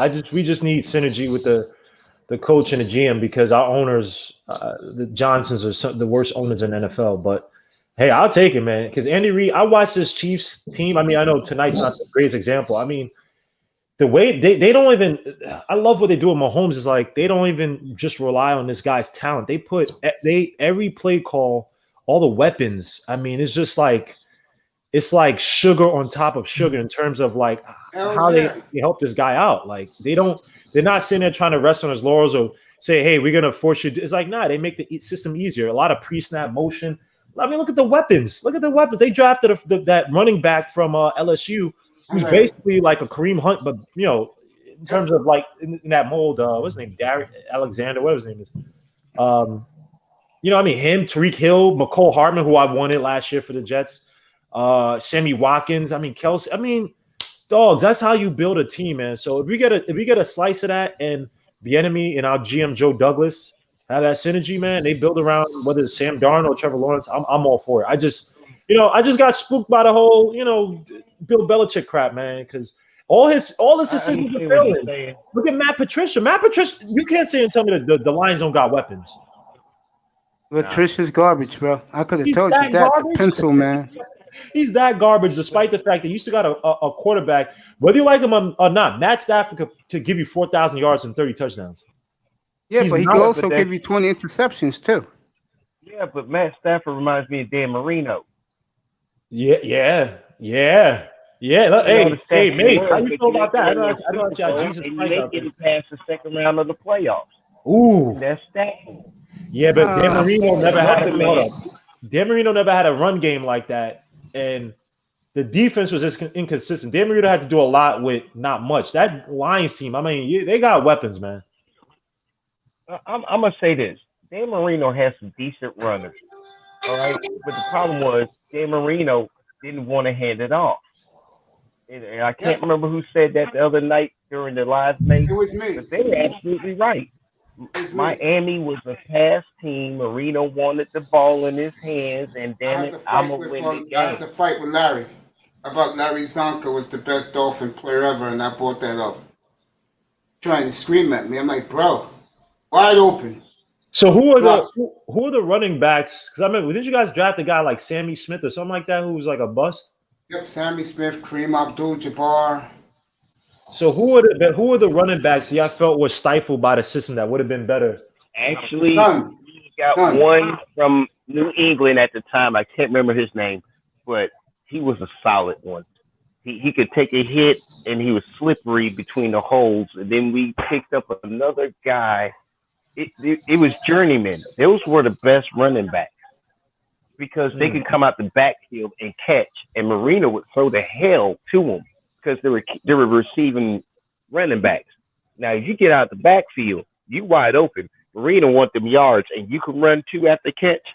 See, that's the problem. No one remembers the running backs because they're mainly optional wide receivers coming out the backfield. They didn't have rushing yards, but they had receiving yards galore. And that, I mean, serious. I'm trying to remember who ran the ball for Miami. And I watched everybody. Mark Higgs. Mark Higgs. Yep. Yep. But he also had good hands coming out the backfield. And plus, Marino loved him because he would shadow block for Marino because Marino had a blind side the size of a semi-sideways. Yeah. It was bad.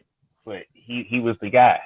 I mean, yeah. I mean, I remember running backs being receivers. I don't remember running backs running that much for Marino. Right, Roscoe. Roscoe, go ahead. Roscoe. Go ahead, Knowledge. What's up? Yeah. Whatever you want. Floor is open. Roscoe, is he up? No, Knowledge is up. No, I'm up. Okay. Yeah, I'm not trying to change the subject, but that. Change the subject. Go ahead. I don't care. Change it, man. It's open panic.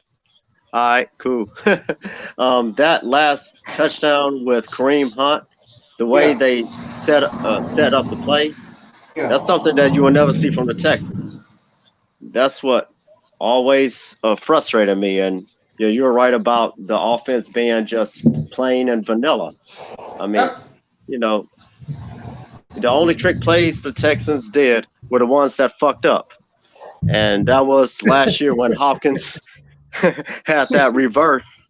Was it that when he was thrown across the field and it was intercepted? And then this was a long time ago when Kubiak was the coach. He tried to do a trick play with the running back Chris Brown throwing into the end zone, and it was intercepted against when they played Jacksonville. And that was like a minute, less than a minute left in the game. So, yeah. It's frustrating times to be a Texas fan. And who just threw that interception?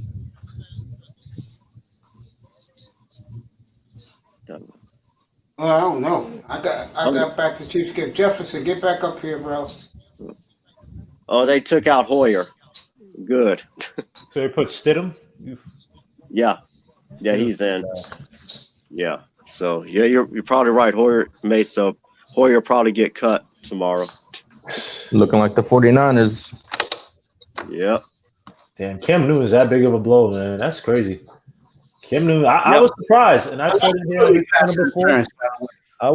I was surprised, man. Cam Newton fit that system to a T, man. I didn't think he'd be like. I mean, they also allow him to move out the pocket, throw on the run, which is his strength. But he looked good with those guys, man. He looked good. Yeah, that game against Seattle, man, that was fun to watch. Yeah. He impressed me. And literally his only mistake, I mean, you could just say his only mistake was actually, if you want to call it, he probably, in his mind, I think he wasn't as creative on that last run, because if he just waited for 2 seconds, he could just bounce on the outside. Easy run. You know what I mean? Yeah. And, I think he's – I mean, I know he celebrates that stuff, but I think he's kind of honing himself in a little bit to fit the system. But to me, man, woo, hey, I mean, they got him for 1 year, so let's see what happens. Yeah. Look, Belichick can make Tom Brady run a QB sneak and get 20 yards. He hasn't even used his imagination with Cam yet. And the thing is, Cam, his whole career wanted to be a pocket passer. That's what they forced him to be.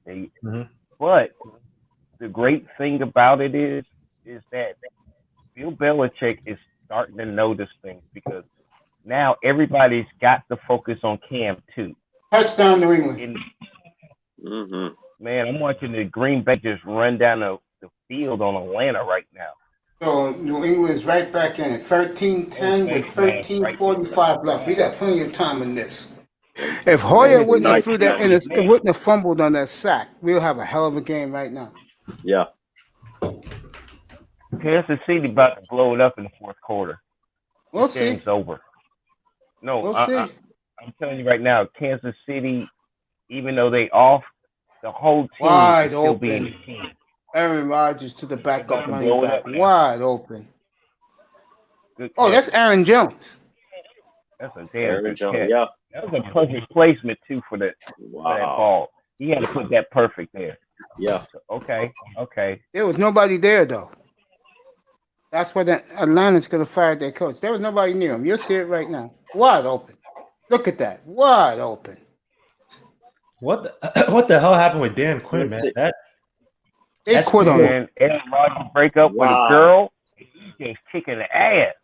We're going to talk about that tomorrow night, by the way, Jefferson. We're going to talk about that topic. Yeah. Wait, what y'all going to talk about? Sorry, I can't hear you. Tomorrow night? Whatever his off-season when you don't have a woman in your life is working for him. Yeah. All right, Aaron Rodgers' off-season booty training is working for him. Breaks up. Yeah. And then he Well, when you don't have a Danica woman, Patrick to the curb. when you're not, when you don't have a woman in your life, you're a lot happier. Mm-hmm.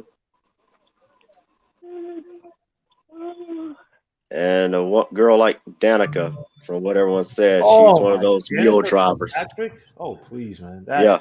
Well, everyone knows. I mean, this is to him, but everyone knows that Aaron Rodgers is gay.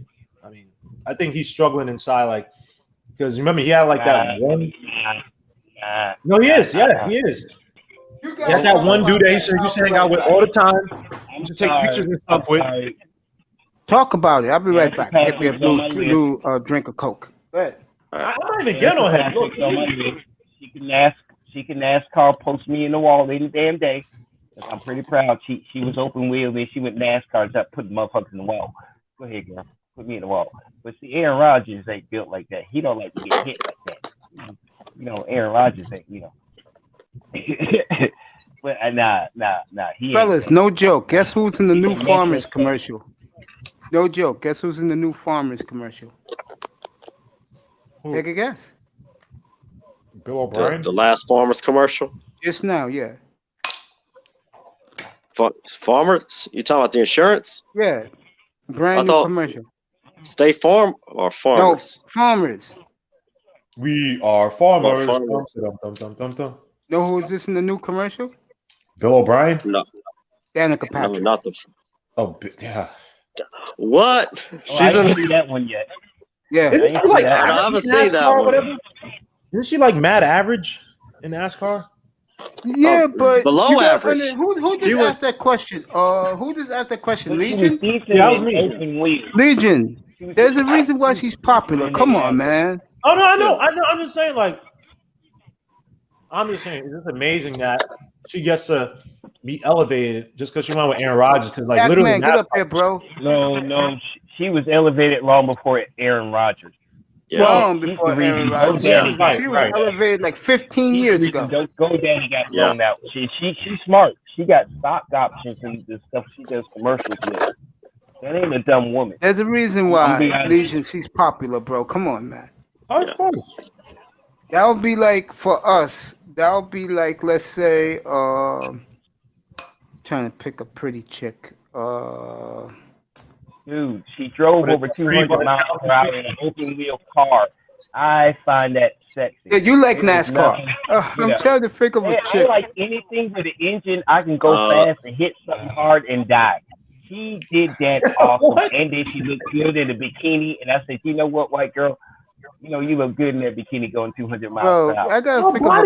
What are you talking like, bro? Come on. Right, that would be like BAP. That would be like BAP in a swimsuit, bro. I'm happy. Jefferson, I just gave the answer. That would be like BAP. Yeah, Jefferson. That would be like BAP in a swimsuit, bro. I ain't seen BAP, and apparently she must be. She's been looking better and better, bro.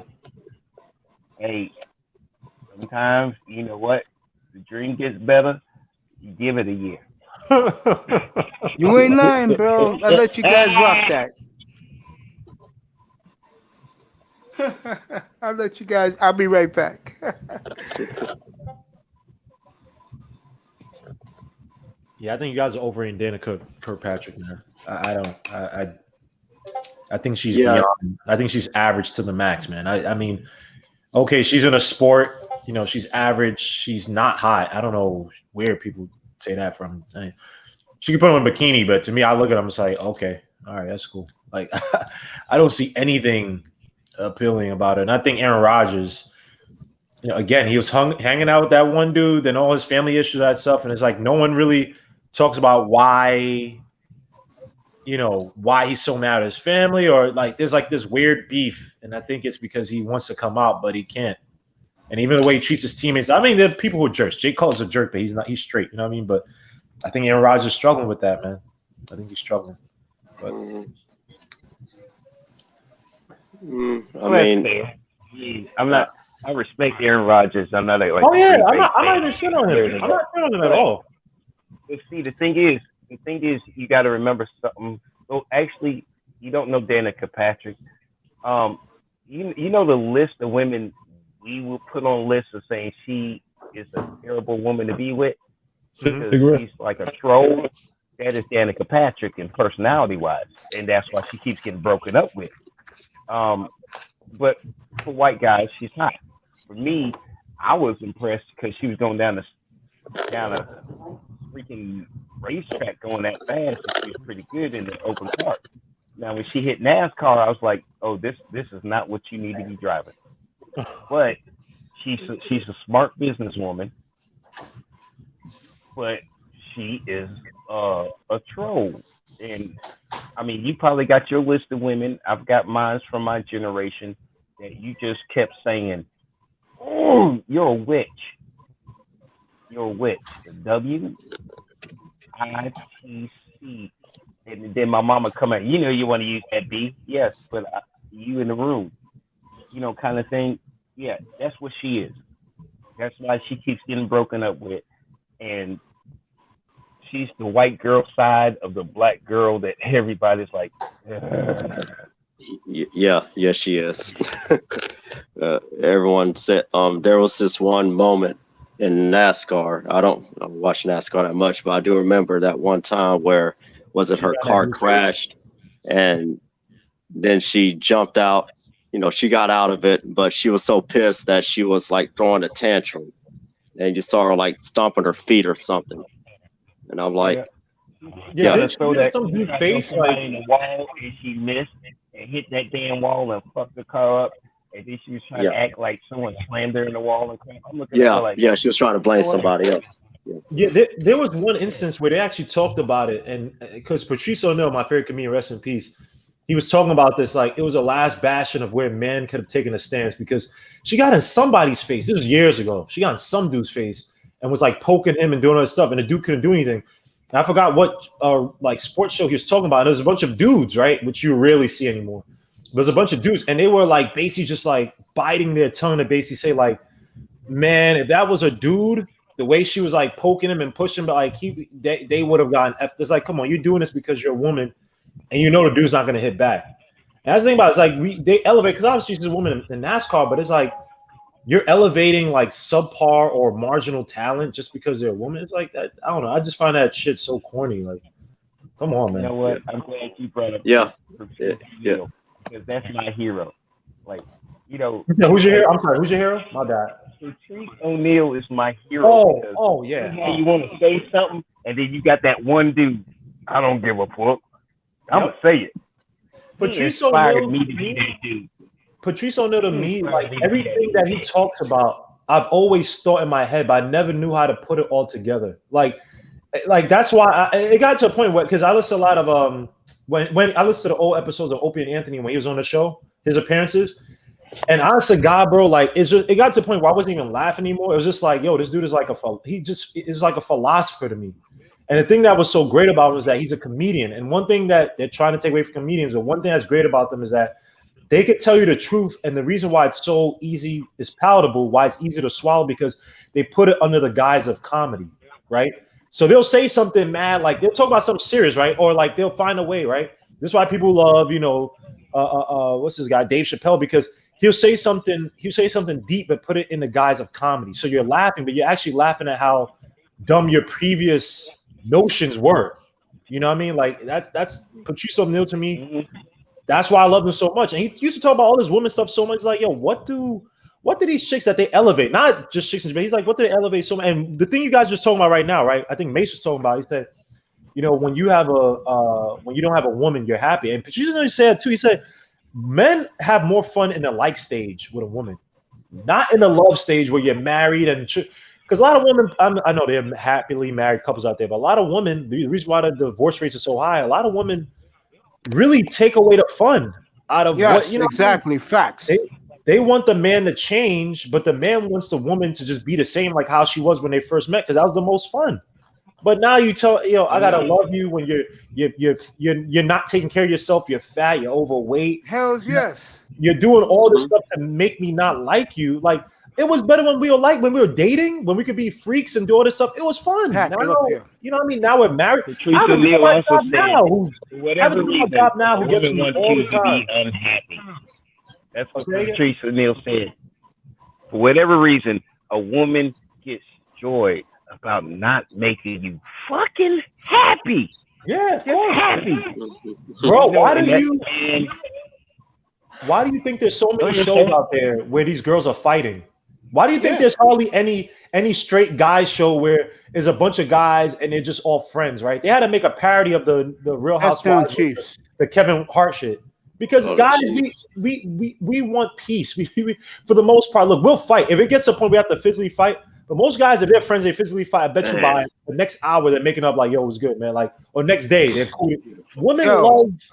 Why do you think even when you go to a club or go to some? I mean, I know I don't do none of those things, man. My go, thing is right here. I'm just saying when you go to a club, right? Whatever, right? Or when guys are having fun by themselves, why do you think women want to be involved in sports? Why do you think they want to be involved with anything that a man does because we can make things cool? You think most women naturally like football? You know what I would say with women, they don't like the guy like me that guys show love to. Of course, because you know why, right? And I had the same thing about my boy, his wife, right? There's a mutual friend that we have, and his wife basically he can't see this mutual friend we have because you know why? Because women don't know how to have fun and they don't know how to make people like them. Remember what did Patricio No say that was so great? Remember what he said, bro? When he said, yo, I asked my girl this, right? With Patricio No, he said, why do women like, or why he's telling his girlfriend, he's like, why do you like me? She said, oh, because you're fun, you're smart, you're blah, blah, right? You're try blah, blah, right? He said, okay. So he said, why should I like you? Me, Patricio No, you like you because me, Patricio No, I'm smart, I'm funny. He's like, you guys offer nothing. What are you making me like besides your vagina? that's why I love Patricio No. It was so profound. So like, Tackman, you're right. Yeah, keep rocking, Legion. You're right, Tackman. Nah, I'm just like I'm watching, and you know what's crazy? I'm gonna bring back to football, right? Now I was on. No, keep talking, bro. Go ahead. No. I'm gonna tie us back to football, right? I'm watching. I got into an argument. I don't know if it was on Bleacher Report or Twitter. I can't remember. And these people were talking about women, because you have those assistant coaches now. They're trying to elevate in football, right? You had that one from the 49ers who are trying to make like did such a big job, but she didn't. And they're trying to make it. And people are like, oh, why can't a woman coach? Well, I'm like, first of all, I love how you guys marginalize the importance that the importance of leadership coming from a man to other men, right? Yeah. Football is I don't care what no one says, right? And I love soccer. I love almost every sport except for a few, right? Football is the most complicated sport. I don't give a damn what no one says. It is the most complicated sport out there, right? Yeah, I agree. When we talk about jocks, these guys are dumb, whatever. Okay, why don't you go out there on the field and process whether the running back is going to hand off the ball, run within the RPO, or if he's going to fake it and throw it on a slant. You go out there and try to guess where you're supposed to be on a 3-4 defense on a play. They're going to run a slant, blah, blah, blah option. What is it called? The one that John Gruden, all these ridiculous calls, right?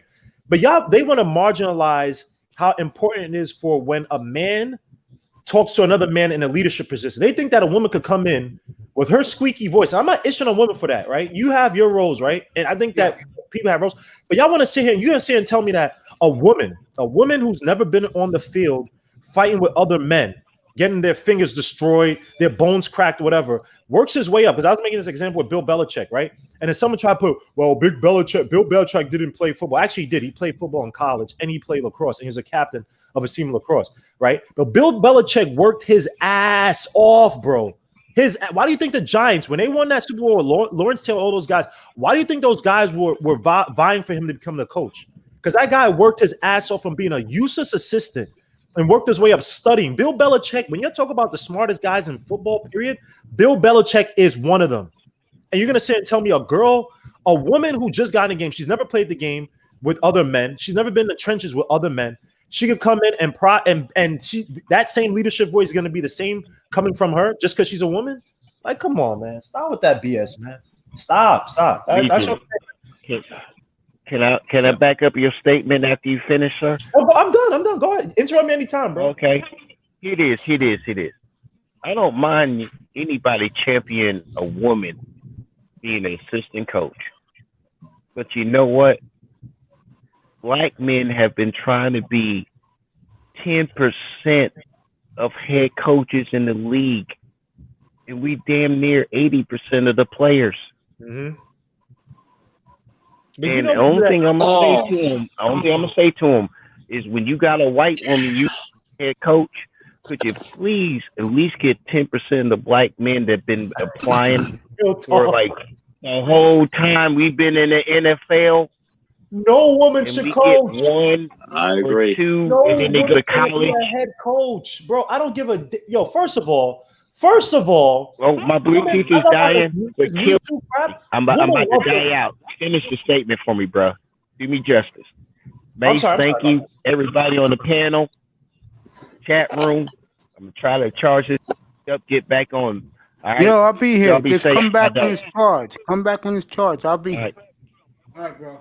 Yeah, I can't see a woman coaching behemoths on the floor over other dudes who've worked years to try. Like, though, that's an insult, man. They try to do it in basketball with that chick on San Antonio. I can't remember. Yeah, the Spurs.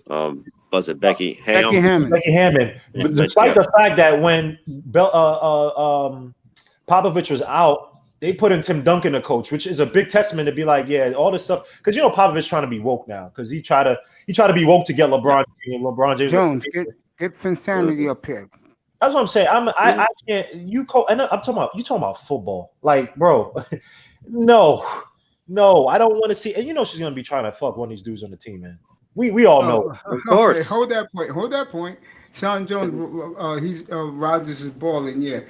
Yo, Billy, what's up? Billy. Yo, Billy. Unmute yourself. Billy, what's up, bro? Oh, he dropped out. I don't know, these guys be popping up and popping out, bro. Don't say nothing. Oh, go ahead, Legion. Keep rocking. Fucked up. Nah, yeah, I just don't. Come on, the Dennis Kirkpatrick thing. Aaron Rodgers, man, he just need to come out, man, because all this having a bad attitude with people and all this stuff, man, it's not going to help you later on. I'm not saying you can't have a certain edge about you, but he did Greg Jennings. Atlanta, goal line stand on Rodgers. Yeah. I mean, and Aaron Rodgers, he's throwing to no names now. Don't get me wrong. Devontae Adams is out, and Marquez Scantling, whatever his name is. I mean, he's decent, but he ain't Devontae Adams. But I mean, Aaron Rodgers. Yeah. But they also got running backs too. They got was it Aaron Jones and Williams? What was his name? Yeah, Aaron Jones has been a beast so far. Absolute beast. Of course, he's gonna do that because to me it looked like TD went off the air real quick. Sean, go ahead, fellas. Go ahead, keep talking. Yeah, I'm just looking forward to the next draft, man, because that's all I got to look forward to, man. NBA or NFL? Well, NFL. Trevor Lawrence. You come here because I'm gonna have some draft nicks on the panel. Oh, I'm gonna do all 3 days of draft. We're gonna do pick by pick. I love the draft. I mean, I go to Draft Network all the time. I go to Walter Football. I go to Draft Tech. I love. Well, Tony Pauline? Yes, I've heard. He's a writer, right? Or is he CBS? He's a draft nick. He's a draft nick, and he's a pro scout. He's good buddies with me, bro. I think he's on. I think he'd be on CBS when they do the draft. Yeah, I'm gonna get him up here probably next 2 weeks. My nephew's gonna run him down. I'm gonna get him up here. I'm gonna interview him, bro. This me and him rocking. We're gonna talk about where we been in our lives. We go back 35 years, fellas. No joke. Oh, he's PFF. My bad. He's PFF. That's so great. Yeah, I'll definitely be here for that, man. Because get Tony up here. This draft, but you guys talked about it before and said this draft was kind of weak outside of it's top heavy, but it's outside. It's not a lot of depth. I understand, Jefferson. Lou, get up here and thank you. I'm gonna let you rock, Legion. Yeah, that's what he's doing. Okay, thanks, Sean. Go ahead, Lou. Go ahead, Legion. Keep rocking. Yeah, man. Is Justin Fields that good, man? Yeah. He really is good. Like, what? Who would you compare to? What, like Deshaun Watson? No, Josh Fields. I would compare him more to Dak Prescott. Dak Prescott. Is he the same size as Prescott, or is it? Yeah, Josh Fields a big guy. Justin Fields is he is 6'3". Of course, they don't give me all the damn stats. He's 6'3", 6'3", 228. Yeah, that's kind of big. Yeah, he's a big boy. Oh. I like him. Wow. I do a lot. I'm 6'3", and I'm like, if I get to 215, I feel fat. So. And I don't like Ohio State. And I don't like Ohio State quarterbacks. Me neither, man. Now I gotta watch some highlights, man. I'm feeling sick in my stomach, man, because we passed up on Deshaun Watson, and that was a big mistake. We also passed up on, but see, Mahomes, we passed him on, but no one knew Mahomes was gonna be. I think the Chiefs. Really from Texas Tech. Yes, I did. Yeah, I didn't either. Because I go by arm strength, bro. Your arm talent. That's how I judge a quarterback. Arm talent. But Texas Tech has had a bunch of quarterbacks with good arm strength that they aired out 4,000. Here's their last three quarterbacks. They had these three guys in the same team. You tell me. Jared Goff, Baker Mayfield, and Mahomes on the same team. That's crazy. Yeah, Mahomes got the best arm out of that. Yeah. But Jared Goff got an arm too. I mean, look, Jared Goff, I don't think is as zippy, right? I think he's Mahomes a system has quarterback. You give him the weapons, he's going to perform. Yeah, but Jared Goff can also air it out too. But not on the level as Mahomes, nowhere near. But he's not a flimsy quarterback. But now, yeah, that's tough. But also think about it. Okay, besides those three, right? They've had guys who never panned out with that Mike Leach offense, whatever. They had a bunch of guys who never panned out for Texas Tech. That is very true. It's tough, man. Like, look, the Chiefs. Look, if you're on the Jets and you have Eisen, I'd be like, hey, thank God you're here. But it's tough, man. I mean, because if you look at all the scouting, everything was like, yo, his footwork is bad. He don't set his feet. Like, he's so unorthodox. And there are a lot of quarterbacks who've been unorthodox and they flopped in the NFL, right? But they were great in college. So it's tough. It's tough, man. And the Chiefs, they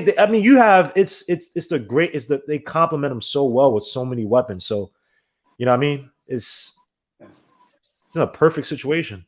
And it showed last year. I mean, they won a freaking championship. But Justin Fields, I'm watching this dude. And I've seen how obviously he's an RPO guy, type of guy. He can move, but I don't know, man. Even Trevor Lawrence, man. Trevor Lawrence always played with good receivers. Last year they had T. Higgins. It's tough, man. I hate this, man. I don't want to draft a guy who could be good and he becomes a bust because the Jets are so inept. Or then you draft him and he's not as good as advertised because he's just not that good. Yeah, bro. I feel for you. I really do. They call him the best prospect since Andrew Luck. But Andrew Luck, I think, was different, man. Andrew Luck, you stole at Stanford. Andrew Luck had the intelligence. Yeah. Yeah, he was a total package. He was, and unfortunately, he got Frank Reich late. I think if he got drafted into that Frank Reich system, I think it would have been perfect. Because Frank Reich, remember that was a year before last we retired. Frank Reich drafted Quentin Nelson and put weapons around that boy, man. Mm-hmm. Andrew Luck was humming. I know again if he lost to the Patriots, that was like that was his Achilles heel. But Frank Reich did everything to protect him. Basically, I mean, even though he could still run, but protect him as much as possible. That's what you got to do. I don't understand the NFL. Why is it so hard for these freaking GMs and coaches to do the best thing for the quarterback? It's the weirdest thing. Is like, what are you guys thinking? Like to not just stuff this team with a bunch of weapons, beast up the O-line, and make it easier for your quarterback. I don't know. It comes across to me as them trying to cut their margins as slim as possible.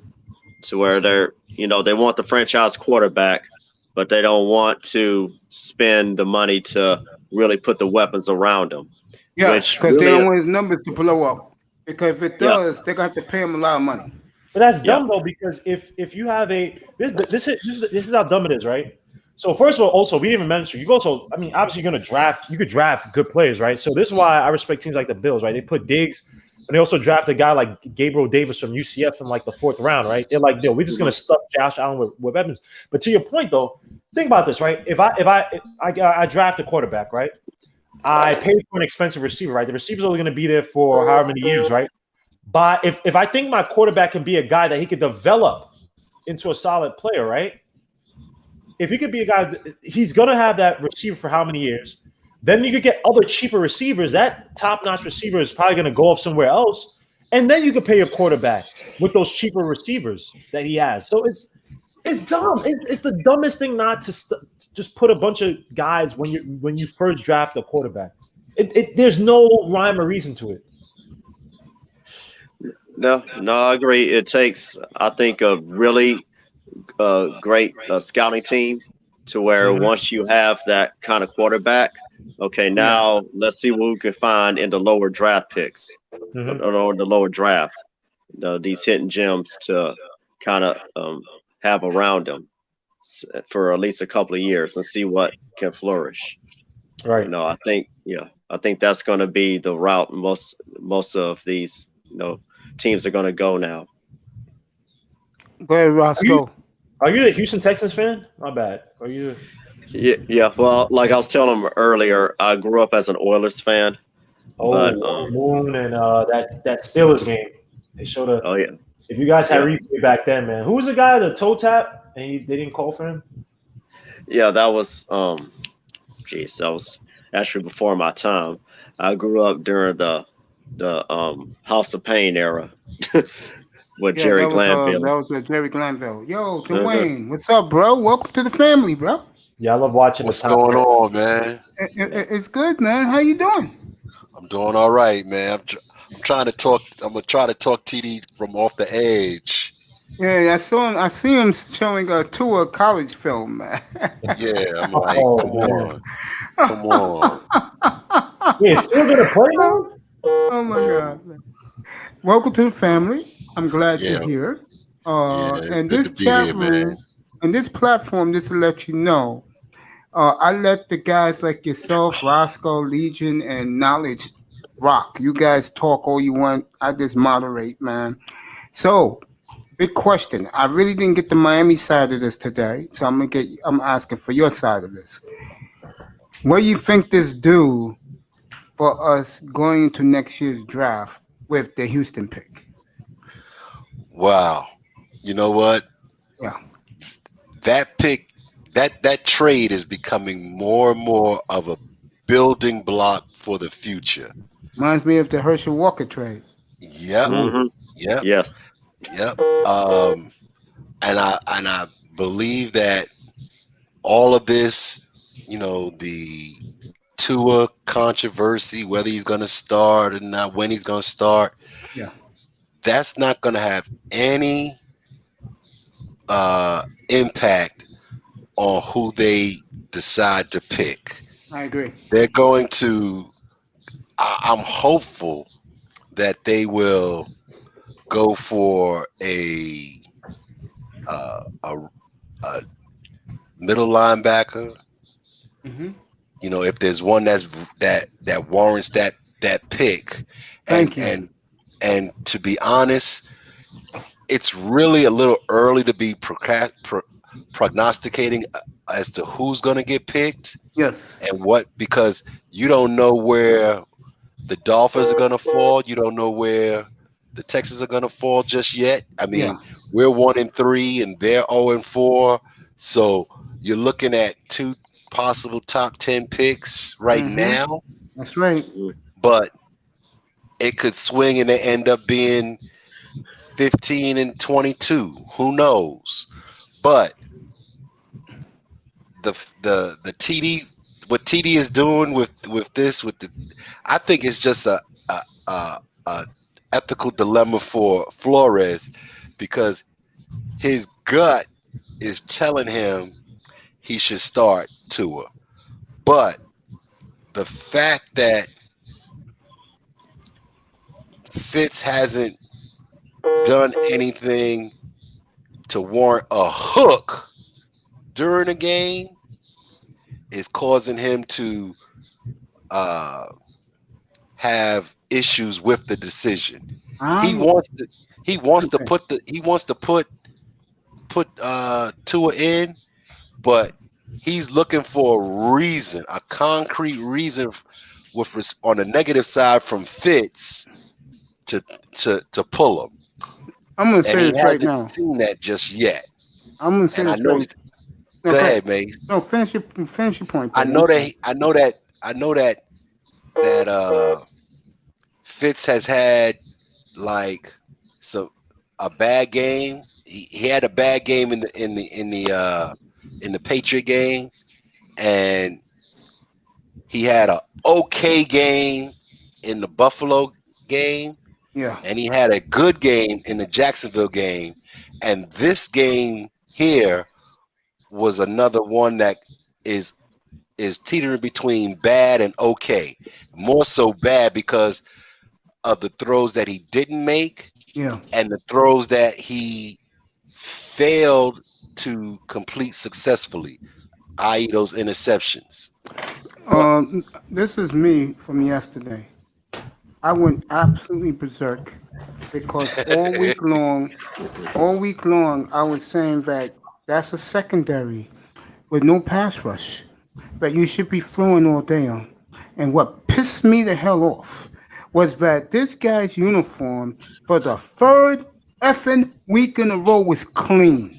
No grass stains. It was crystal clean. And I'm saying to myself, did they put pressure on him? And then I see two Seahawk backup linemen got a half a sack apiece. I said, you got to be kidding me, man. He couldn't throw to get you 2 touchdowns at least. That would have won you the goddamn game. And then you're selling for field goals against Russell Wilson? Come on, man. Get him I mean, you don't settle for field goals against Rodgers, Breeze, Brady, Russell Williams. You don't settle for field goals with those guys, because if you settle for that, that's like giving them an extra possession to mess with you. Yep. Okay. And the fact that, to me, I think Fitz's arm, and they may not be saying this, but I think his arm is already tired. Because he's not making any throws downfield. Yeah. They better be glad. Stephen Ross better be glad 60,000 fans wouldn't have booed his old ass, dumb ass out of the stadium and say, he's just big. Yep, Texas Tech was a beast on both sides with second-tier players blocking. Texas Tech was you here, ball coming, QB, options, about title of the job, not the best for a team on the field. Flores is scared to start Tua because either he is hurt or Fitz is better, or what else can it be? I'm going to let Dwayne answer that in a second. Fitz is a journeyman QB. What is to think about? He is not a franchise QB either. Tua not healthy enough, or he is not playing better than Fitz. And it's Wilson, Dwayne. That's what Sean Jones said. Your guy, 72 Fins logo, LaShawn Jefferson, all three, diehard Dolphin fans. Answer that question for 72 logo, Dwayne. And then we'll go back to Legion. He asked the question was, is Flores scared to start Tua because either he is hurt or Fitz is better? Which one you think? I don't, you know what? Those both of those could be possibilities, but I don't think it's either one.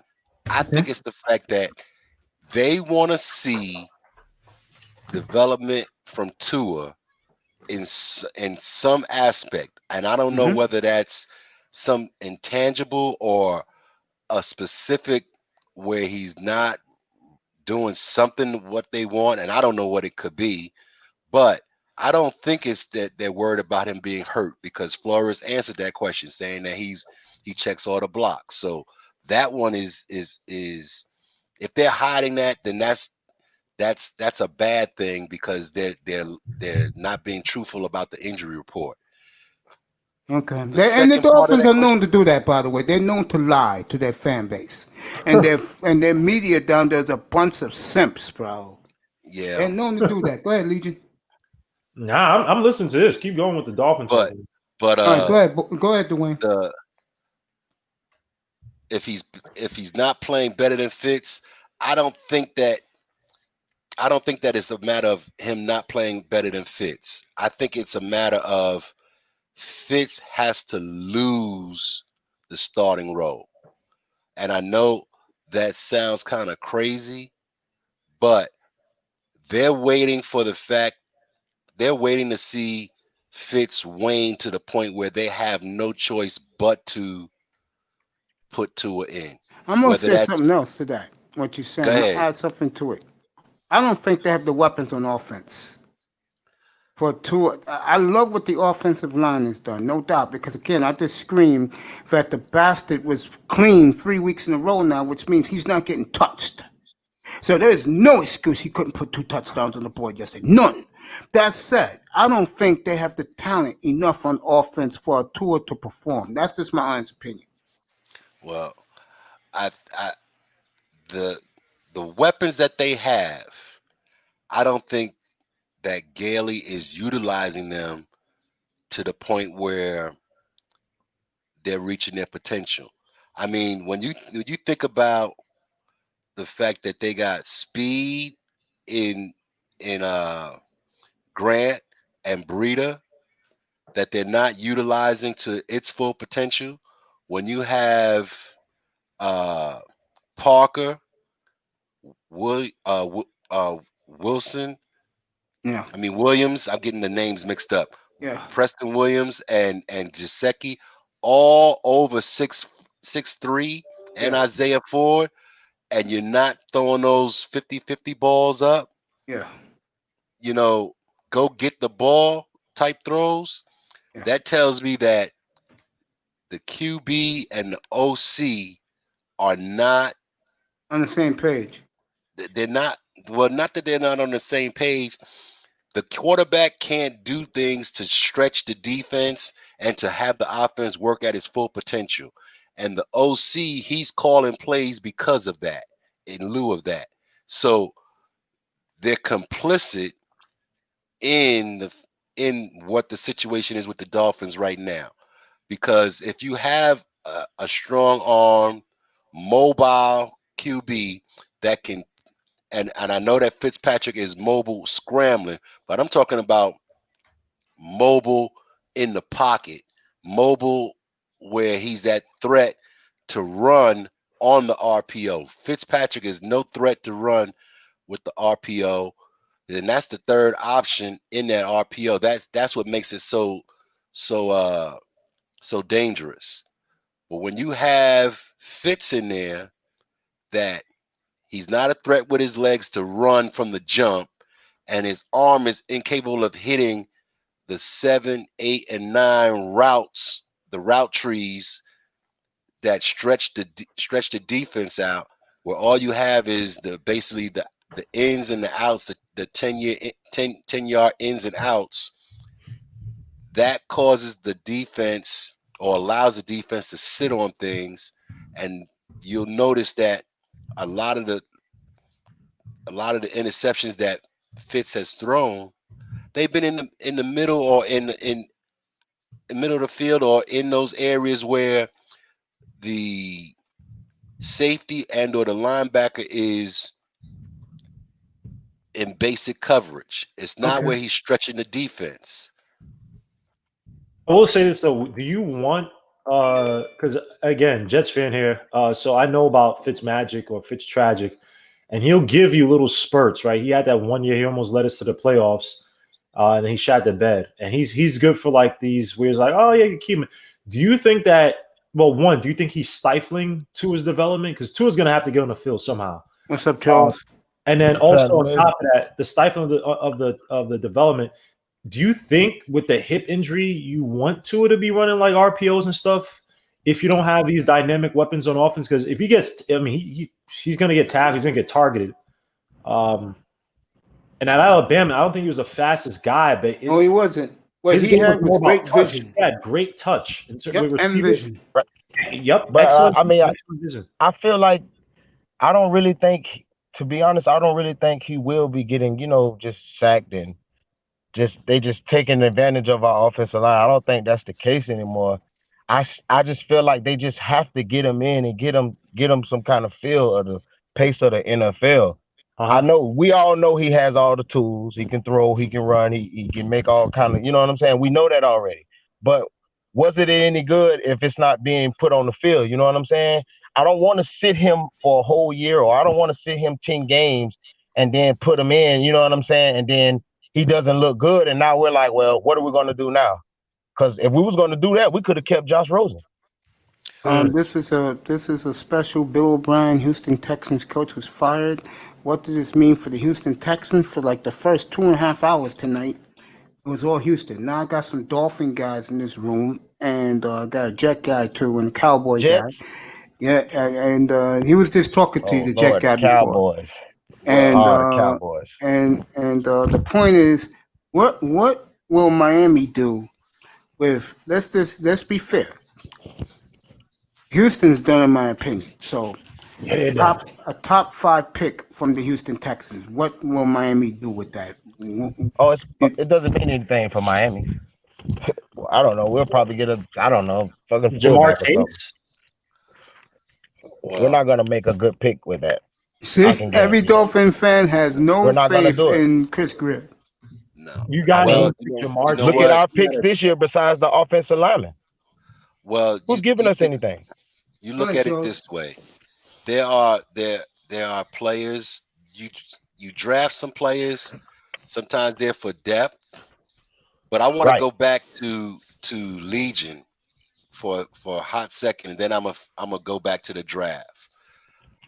Being a transplanted New Yorker and still a Miami Dolphin fan, I had firsthand view of both Fitzpatrick, or all three, Fitzpatrick, Fitzmagic, and Fitztragic in both Buffalo and in New York.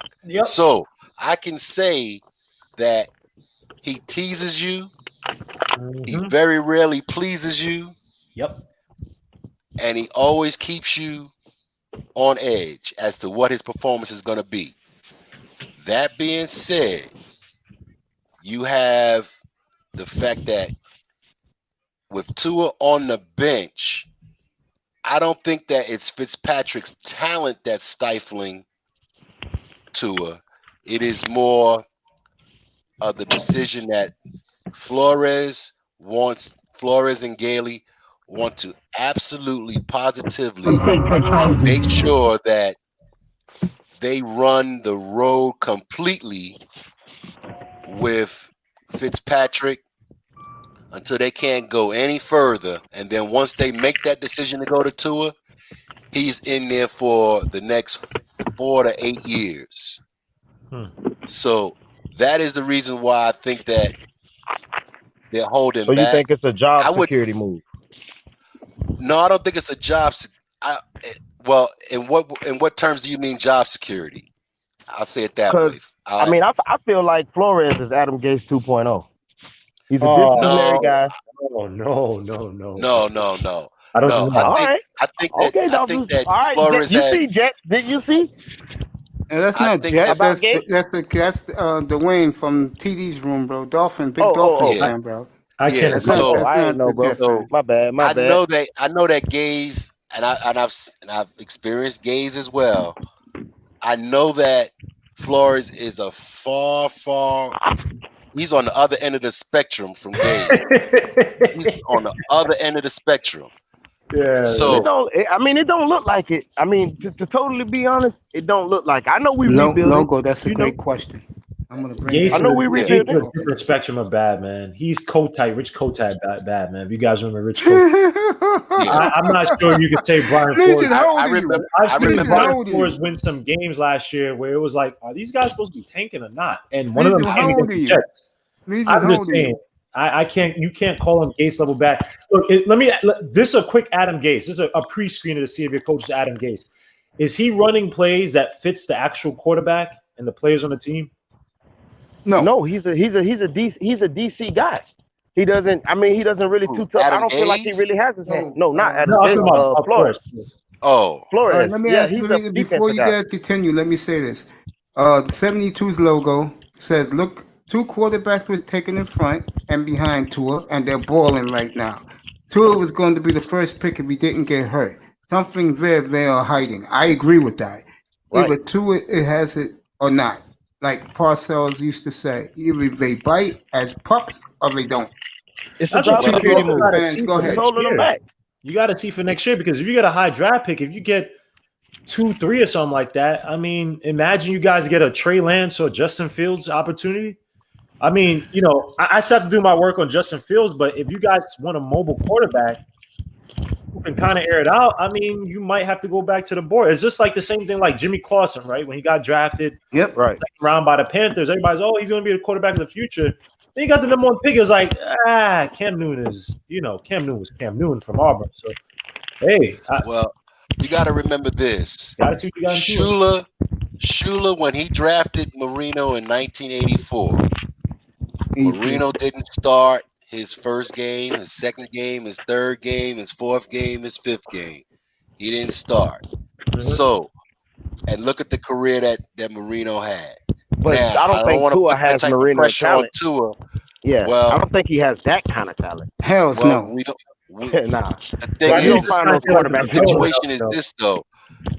There's nothing wrong with sitting the guy if you want to make sure that he's right for the long term. All right, let me play devil's advocate. Hold that point. Let me play devil's advocate. I want both you Dolphin fans to answer this question.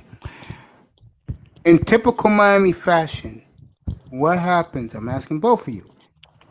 If he can't play, like he's not that good, Flores knows it.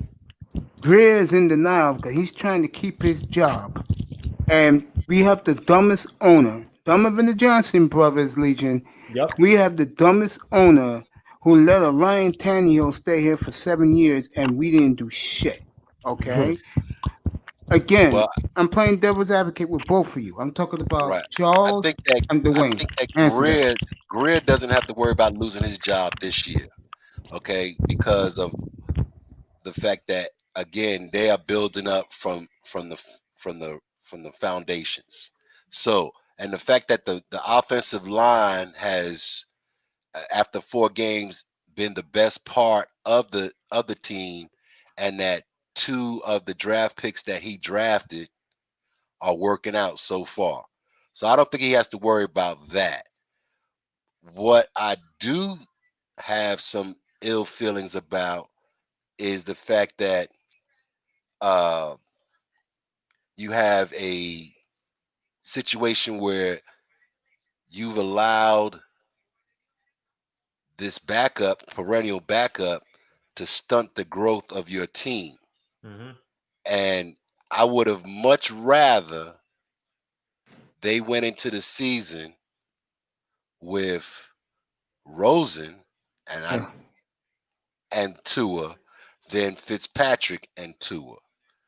Because at least I know that throws can be made, and with the improvement of the offensive line, both of those young quarterbacks could have had enough success to where we're at least 2-2 rather than 1-3. Before I let Charles go, because Charles is next, I want to say this real quick. Yes, but Shula was praising Marino in practice and training camps. Flores hasn't praised Tua at all, not even something positive about Tua. Before I continue, go ahead, Charles. I mean, like I said, I as a Dolphin fan, I never feel like the Dolphins ever had a coach like, I actually felt truly, truly, truly good about. And I think that's really our problem. It all starts at the head. If we can get us a good, a good young coach, a good young coaching staff, and actually really build something and draft players that are going to produce for us, then I think we'll be all right. Because the most productive player we drafted so far is Jason Sanders. Well, I think you have a good coach. I've been through some good ones. Yeah. I've been through a great one. I've been through a lot of bad ones recently, and Flores is a lot better than a lot of those bad guys. Okay. Yes. I mean, at the very least, Flores is not scared to make decisions to win the game, and he's kept his message through a very bad year. He kept his message consistent to where the team did respond and win 5 of their last 7 games. Okay. So I think we have a good coach. I think we have a coach that can bring success to the franchise. I just think that he needs to make this decision with Tua correctly. And I think that his gut is telling him that he should start Tua, but he needs facts. He needs proof. I think with the lack of talent, in my opinion, they have around them, I think they'll play him, but I think they'll wait until the schedule gets a little softer, like against the Jets twice and the Bengals back to back to back. Before I let you go back, go ahead, Platinum. God damn. What's up with you, man? What's up, bro? I didn't know. Pardon me. I ain't want to interrupt the Miami Dolphins conference room rally. Hey, but that's why I'm here, I, bro. I disagree with to me, if you're a head coach, be a head coach. If I want to start Tua, I'm sticking them in there. I don't care. Fire me, but I'm not gonna go in there and play. I'm not gonna do that. I'm not gonna sit there and let Fitz play and lose to kiss ass, and then you're gonna fire me anyhow. So fuck that. Yeah. I stick Tua in there. I'm sticking my best bench guys. I'm sticking my best players in there. And then if you want to fire, because at the end of the day, they're going to fire him in there. I'm telling you, when Tua starts out, he's not going to be there. They did not draft Tua for him. I'm telling you that right now.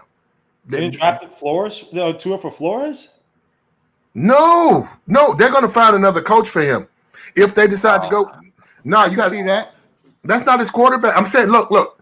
That's crazy. I'm telling you, if the coach of the Miami Dolphins, if he was the reason they drafted Tua, you got to tell Fitz, sit the fuck down and put him in there, because you got to lose with him. Mm-hmm. It's the same thing with the guy for the Chargers. What is the guy? Anthony Justin Herbert. No, yeah, okay. Anthony Lynn. Anthony Lynn, right? Oh, okay. Yeah, the coach. Yeah. Where's Tyrod? Now, Tyrod's, look, we can talk about if it was fake when Tyrod's on the bench. That's what I think. Herbert's out there.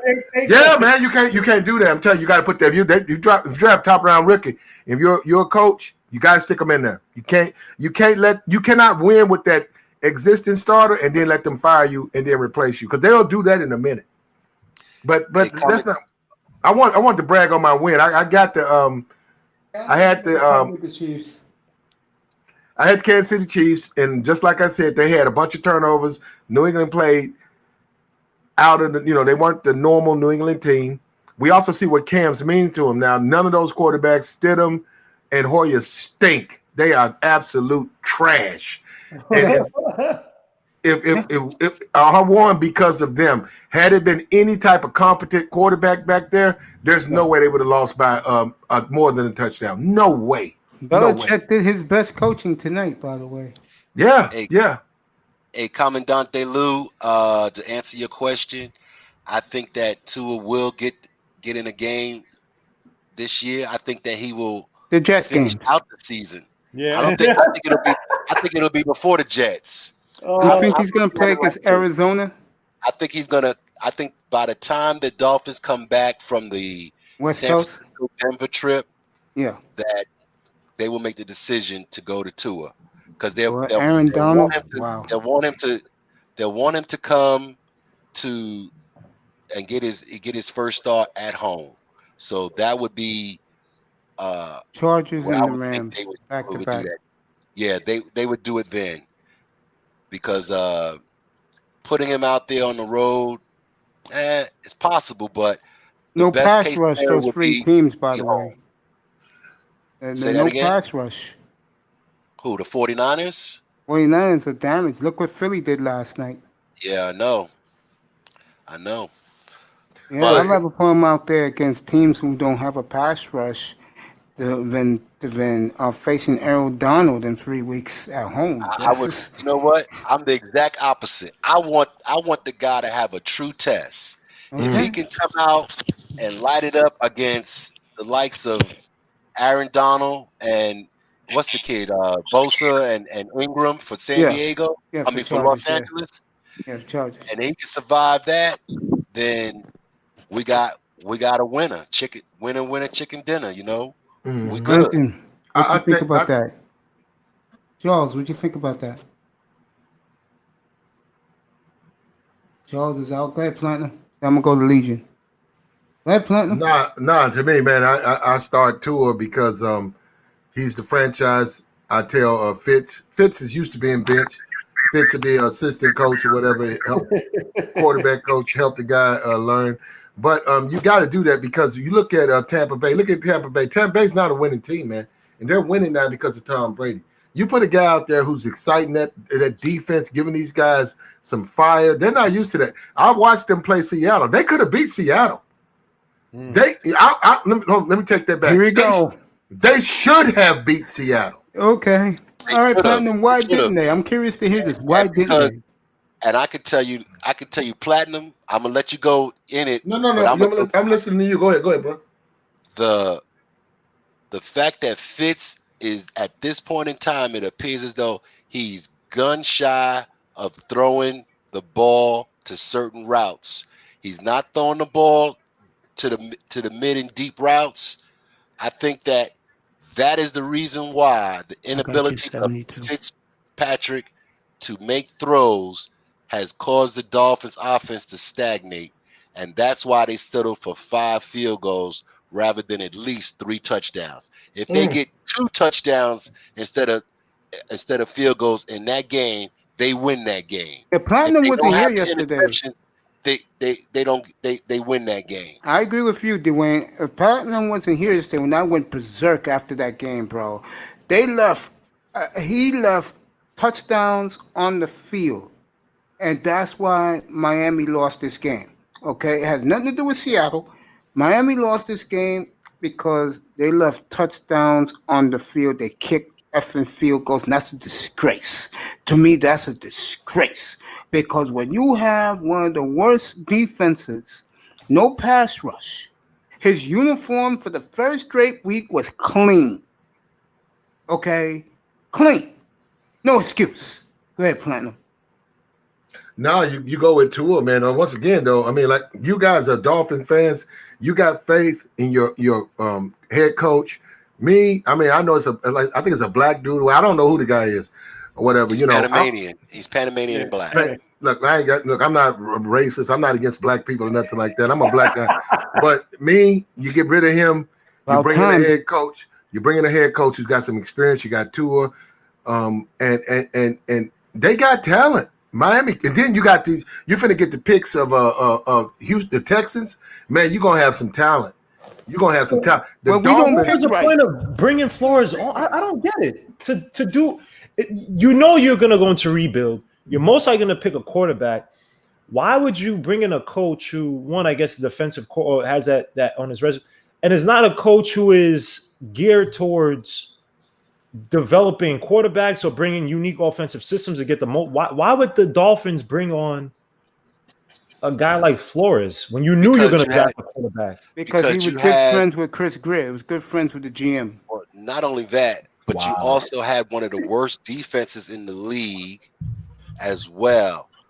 And you needed somebody who was young, who could relate to these players, and not a retread, i.e. Adam Gase, okay, that could instill a winning environment. He's came from New England, spent 12 years with New England in all different facets of the organization on that coaching staff, from scouting, the coaching receivers, every position, coaching backs, coaching linebackers, and then become a defensive coordinator. Those are facts, Dwayne. Yeah. Facts. So he's well rounded.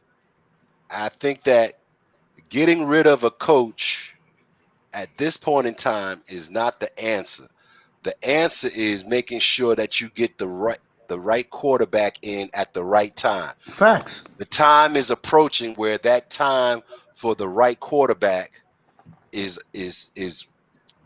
upon us, and then you build from there. I agree with that. You build from there. And if this kid asked you the question for you and Charles, you back? Yeah, I'm back. Charles, you back? Go ahead, Rocky. What was we talking about? We're talking about now the coaching by Flores in the quarterback situation. Should Tua should play now or wait a couple of weeks? That's what we're talking about. Yeah, he needs to play now. He should have played 2 weeks ago after the Patriots game. I feel like he should have been in. And like I said, I know a lot of us Dolphins fans, we see this year in, year out. Like I said, once again, I don't like Flores. I think he would be a great DC or an assistant, but as a head coach for us, let's keep it G, because he's Spanish. Let's keep it G. Let me ask you this. Well, let's talk about that though. A lot of these black, like Romeo Crennel, a lot of these brothers. Let's deal with the reality of NFL. Okay, I know what it is. I wasn't born yesterday. It's unfortunate. It's not fair for black people. Now, Romeo, right now, come on. They put you in charge of a sinking ship. Shit, did it? Hold up for a second, Platinum. Did it really? This is for guys like Charles and Dwayne. This guy, violation for showing tour tape. Wow. Yeah. TD's room got violated. Roscoe, get back up here. I'm gonna send the link. The guy in Miami, the head coach in Miami. Okay. Yeah. This is my thing. I'm gonna tell you the truth because I followed the NFL for a minute. These African American, black head coaches. Yeah. They do not do what they're supposed to do as coaches. You're the head coach of the team. Thank you. Which means what you say goes. If they want to fire you, they can. He could walk in there right now and say, okay, this is my lineup. Tua, starting quarterback. This my running back. This my cornerback. This my cornerback. I don't give a fuck. Right. Veterans, I don't give a fuck. They can complain, whine. He don't care. I don't care if you guys decide to give him a $100 million contract. It's got shit to do with me. I'm the head coach of this team. I'm going to put the best players on the field. I'm here to win. Now, they fire you. They know you're trying to win. But you don't sit back. I'm going to let Fitz play. I'm going to let the guys you paid play. I'm going to lose. And then you get fired at the end of the year. Okay. I've been saying it. It's Flores. Incoming call. I don't think that Flores is in that type of situation. I think that he has made the calls to decide who is playing and who is not. I don't think that he's a peon. And to circle back a little bit, the situation that a lot of African American black head coaches, when they get that opportunity, they normally are in the worst situation. Other than I can think of the Eagles coach Ray Rhodes, who had 1 year with a playoff team. But other than that, you very rarely have had a situation where black coach had the foundation set and everything rocking and rolling.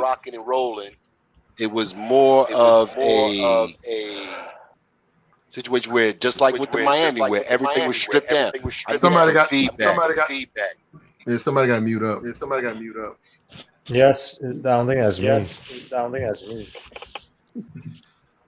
So, who has the video playing? Who has the video playing?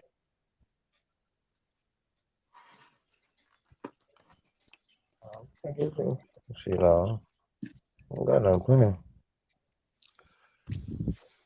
Yo. So as I was saying, oh yeah, it's still there. Yeah.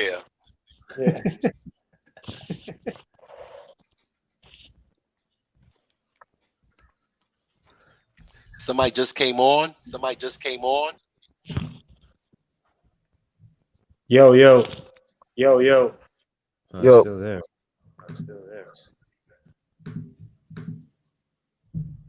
Yeah, I don't have any videos up of this stream.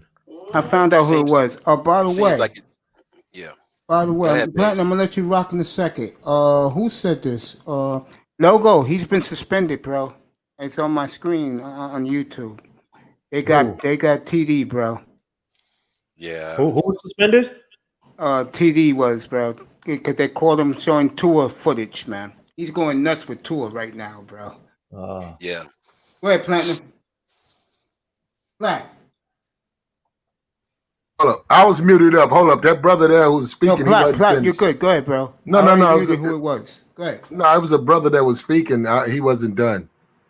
Because he got a lot so of basically, feedback. the situation was that Flores came into the situation where everything was stripped from him. This is really his first. When you think about it, this is his first year, because that official first year, everything was taken from him. Everything was stripped down, and even to the point where after training camp, there was still more upheaval in the roster, and then every week getting players from the waiver wire. You know, it was just a turnstile of players coming in and out. This is his first year where he could actually say he had some say-so in what players are on the roster. Let's see what he does. And I have faith in him that he's going to be a Dolphin head coach for at least the next 5 years. Okay. Because of the way that he carries himself and his consistency in his words and actions. Other than just now, where he seemed to be waffling during that interview about Tua that happened today. I didn't hear that, but elaborate. Well, he was asked if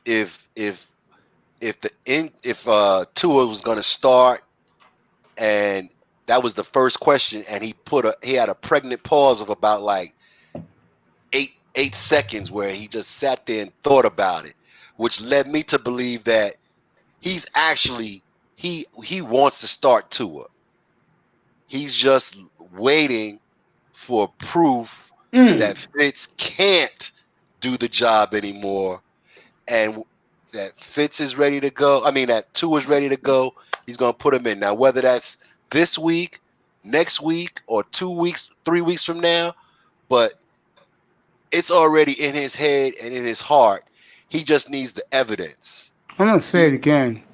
Well, I don't hold think I'm planning to let you go in a second. I'm going to say it again. I don't think he has enough talent around Tua besides the offensive line where Tua is going to perform well. That's just my honest opinion. Go ahead, Platinum. And then I don't know if Dwayne's a fan, and I can understand if he's a Dolphin fan. He's speaking from a standpoint of a Dolphin fan or a football fan in a sense. Look, and you know how it is for especially. I go with Tua. They drafted him for a reason. Fitz is trash. Look, I ain't got no problem with Fitz, and I don't blame him. I stay in the league too. If you pay me, $5 million or whatever to go, Fitz is trash.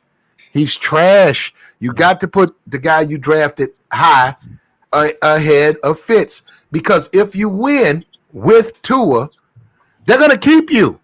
They're gonna like the relationship. They're like, we won 6 games, we won 8 games with Tua.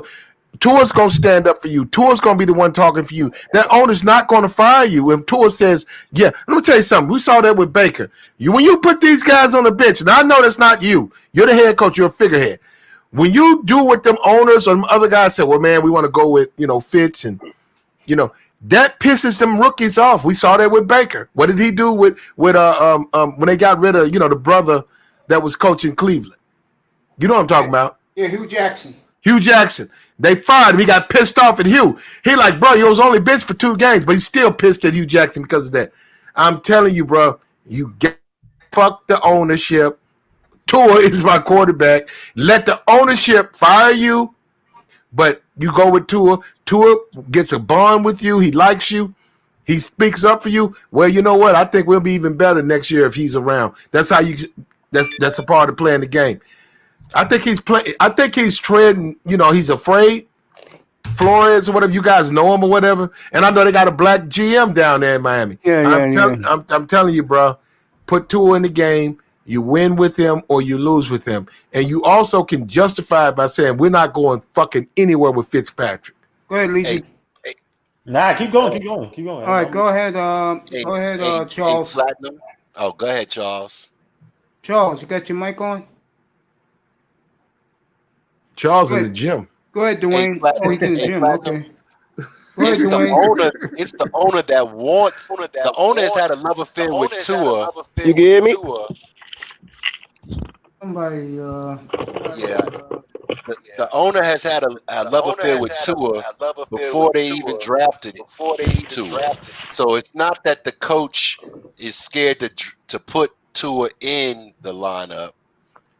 I think that the coach is like, look, I want to put him in. I just need to see and I don't agree with this. Mm-hmm. I want to see Fitz prove that he can't do it anymore. I know that this guy can. I want to give Fitz the chance to lose the job rather than me just taking it from him. I don't agree with that, but what you were saying, Platinum, that he's scared that the owner's going to be mad because he puts Tua in, that's the exact opposite of the situation down in Miami. Before the owner wants to have Tua in the game. Yes, he does. The owner wants him. I don't think the coach does. Platinum, give me a second. Hold on. Kid Rasco, if you're not making a Super Bowl run, then the smart move would be is to sit Tua to next year. Hold up. Let me finish this. All right. Here we go. Next year. Where you seeing that at? In the chat room. Kid Rasco saying this. Draft around him and give him a full off season to develop and get on climate. 72. How are you going to sit Tua all year and not be able to find out if he's a starter or not have to find out this year? Is he the future? I'll skip Luke. It's about the Chiefs and Romeo Cornell. Pete says if Tua sits all year 72, it will be depressing, truly heartbreaking season. Sean told me that our boy TD got another link up there, and he's doing the same Tua filming. Protect your investment. Fitz lost the job in Houston. Yeah, okay. Go ahead, Platinum. Well, like I said, if you're here, that's what. Let me tell you something. I'm a black man. I understand racism, and believe me, I live it.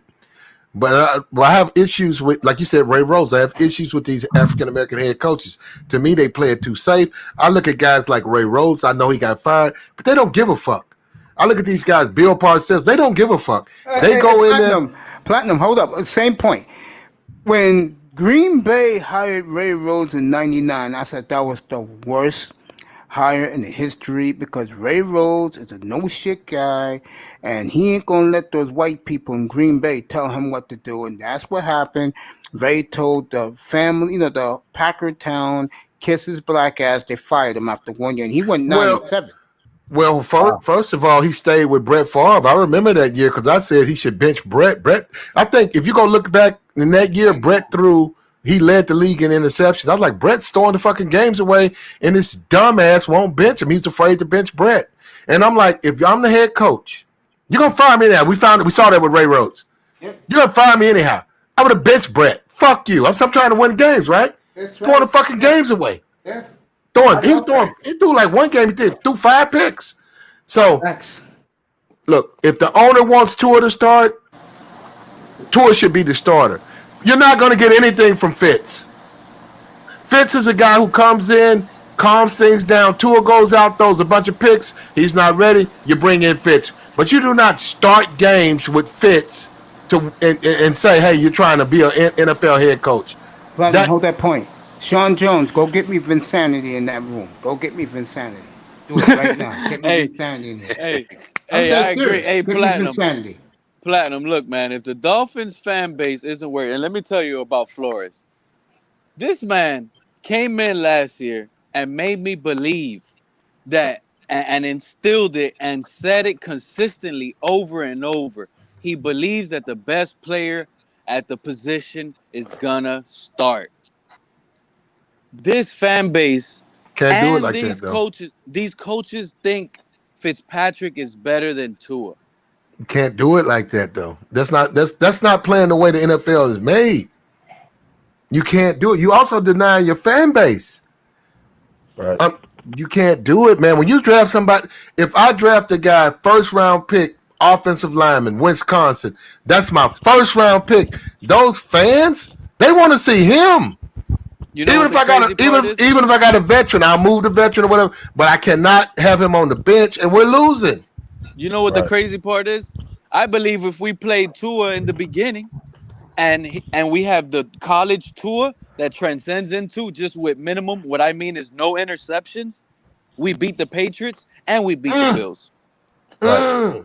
And that's what Tua starting. The rookie that everybody's so concerned with his hip injury. Right. Nah, that's not your concern as a head coach. That's not. That sure ain't my concern as a fan either. You know what, bro? Before I leave this earth, I hope to God they find an African American head coach who has the nuts to go out there and be a head coach. You cannot care. You got to bench guys. I was just about to say that. My issue with Mike Tomlin. No. Hold up now. Please don't go there. My issue with Mike Tomlin is he kisses Ben's ass too much. Ben throws picks. It's like, bro, you got to bench that motherfucker. I didn't say bench it for the season, but pull his ass out of the game. So, bro, you can't be just turning the fuck against Platinum. You know how the NFL is. Against Jacksonville, he went out there throwing 5 picks. Look, that wakes these guys up. You can't be afraid of these guys. Look at Belichick and Brady. Where Brady at? Hold on. Hey, Platinum, how many times has Big Ben... Belichick said, look, I think you need to retire. Look, we don't need to give you no long deal. I need a new quarterback. They got rid of Jimmy. He wanted Jimmy to replace Brady. Yep. He wanted to trade Brady. Yep. Brady's in Tampa. You know what? And I look at Belichick. I said, well, that's a head coach. Now he got Cam. Now, I'm telling you something. This COVID thing or whatever, it's a blessing in disguise for Cam because he's going to say, you know what? This garbage I got as backups, I can't. When Cam comes back, fuck this. I'm finna coach Cam. I'm finna go ahead and because this guy actually got an arm. I'm finna let this guy know, hey, look, you are quarterback. I'm a good head coach. Let's do together. Let's win. But these black guys, when they get these games, when these black guys become head coaches, they become the biggest pussies on earth. I hate that. And it's not. And the fuck anyway. Hey, Platinum. The thing is, it's not even the black head coaches. It's like we could go right back to where Cam came from Ron Rivera. Yeah, trash. Trash. What happened? What did he try to do? This man tried to make Cam a pocket quarterback, bro. He did not.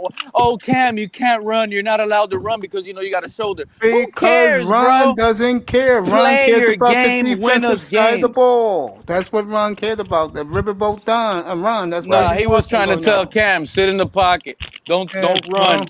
That's why Teddy Bridgewater is playing very well. And they're 2-2 in Carolina, and Cam effed up the Patriots tonight, unfortunately. That's not being funny. Cam did?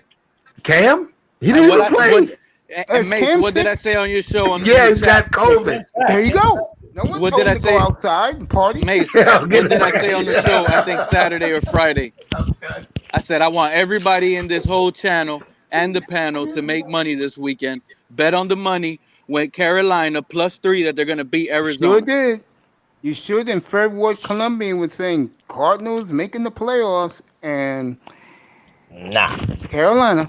Go ahead, Charles. What's up, bro? Who's talking about coaches? Yeah, you talk about whatever you want. I mean, it really don't matter to me. I mean, you already know it's just these coaches. They don't take full advantage of their opportunities. And it's another thing. I mean, with the whole NFL, who's scouting these players?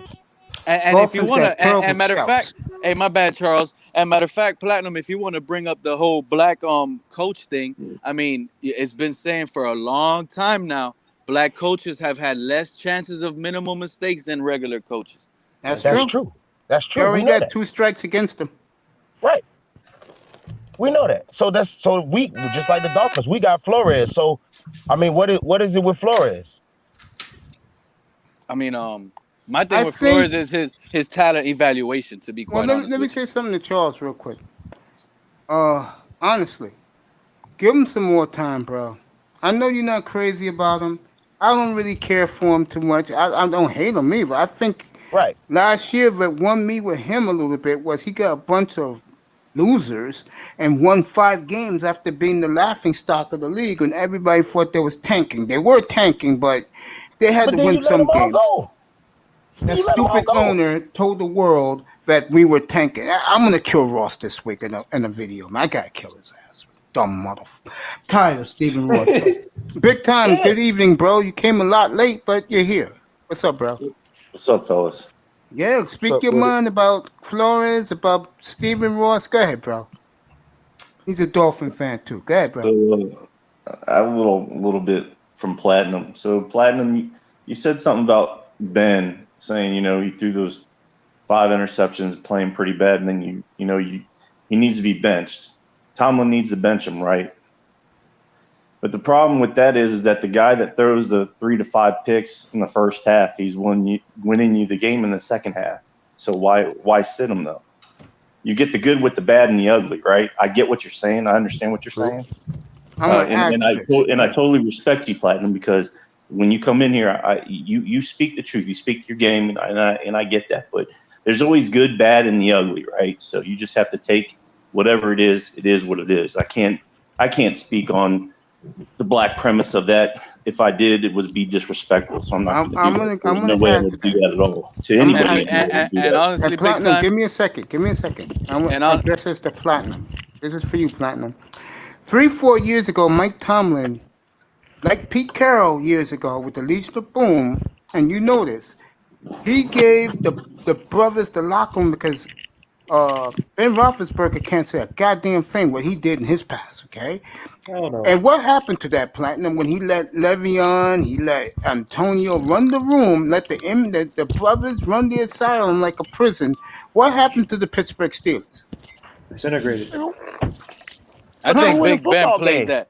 Big Ben played that. He played that flaw, in my And honest opinion. Platinum, what happened to that team, Platinum, in the locker room? What happened? Platinum's out of it. All right. But go did ahead. they not win football games? Real quick. Hold on, Pete. Hold on. Give me 1 second. So yeah, me and Pete, we've been through few different YouTube channels, and I've seen you, Dwayne. I've listened to you. You have a great knowledge of the game. And I listened to you, Pete, in TD's room. You sat there and said the word espionage. So I just got a quick question for you, man. So if in fact we just, let's say, lay it down between me and you, and we keep these bullshit narratives away from each other, and I want to speak the truth to you, because the narrative I was throwing out there with Tua earlier, with not starting as many games, that's just a bullshit narrative, dude. Don't believe all that shit. It's just a bullshit narrative, because the reason why sometimes, and I think even these YouTube channels, they throw these bullshit narratives out there is because they want that clickbait. They want people to sit there and react, right? So that it's perfect. I mean, even Larry said when he brings some of these, these type of narratives up, he wants the fan base to come out, but that doesn't necessarily mean it's a good thing. I think that riles people up in the wrong way. So my question to you, Pete, is that just being straightforward and honest, like, just fan to fan, man to man, do you truly believe it's espionage? 100%. Church, get your ass It's just straight up fan driven, and I made that up just to All right. Okay. Okay, man. Okay. So just playing the game. I get that. Okay. That's it, bro.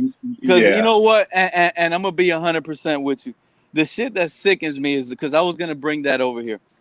The thing is, this fan base was screaming and crying for Tua, right? Yes, they were. Then screaming for months and months and months. They was. And then when other people in the chat on TD stream, anybody stream, if anybody sat here and said, nah, man, maybe we should get Derek Brown with the 5th pick because we have the bad run defense, you were already labeled a Tua hater. The guy wasn't even a Dolphin yet. We didn't even draft the guy yet, and they Pete, were calling me a Dolphin hater already. Let me add to that. Platinum, you still here? Yeah, I'm right here. Yeah, I was talking to you, bro. You disappeared. That's okay. But let me add to that. You know what? Let me add to that. Pete, let me add to that. Same thing you talking about. I'm going to add to that. I was the one every night in that room, in the chat room, saying Wirfs, Jordan Love, and Jackson. And you know why they didn't give me backlash? First of all, I gave TD some money, so I can speak my mind. Me and TD are real cool. We're cool. Me and Tony are cool. Number two, Tony's was with me. Okay, it was the rest of them around him that for, especially EM, who's gonna be back here tomorrow night, that his worship of Tua Tagovailoa, man. I'm like looking at him like, bro, you got to be effing kidding me. And on what? And you guys are from that chat room, Dwayne, Pete, 72's logo, Sean Jones. What they used to type in the chat room about Tua? Remember? You say he was the greatest of all time. He was peanut brittle. I used to type in. Yep. He's peanut brittle. Nah, man. I mean, he made some mistakes, and he got hurt. He gets hurt too much. That's why I don't like. But he got an arm. Listen, man. The bro got an arm that you can. I'm telling you, that's a passer there, bro. They need to let him out, put him out there. They are soon. Trust me. And maybe after San Francisco. You know, it's just a matter of which week. It's not a matter of if. It's a matter of when. Church, get up. And right. When you really think about it, they don't really have a choice but to throw him out there sometime this year. They can't go the whole year, especially if he's 100% check the blocks healthy, as Flores has said, and not put him in the game, not put him in there to see what we got. So, but Dwayne, I understand what you're saying, but if he isn't doing better than Fitzpatrick, they're never gonna put him in. And Fitzpatrick, he isn't even good. Go ahead, Larry. I mean, go. I think it has a lot to do with the injury. It has nothing to do with injury. Whoever said that. So if it's not the injury, then we don't know. I think it's the injury. What? But they said it's not. Flores today. But they lie a lot. That's the Dolphin organization. They lie too much. Bro. I don't trust them. Mace, if it was the injury, they would have never let Rosen go. Right. You know? So I don't think. But they're not going to say that. Injury. Yeah. But it's not the injury. The fact that we don't know the reason why, and it could be something as simple as I just told you the reason why. What like I was telling you guys earlier. What did we fall in love with Flores when he first came to Miami? Why did we fall? Let's go back because we're all Dolphin fans. We were on TD stream last year when he first became the coach. Why did we fall in love with him? Why? Because he said it. He wants people that are good, that are going to start. So we trust him in picking the best player, evaluating the starter.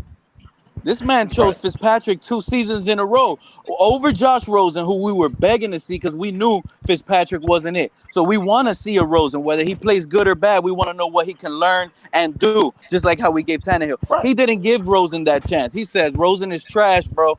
Fitzpatrick is better. You're playing. This year we drafted Tua. There has never been a top 5 quarterback drafted in the top 5 that has not started day one. Never. Well, I'm looking at Justin Herbert, and I'm looking at the Cincinnati. Joe There's Burrow. only been one quarterback. Dwayne, and it's Baker Mayfield. That's it. And the coach even admitted he made a mistake. And that's why he got fired. Depends on the long-term plan. That's right, Kid quite a few players that have been drafted in the top 5. There has never been a top 5 pick that has never started the first start of the week. Oh, let me say this. Unless they were injured. Unless they were injured. Let me say this. Unless they were injured. Injury aside. Carson Palmer. Bro, guy. Hold on, give me a second. Carson Palmer was number 1. He was number 1 coming out of the draft. He didn't start until the next year. Fine. But he came out injured. Prone, he did not. Yo. Right. Yo, calm this shit down. Injury prone or prone to injury. That's the reason I wanted Herbert and I got blasted in TD's room. I remember that. You did. 72 logo. Platinum, you up? I'm right here. Go ahead, bro. Well, you guys are Dolphins. I'm listening, man. You guys Dolphin fans. Go ahead, bro. I'm listening. Larry, go ahead. Hey, guys. What's up? Larry in the building. What's good, bro? What's up, Larry? What's good? I'm still a little pissed off, guys. So, hey, Dwayne, why you don't be going to Larry's show? I don't get a notification. All right. Okay. That's why I went the first. I'm gonna just say go Dolphins to that.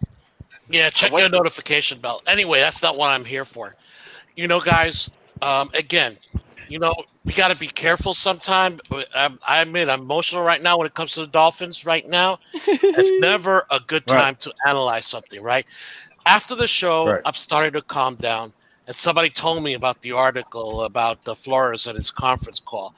So here I am, still emotionally a little unbalanced about my Dolphins. And I read the article. And the first thing that came out of my mind when I read the article, Flores is a liar. He's a liar. He's saying, Thank you. Let me finish, guys. Okay, okay. Before you get on me, let me finish, and you won't get on me, okay?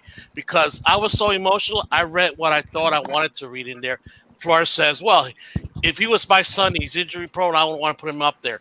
And first they're saying, "Wait a minute, but you told us he was ready. You said, and beyond that, you acted like that when he was your number 2 quarterback. Either you're a liar or you're stupid, because if he's got injury prone for a number 1 quarterback, injury prone for a number 2 quarterback." Then I calmed down, reread the article, and I just misread it because I was so pissed off. Okay, he was trying to say, you know, if you cannot force me. I think I heard you guys already mention it. You cannot force me to make your decision. Okay, if this kid was injured, he was my son. I'm not going to make the decision based on you guys. He didn't say anything or imply anything after I reread it that Tua is still hurt and that he may not be able. That he doesn't want to play him because he's hurt. Because if he did state that, then I would be the first one to call him either a liar or stupid. Okay, liar because he told us he's ready. Stupid because if he's hurt, you don't make him your number 2 quarterback. That's just stupid. But I went back, reread it, and okay, I got it. You know what? I was too emotional, and I just took it the wrong way. I feel you, but this is what I have with man. I don't want to look. This is my problem with guys like Flores. I'm saying it like that. Mm-hmm. You are the head coach. I'm a head coach of a football team. You give me my players. I need my quarterback. You give me my quarterback. That's not my issue, his condition. Now, has he cleared waivers? Is he ready to play? I'm putting him in the game. I'm not there to worry about what's going to happen if he gets hurt. What the fuck would I care about that for? That's not what I'm paid to do. I'm paid to coach the team, win football games. That goes for the wide receiver. That goes for the linebacker. I'm not going to sit there and say my star linebacker, well, I love him like a son, so I didn't, I know he was cleared, he could play, but I don't know, that ain't my son. I love him like a son. What the fuck? You get That's what I'm fired. saying. He doesn't have a good defensive line in front of him, so it's gonna be too easy for a guard to hit him hard. Yeah. Get out of here, bro. I completely agree, bro. Man. You play your best players, and look, and this Dolphin team, they lost their best players because they knew he wasn't an incompetent coach. Minka Fitzpatrick, he said, he opened his mouth. He said, "Bro, you cannot play me at linebacker. I'm either a safety, a boundary corner, or a nickel. Right. What are you doing?" Right. Charles. Right. I'm glad you said that because he's playing for Pittsburgh now, in the last few hours. and he's helped that defense out a lot. Let my man go. I'll let you get back. Go ahead, Charles. It's Flores, guys. I mean, it is. He's lying to us. If he's healthy, he would have been out there. I don't care what nobody said. But like I disagree, Charles. I totally disagree. He's not lying to us. Guys, if you saw my show, one of my problems with Flores is that he's not aggressive, okay? Whether it's coaching or dealing with the media, okay? Learn from Bill Belichick. If a reporter asks a dumb question or a question he wants to answer, Belichick give him the evil eye, the eye saying, "Are you stupid?" Okay, and either won't answer it or just give a PC correct answer. Part of the problem, Flores doesn't do that. Opens up for criticism, whatever. An example that I used is exactly what happened, the 4th and 5 play, the most controversial play of yesterday's game. Everybody has different opinions about. Almost everybody said he was wrong. I'm one of the few that says either way was not wrong. There was a logical reason for going one way or going the other on the 4th and 5. My problem with Flores, when that conference came on, that question came up, he was like very defensive about it. No. If you want to gain the confidence of the fans, more importantly, the confidence of the player, you stand up there and say, "I called it because I believe that's what would work, and I would do it again." Okay, stop the criticism right then and there, because you know why? It's the one instance he's actually right, because he wasn't wrong to make that 4th and 5 call. Not in my book. By the way, guys, I'm one that would have done it the other way anyway. But the point I'm making, either way was okay. There was logical reason for going either way, either going for the 4th and 5 or not, and hope and banking on your defense to keep Russell Wilson under control, give you another chance. Because at that point, we kicked the field goal. It was 17-15. It was 17-15, only a field goal behind. Okay, so I could see either way. My problem with Flores is he hum, and you don't do that. Okay, you don't do that whether you're a politician, whether you're a coach, or whether you're a manager in a company like I was. Okay, because that shows that you lack confidence. Okay, you show people that you lack confidence. That's blood in the water. And what'll happen is the worst thing that can happen to Flores, his team will then not have confidence. You got me for insanity? Go ahead, Larry. No, that's okay. I already said my 2 I was asking Sean Jones a question. Larry, You get me for insanity? Go get it. Larry, you know why this whole injury thing is like, how is Flores lying? This guy is not lying. Imagine how many people would have to hold this lie as well. His doctor, is his doctor lying about the 4 to 6 month recovery on the hip? Is his personal trainer lying as well with all of them? Are they all personally connected that they all want to hold the lie together? Like they're getting some sort of income? Because if I'm a lie, hey, you got to give me something, Tua. Yeah. You know what I'm saying? Guys out there, and Charles, I hear is you. Tua on the injury report? Is he popping up as limited in practice? No. So why is this whole injury concern thing about his hip ever even coming out? It's Because just the Dolphins narrative. have lied before. Pete, many that's times. not that. Before. Go ahead, Okay, Dwayne. that's before. Today's today when you were dreaming. Guys, I never had this much hope being a Dolphins fan since the Jason Taylor days, okay? I never did. There's a reason, okay? And Charles, you saying how he's lying, okay? Guy, and I'm going to stop you right there because I would not normally defend that if I thought he was absolutely lying. But you know what? We don't have a history of lying. More importantly, the facts don't bear it out, and Pete brought him out. Number one, okay, the doctor said he was okay. He's been all along saying he was okay. And on top of that, he made him the number 2 quarterback. He would never be the number 2 quarterback if Flores believed that he wasn't ready physically, okay? Because you know what's going to happen when you put a number 2 quarterback? And he said himself, you know, he's one hit away from going out there and playing, okay, at any point in time. Just like Justin Herbert, okay? So he's not lying, okay? Like I said, I brought the lying part because I was angry. I read that article, and I just point out, guys, you know, no matter what venue you're reading, whether it's my venue, your venue, Mason's venue, or the newspaper, you always have to take the whole contents in before making that emotional judgment there, okay? Dwayne, go ahead. Yeah, that's what I was pointing. Go ahead. Yeah. Go ahead, Dwayne. Well, to circle back to something that was said. Platinum, you next. Eli Manning, Phillip Rivers, they didn't start day one. Nope. As quarterbacks, they were drafted in the top 5. But now going back to this issue with the lying. Eli Manning didn't start day 1? No, he didn't. He started week 11. Kurt Warner. Right. So, this issue about this supposedly lie. Somebody's eating. No, that's Pete popping with his cell phone. No, that's not me. I'm on my computer now, Larry. Oh, that's not you? Oh, somebody is. It just quieted down. So, when you think about this lie or supposed lie, I don't believe it's a lie. I think that there's something. It may not be physical. It could be mental, where Tua has not gained the total confidence to where he should be starting day one. That's even more scarier, Dwayne. No, it's not more scary because guess what? There's a lot of things go into being a starting quarterback in the NFL. So if you don't have complete command, and although they say that, no, you see, Dwayne, you and I are going to disagree. You know, let me finish, Larry. Let me finish. That's the only reason that I could come up with that makes some sort of sense, that it's either a command of the offense or it is a lack of attention to detail with doing something. It's not a physical thing. So it can't. And It's not just an not injury You're thing. agreeing better than with a me. There's journeyman. a problem. There's a potential problem. Look, I understand So what if you're saying about. Fitzpatrick, the journeyman has nothing to do with this. Hold on, Pete. I Because understand. that's really what it is. Pete, let me talk, okay, Pete. I understand where you're coming from, Dwayne. You want him to have the command of the offense. Truth of the matter is, that does not a reason not to start a player. Okay, at some point, he's got to go out there. We want him to have 100% command, but you know what? No position can you have a rookie going there, having 100% command of an offense like that. Okay.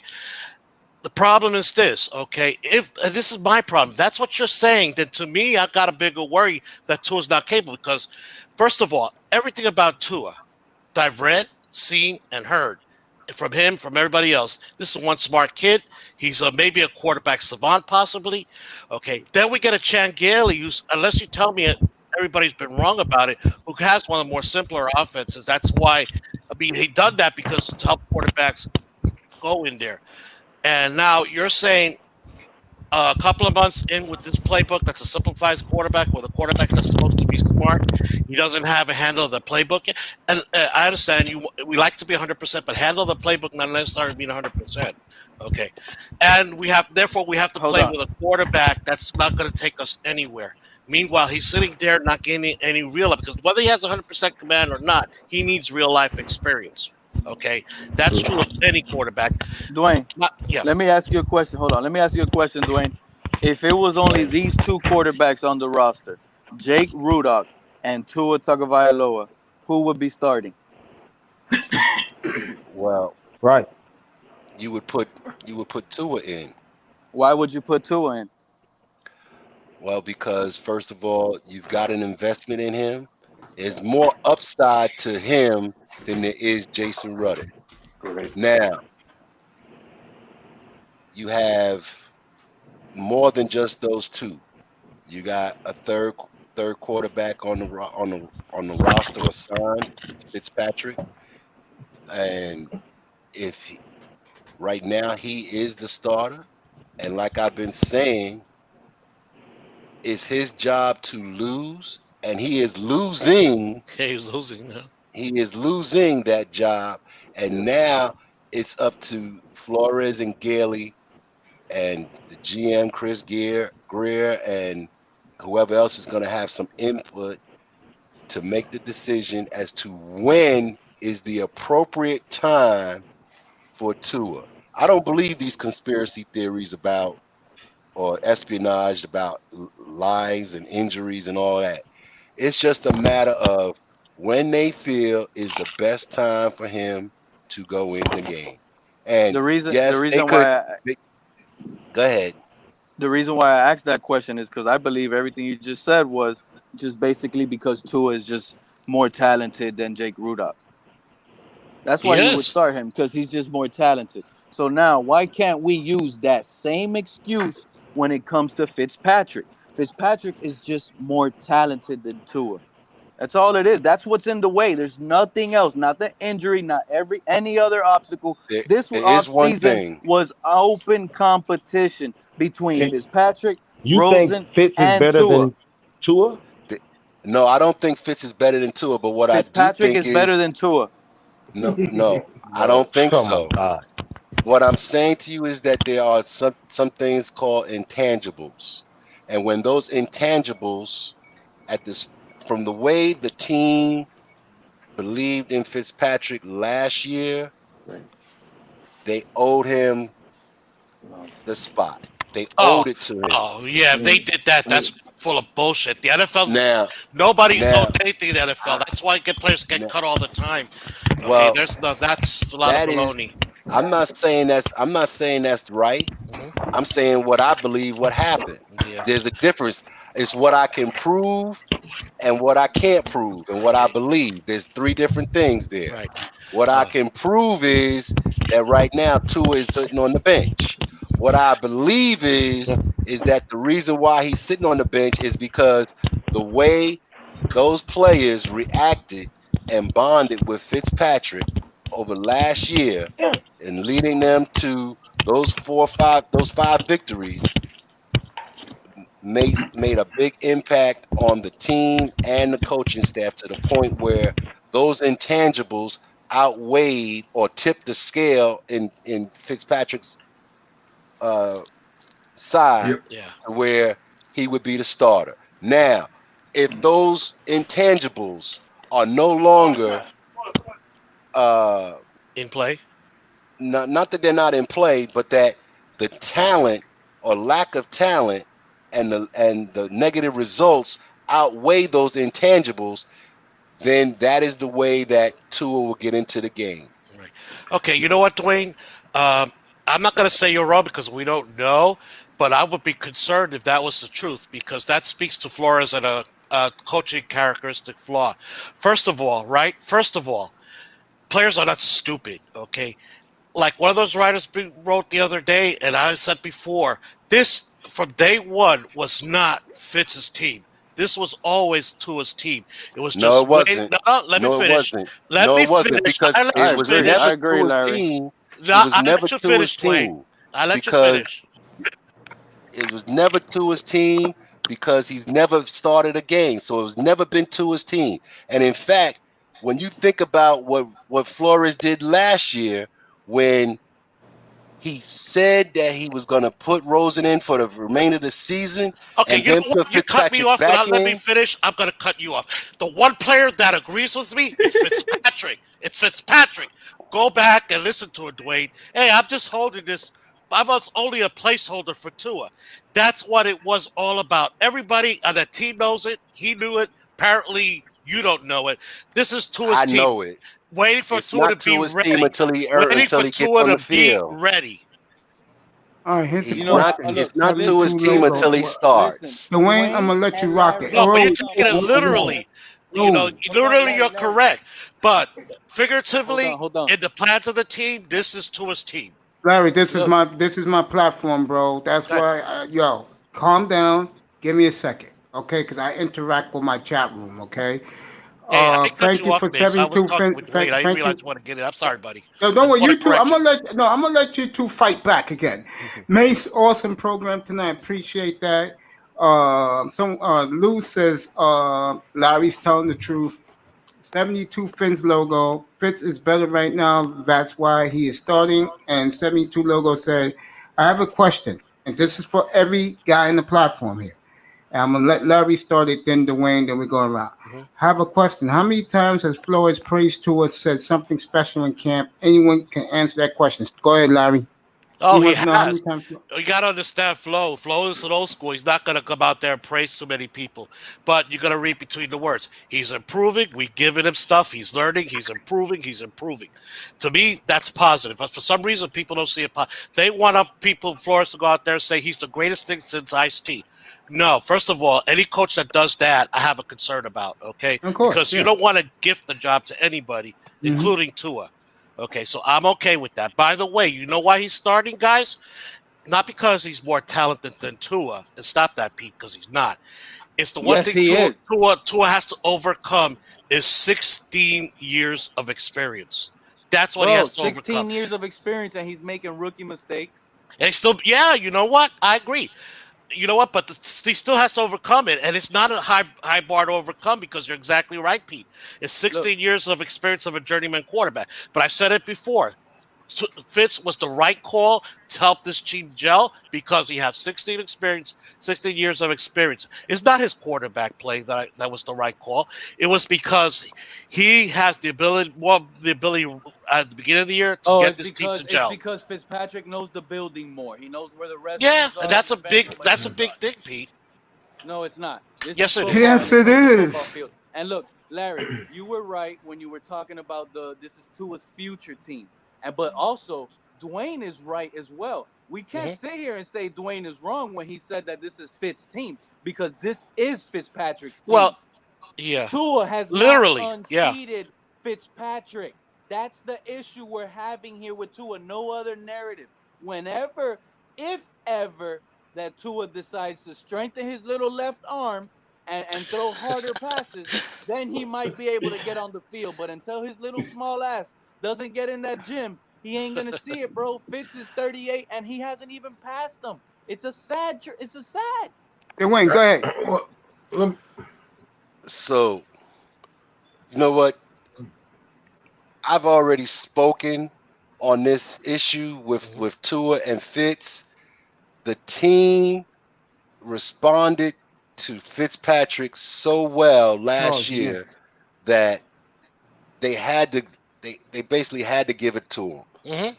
If you remember back, the team was about to revolt against Flores if he had kept Rosen into the starting position when he elevated him. I'm gonna say it again. Flores does not want to make that same mistake and go against the team chemistry of that locker room and do that again. So that is why he is making absolutely sure that it's not that Tua is chosen, but that Fitzpatrick loses that starting position. Let me put it to you this way, guys. And this is not a what Dwayne said is correct. Right. They get embarrassed because 49ers just lost at home on national TV. They get embarrassed by Nick, I forgot the kid's name in San Francisco. They get embarrassed by him Sunday, and they cannot put points on the board. Not even. He's gone. It's gonna be the third string, CJ Beathard. He's gonna Bobby Beffert. By the way, you should know this, Pete. You do know Bobby Beffert had a big part in building the championship Dolphin teams. You know that, right? His grandfather. You know that, right? I'm just letting you know. I'm just letting you know. But the point is, does he play for? Yeah, let me. He was one of the GMs of the Dolphins back in the early '70s when they won those Super Bowls. Yeah, him and George Young. Let me speak on Young. Yeah, George Young and Joe Thomas. Let me add something to you guys. I mean, I'm not a Dolphin fan, so let me just say this: if you can't do that as a head coach, when they give you the personnel, you got to put the team out there. If you have this belief that obviously Fitz has been around for a long time, he's got more experience, but if you're losing with the experienced guy, you have to put the new guys in. You don't have a choice. Now, if you want to hold on to those guys because you know it's like team and the locker room is around those guys, you're not doing your job as a head coach. Right. You're failing as a head coach. So you got to put Tua in there. Now he's from Alabama. He won a national championship. The guy can pass the football. He's talented. He's more talented than Fitz. If you're going to lose, the experience he gained is going to help that franchise in the future, especially if that's going to be your franchise quarterback. If you're looking at him as a future quarterback, you don't sit him on the bench and just go out there and play competitive and lose. That coach is fired at the end of this year. He's done. Why even stay with a coach like that? You gotta y'all had to pay attention to what Platinum just said. You can't lose and lose and lose. This coach went 5-11 last year, and he started the same quarterback the following year when he drafted one. Well, they're gonna get rid of him. Go ahead, Joe. That's why I keep going back to the same point. There's no way you draft this guy and you feel like he's ready. You telling us, oh, he's ready, he's coming around, he's looking good, you make him the second string quarterback, and then after what I seen Sunday, you didn't even give him a chance to make a play or do anything. Something ain't right. Something's not right. Fitzpatrick know his time is over with. Fitzpatrick know that. He's just out there just doing anything. He ain't trying to win. So why is he even a starting quarterback? If Flores want guys that's going to win, I don't think but he'll start what's the corner on the other side of X? Noah? Yeah, the rookie, yeah. Trash. He's trash. That boy should never be on the field starting. That's who we drafted for Minka Fitzpatrick. Yep. Terrible pick. Mace, I want to go back a bit. Good. Okay, guys. I'm really not with you guys when you said you got to worry about what the team thinks when you make that decision. This is exactly what I'm talking about. Flores being aggressive, being confident. Okay, he was wishy-washy with Rosen. The team picked up on it. Okay, and it's turned out he had a reason to be wishy-washy. Rosen sucks, and that's what the conclusion because they released him. When he's ready to make Tua the starter, he's got to be confident about it and let the team know. First of all, Why are you afraid of saying a coach makes a change like that, you're going to lose the team? You think Don Shula would have let the team dictate that to him? Okay, great coaches. You think Bill Belichick will let you dictate the terms like that? A team, players dictate the terms to these coaches? No. That's what I'm saying. Part of what I want to see from Flores that shows me he could potentially be a great coach is that he exudes confidence in what he does, and it goes down to the players so they don't question him like that. Okay. They don't question it like that. That's one of my concerns with Flores because he has not exhibited that to me. Just the opposite. Been a little wishy-washy too much. And you know what? Fans pick up on it. More importantly, players pick up on that. Sean Jones says, start to an end discussion. I'm tired of saying it. If Flores don't fire it straight like that, okay? That's a good one.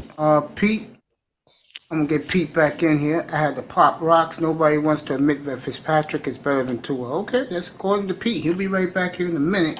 Platinum stepped off, and I guess he's going to fire up his own stream. He said fire Flores as soon as possible. Oh gosh, Pete, I love you, buddy. Hey, Legion, go ahead. Oh, no, I'm enjoying this. Okay, go ahead, Big Time. Big Time, go ahead. Go ahead, Legion. If you have something to say, I'm interested in what you Legion think. said he's sitting back and listening to all this beef. I've listened to Legion, and he has a lot.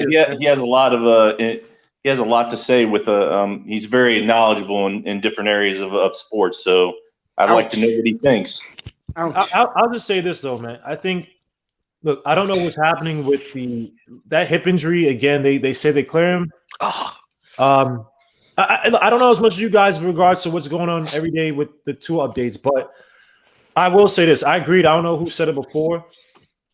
Look, when you have a play like that and you're in the hot seat, or maybe warm seat, whatever you want to call it, and the guy is able to play, and you're saying he's getting this and getting that, Tua's not a dumb player. He's a smart guy. Yeah, so Platinum said that when he was here. I don't know. I don't know if to say, oh, he's getting the playbook, he's getting this and that. Something doesn't seem right if that's the case because Tua at Alabama was always known as like a thinking quarterback. Now, obviously, he had weapons out the kazoo. You know what I mean? Jerry Jeudy, Henry Ruggs. I believe he had Devontae Smith too, right? Talk about women. He had the same guy that took Jalen Hurts' job. Let's say it again. Same guy that took a 3-year starter's job. Yeah. Or a 2-year starter's job. Right. In one game against Georgia. To say that, I don't know what it is. Maybe he's not perfectly healthy, so the doctors could have, I just don't know. But look, if the guy is healthy now, I'm trying to build the chemistry and the synergy between him and his players right away. If he can play. Right. If he can play. Big Time, we got to talk, bro. I've seen it with Fitzpatrick before as a Jet fan. Fitzpatrick is the biggest annoying tease. You know what I mean? He's playing for another contract, so you can say in the NFL till he's 60. OUCH. If it was a thing where you say you had like a Josh Allen or maybe a quarterback who's not as smart, who's going to take time to actually, then you can say, all right, we're going to play Fitzpatrick to slowly bring this other quarterback along. But Tua to me has always been a smart guy. So if he's healthy, I'm going to play the motherfucker, man. All that other shit, I don't give a shit about. I'm going to play the dude. Hey, Legion. Yep. The coach has said today that it's not a health issue. He checks all the blocks health-wise. That's what he said. Now, I don't know if that's true, but I'm not in a position to refute him. So the physical or the health issues are non-existent as far as Flores is concerned.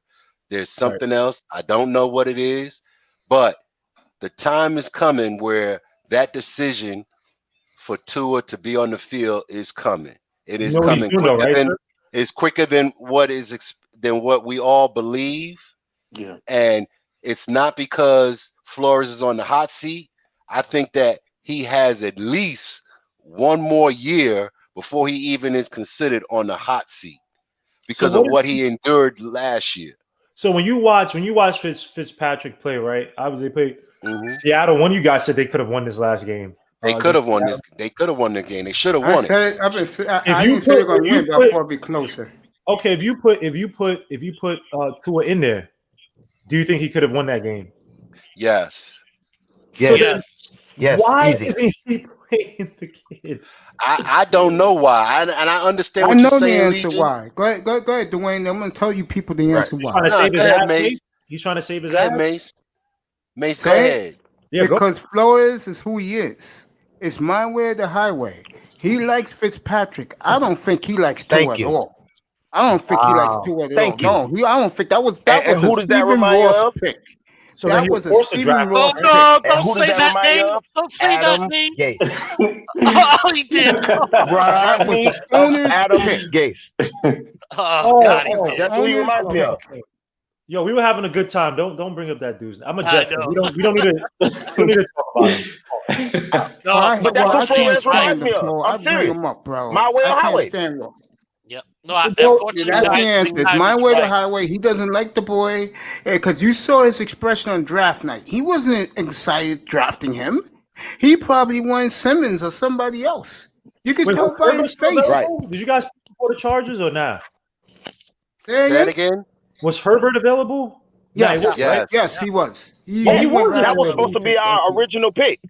No, it wasn't. Never It was was. No, it Thomas, wasn't. the offensive lineman. What? Justin Herbert? No, No, Thomas. just they wanted one of the four Justin Herbert tackles. too. They wanted Mekhi Thomas, the kid Becton. with the They Giants pick wanted ahead of us. Jedrick Willis. They wanted Andrew Thomas, and there was a fourth one. I'm at a loss. Tristan Wirfs. Tristan Wirfs. Wirfs. They wanted one of those four. Yeah, Now facts. they felt as though they wanted to be able to draft Tua at 18. But they felt as though they wasn't going to be able to wait to 18 to get him because the Chargers would have snapped him up at 6. So that's why they chose Tua at 5. No, I believe what you're saying, but I don't believe the Chargers would have took him at 6 though. No, but you know who would have taken him at 9? Jacksonville. That's true. Thank you. Yep. That's who we You took. know why? Or And we could have still end up getting Derek Brown and Justin Herbert. Facts. Guys, No, you might not have gotten Herbert. You would have gotten. We would have got Herbert. So who's making the decision? Because if the coach doesn't want the guy, why the hell are you guys picking? Because this is why I don't understand this hire. We picked Noah in the first that's round. why a coach is not the GM. Okay, that's one of the problems with the Bill O'Briens of the world. They're coaches and GM at the same time, and you cannot be.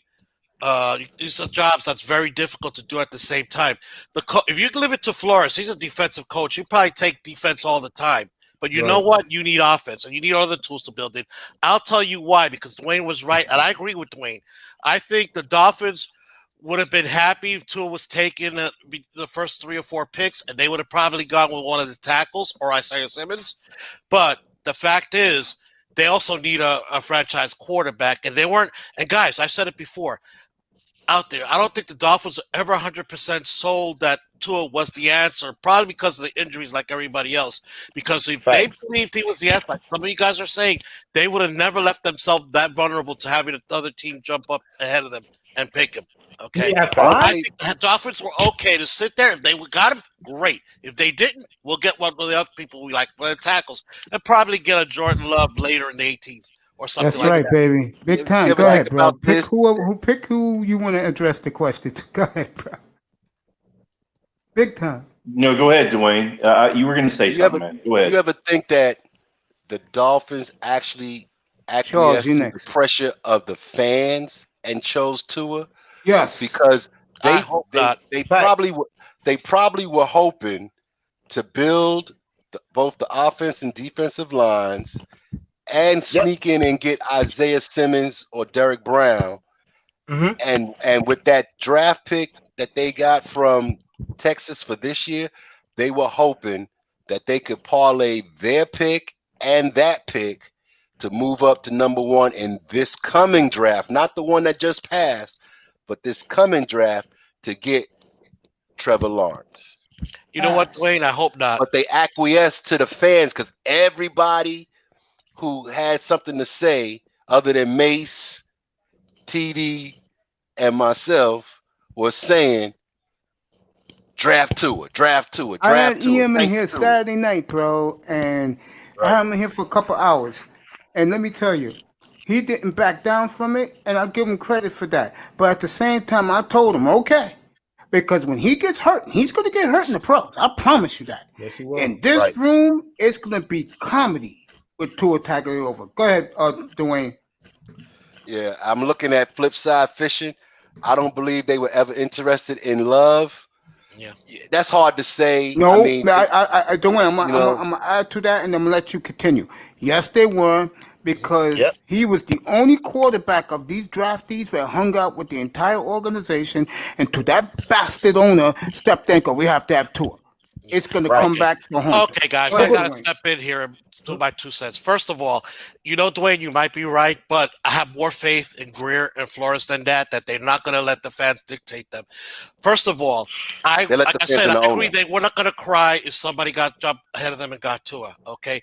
But the fact is, the hardest piece to find in the build is a quarterback.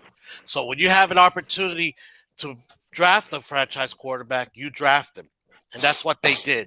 Yeah, we want the tackle. Yeah, we want the defensive tackle and all that stuff, but they're a lot easier to find than a quarterback. And a quarterback has a bigger impact on the team. Yeah. You don't think Jalen Hurts would have been a great pick in the second round? One. Oh, no. I like second round, Larry. Second round. Yeah, second, third round. Yeah, I think he went in the third round, right? Right. So why didn't Flores do what he wanted to do within building the trenches, with the D-line and O-line, helping the defense out, because you already spent all this money in free agency, and he could have got another quarterback because that was Charles healthy, was ready to go. No, Charles, go ahead, finish your question. Then I'm gonna give you the answer. Yeah, I was saying, Jalen is ready to go. He's healthy. Ain't no questions around him. He can play right now. Then you take Tua, and you don't play him, and you can't explain to the fan base why he's not playing.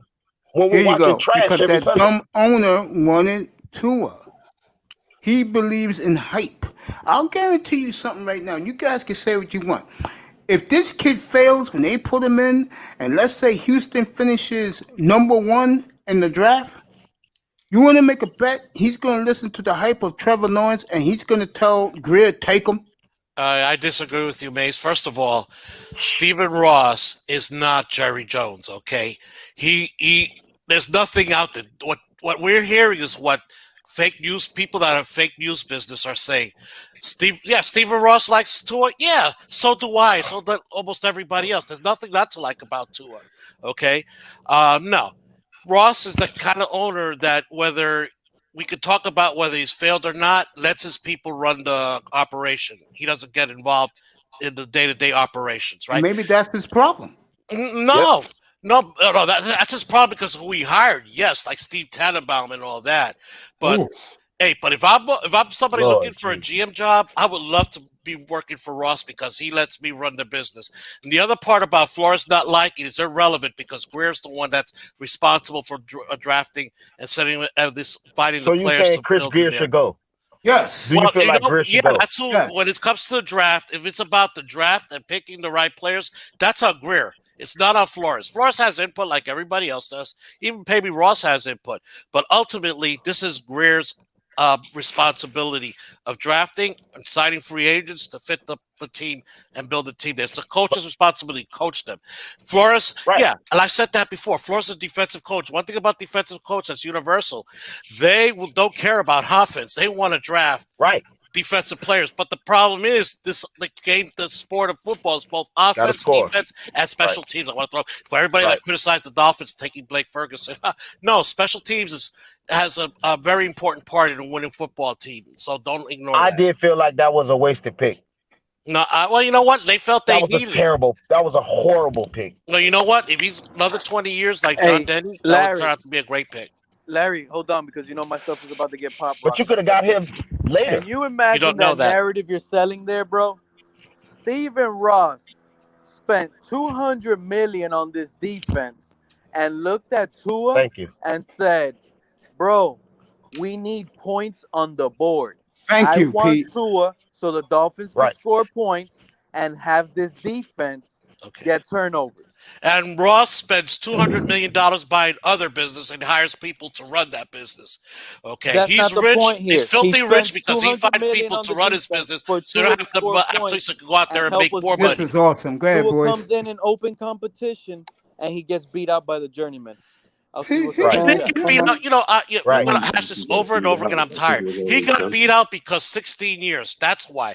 And you know what? There's no way it's Flores possible. was right to start Fitz in the beginning until the. And I said it before. Pete, and I don't know, Dwayne, you know that, but I think Mace knows this. I said it before this whole camp started. I think Tua's going to be. I won't start him, and I think Tua's going to be ready before the team is ready, specifically the offensive line. I would have not started Tua until the offensive line proves that that gives him a fighting. Doesn't have to be great, just a fighting chance to succeed. Well, guess what happened? We're here 3 games later, and they far exceed what I hope they beat. Yeah, me. I've been saying it the last 10 days. Using that excuse to keep Tua out of the game. I've been saying that for the last 11 days about the offensive line. I said this is the glimmer of hope for the franchise. I got shot down by somebody in this room. Oh, he's not in the room no more. Coward. That's what I'm saying. What is it? Why is he not playing? What really is the problem? Here it is. I'll say it again. Flores doesn't really like the kid. Hey, CX Liz, what's up, bro? You want to come up? Hey, Charles. Up? Come on up, bro. What's up, big time? He's a How are you, sir? I like this. Doing good, sir. I seen. I was good meeting you yesterday. It was pretty cool to talk and chat with you yesterday. Oh yeah, the same, my brother. So just quick though, man. I mean, because you sat there and you said that why has this happened, but maybe there's no question. Why does there have to be a why? Why does there have to be an if, an and, or a but? And if we did this, we would have won this game. If we did that, if we would have done this any differently. The steps that we're taking are all backwards, and I just want to push forward. We really need to focus on these narratives that are all out there, and we need to stop drinking that Kool-Aid. As Larry would have said on his stream earlier today, he had a small shot of Kool-Aid, and that sugar high really got to him.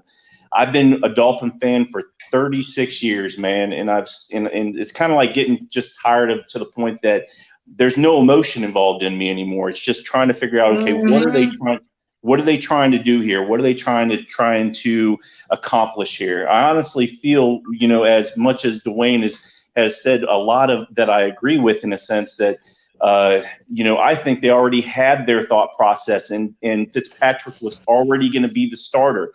Even there was a narrative out there stating, well, they're going to, he's even stated that he was going to start the best person. I honestly think Fitzpatrick was going to start no matter what, just due to the fact of what he did last year.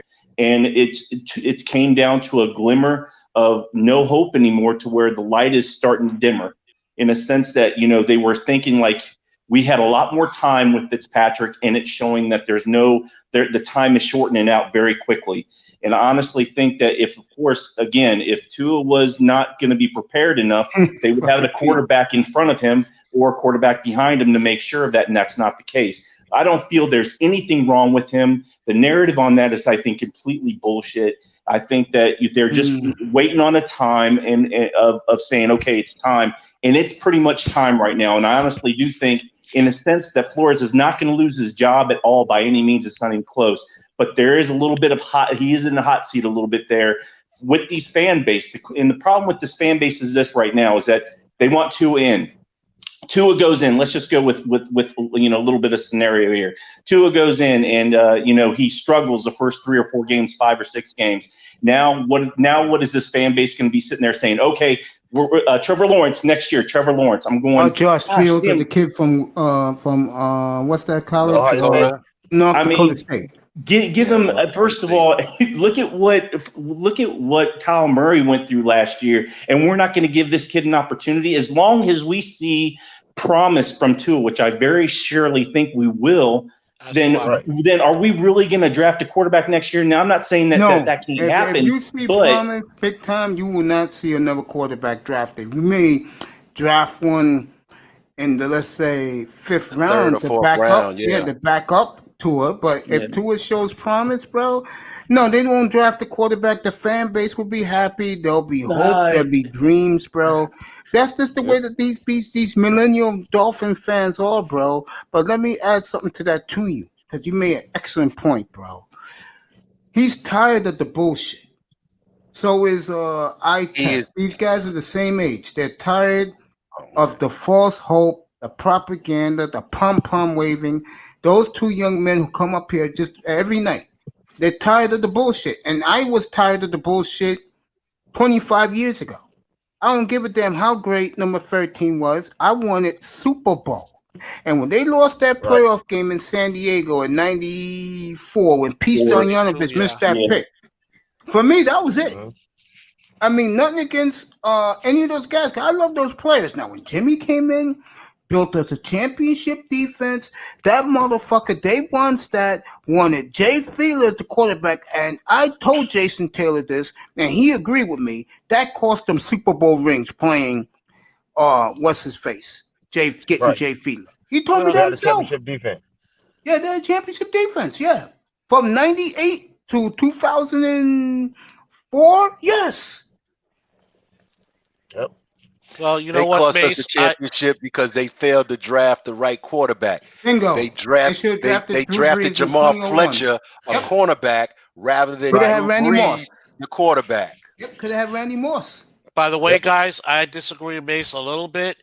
Jay Fiedler was a good quarterback, okay? Not a great quarterback. He was indeed a good quarterback. And you could win with a good quarterback as long as you got outstanding players around him. And that was the problem. Defense was outstanding. There was nowhere that kind of talent on the offensive side of the ball, including the quarterback.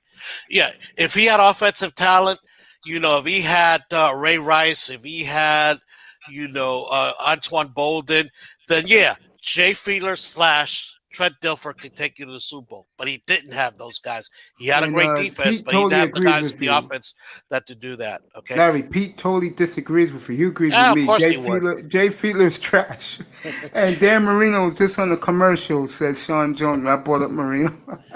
Fiedler was not trash. He was actually a good quarterback, but he was not a great quarterback. He was not Dan Marino for sure. And he was not the quarterback that was going to take that team as it was constituted to the Super Bowl. Listen. All I'm saying is if you put Jay Fiedler and Trent Dilfer, you would not notice the difference on the year that Baltimore. But you know what? The prior years, Trent Dilfer was Jay Fiedler, an average quarterback at best. I'm going to leave that alone. That team lacked coaching because Dave Wannstedt couldn't coach himself into a bag, let alone coach himself out of a bag. God, every time I see him on Fox, I want to go for the TV and strangle him. Bro. I turn away from those college halftime shows because of him. Yeah, you know, he stinks. Yep. He stinks. Fiedler is Fitzpatrick says. By the way, fishing. Go ahead, yeah. By the way, guys, when I'm talking about, I want to see Flores aggressive, confident. Because there's two great examples back to back. You had the you know, guys, I've dealt with people like this for my career in the business world quite a bit. I've dealt with people like Trump and all these people. And, you know, they have a coach that has a similar trait that these people have is Jimmy Johnson, right? He could have failed at something, but you would have never known it because he had the ultimate self-confidence in his ability. Okay, and it's to do things. You had that coach, the coach that exudes confidence to the fans, to the teams. You know, the truth is, Jimmy Johnson made mistakes while he was here, but you never hear about that, right? All you hear about how great he was. Dave Wannstedt was the opposite. Okay, this coach never exuded confidence in himself or in his team. Like a symbol of David Wannstedt, for not this mustache, forever would be for me the crab trap. Okay, the crab trap. Remember that, guys? The crab trap. Yeah. Oh, really? That's what you're going to tell you? That's the message you're going to send to your team before they go on a game? No. I'm going to read this. Yeah. Flipside fishing. Fiedler held us back. Pete, Jake Plummer was better than Fiedler. I agree. Flipside, Fiedler is Fitzpatrick. Young Seahawk fan. CX Lids 2K. Preston Williams got clamped. Okay.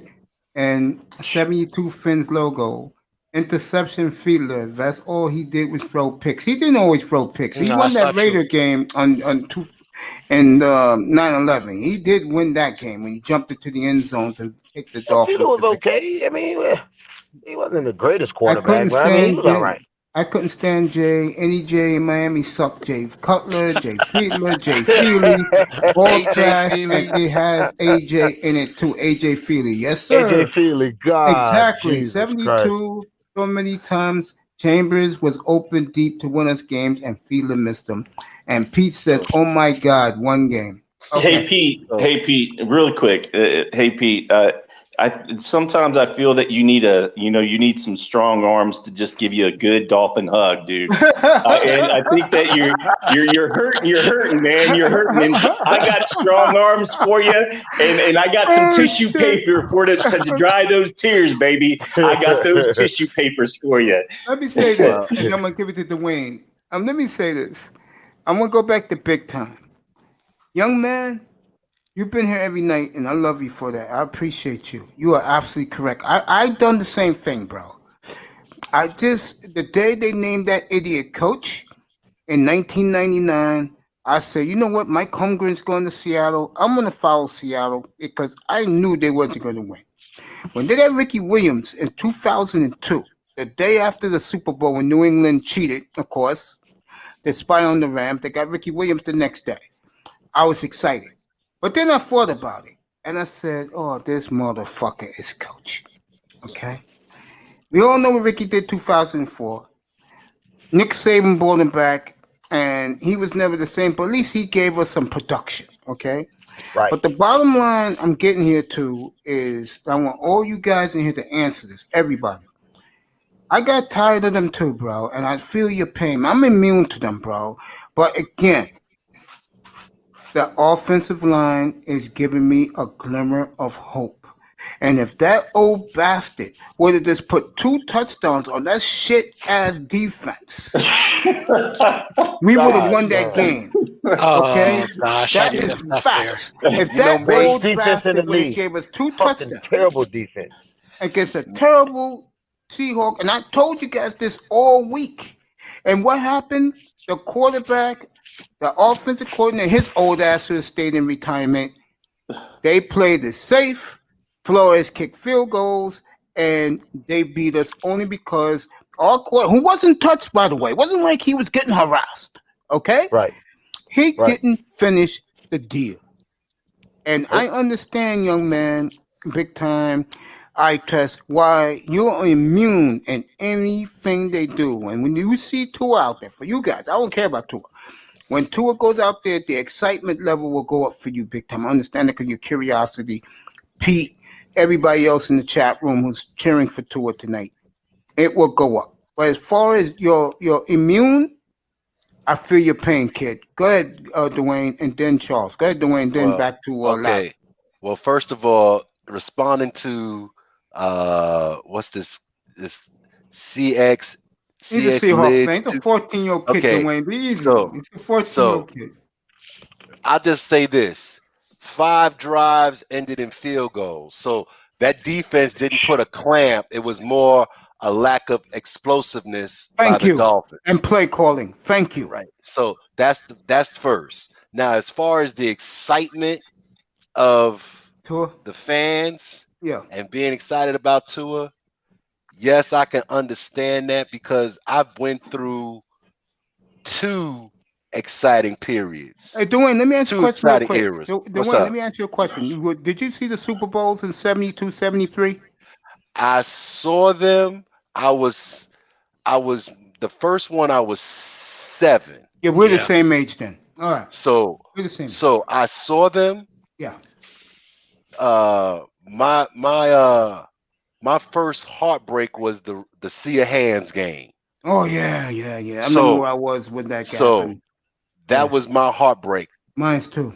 And then the excitement I had with the Killer Bees, with Woodley and the Killer Bees, and then going to Marino. I've had some exciting times as a fan. Yeah, so we I both know have. Yeah, we've seen it. I know what these fans are wanting. Yeah, I know that. And believe me, I mean, there are those of us like you and I, Mace, who have seen it and is like, man, I wish it could come back. Oh yeah, we're starving for it.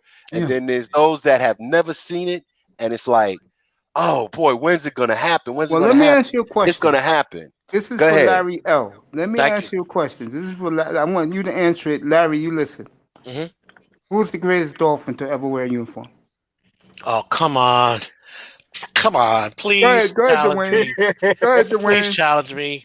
Go ahead, okay, Dwayne. You know what? I gotta go, so I want to get one thing in before I go, and then I'll answer you because then you can. Okay, guys, I have hope for this team, and I've never had hope for this team since the days of Dan Marino, right? Because I was always skeptical about management.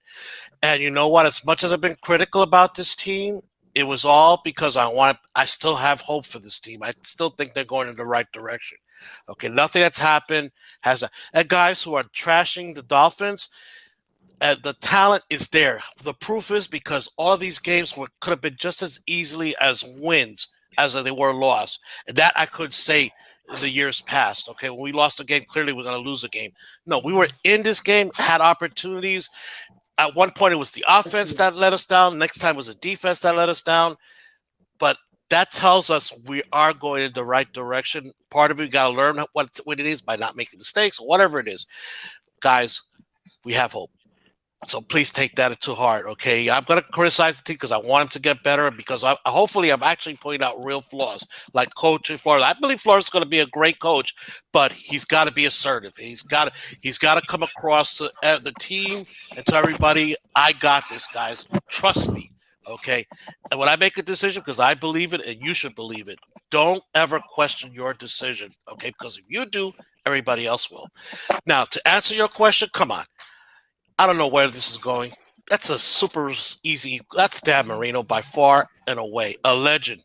He's not only the greatest Dolphin, he's a football legend. Go ahead, go ahead, Dwayne. Who's the greatest Dolphin ever? Wow. I mean, stats-wise, you'd go with Marino, but I'm going to give an alternative, okay? In my opinion, right. The best Dolphin. Say it, baby. Is probably. I'm gonna get a lot of flack for this. You ain't gonna get from me. Say it already. He's torturing me. Get from me, bro. I would say it's close between Bob Kuechenberg and Larry Little.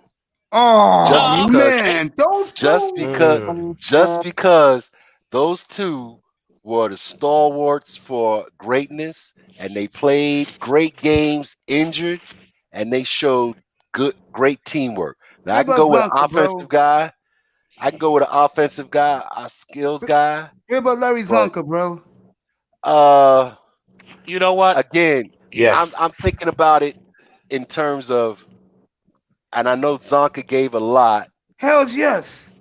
I know he gave a lot, and he got the raw end of the deal from Joe Robbie. Of course. And that's why they left him kicking Warfield. They left. Yep. Didn't pay him. But yeah, you know, I would, to me, it would be those two. By the way, I'm not going to argue it. I'm not going to argue it. Okay. All right.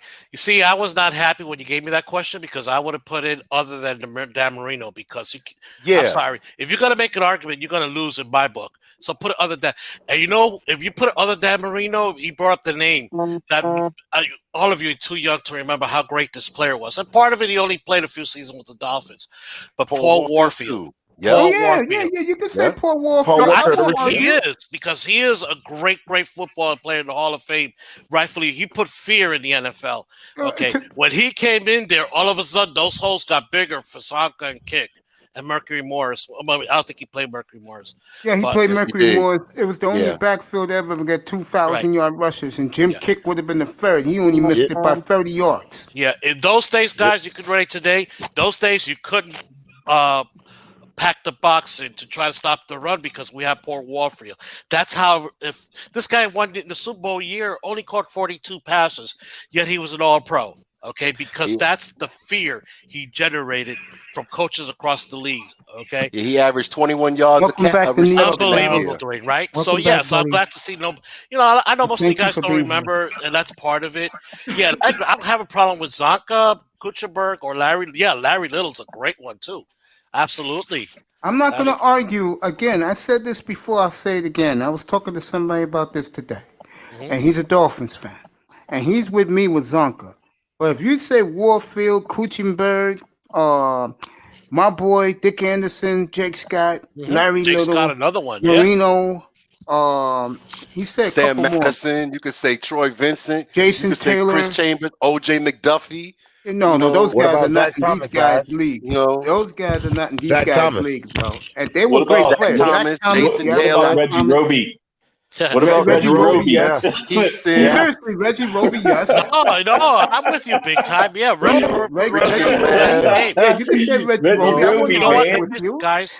When you put the greatest of the great, one thing you always want to put with them, if you're going to call them the greatest of the great, they revolutionized the game. Okay, Dwight Reggie Roby Stevenson. did, so I'm with you in there. You can. I was just Larry joking, but he Zonka did. He at did do that. fullback. He did. And Yeah, Larry but Zonka did at fullback. I was He's just the greatest joking, though. fullback ever to play the game. Oh, hold on. Yes, he is. Oh, Jim you gotta give him some bit. Jim Brown. That's a lot of Jim guys Brown out was a there. fullback. Jim Brown was a running back. No, Jim Brown played fullback, actually. He did play fullback. He was considered a fullback. But Jim Brown's the greatest football player. That's Ever. right. Yeah. That's right. Yeah, that's No, comparison. wait a minute. I'm sorry. He's the second greatest ever. Okay, the greatest football player ever was Lawrence Taylor. Okay, talking We're about going to talk about revolutionizing this the game. another day, man. Wow. That's a good I'm going to tell you something right now. I'm going to tell you something right now. I mean, Larry, we could go with Larry, Deion I'm going to tell Sanders you too, not something, just because number he Larry. made one. I'm those going to plays. put, you know what I'm going Deion. to put over? You know what I'm going to put over Because he's Lawrence not better Taylor, than bro? Jerry Rice. Larry, no, Yeah. I'll definitely put Jerry Rice over. You know who I'm going to put over Lawrence Taylor, bro? I'm putting Marino over Lawrence Taylor, bro. Yes, I am. And I don't know. I don't me know. and you grew up here in New York. You City. talk to coaches, right? And they all Mace, have where you respect from for in New you know York? what, Mace? I'm not gonna get into an argument. I'm ready to go to bed. But number two, you know, Go to bed, you're bro. not horribly wrong. You're not terribly wrong. You're not even most likely not wrong. But you talk to coaches during those eras, they had a genuine fear when they had to face Lawrence Taylor because Like he they didn't have revolutionized a the game. fear to face Dan Marino's arm. No, they didn't have fear of Singletary like they had of Lawrence Taylor. No. I don't What, know. It was there. what Dan Marino did in front of the national audience against the so-called greatest defense ever, the '85 Bears. Okay, guys. Good night, Larry. I love wonderful you, man. talking, guys. I'll catch you tomorrow, bro. I love you, man. All right, Larry. I love you, bro. Love you Larry, guys. you was great. You as were All right, always. Larry. Great, Take care. Larry. Hey, Everybody. hey, Larry, check your notifications because they're not going out. No, mine. It's going out. You may want to I check. get yours, make Larry's sure the bell notifications. is I don't know. because I get them. People have been getting it. Yeah. Larry came All on right. today like 2 o'clock. 1 o'clock. Yeah. 1 o'clock. Yeah. I know he Okay, came on guys. in the Thank you afternoon. and have a great day. You too, man. Thanks, Larry, guys. you add Later, Larry, you add greatness to this program. Thank you very much, brother. Appreciate you. Bye. Sleep well. Hey Pete. Yeah, I know you're out there, man. So I seen that you said that you're just hungry for Tua. So what I'll do for you, man, I'm I'll not cook hungry you. for Tua, bro. Pete's hungry for Tua. So I'm telling him that I'll cook him some roast compollos with the side of Tua, and then that might hold him. That might Yes, hold him a Barry little bit. Sanders. Barry Sanders to me, Barry Sanders to me, greatest football player I've ever seen with my 4 eyes when I used to wear glasses. He gave not That's a 10 good analogy. years. Barry Sanders gave 10 Hall of Fame dominant years. Look at the numbers. On a shitty offensive line and a team. team that underachieved. Right. It's crazy. Go ahead, Charles. Wayne Fonts. That's all. That's all the answer to that one. Wayne Fonts. Is that Yeah, you, I'm Charles? with big time with There you go. with Deion too. Wayne, I love you, bro. Stick around. I I mean, want to interview you Deion later. kind of changed the game for cornerback. One-on-one, me and you, Dwayne. All right. He was talented, man. There's no doubt that Yeah, you he can't. was. I sit there and say that he's the best player I've ever seen. But when he could go both ways like that and play baseball, he was a tremendous talent. So Yeah, they don't make them like that no more. Yeah, bro. I don't know how he was made.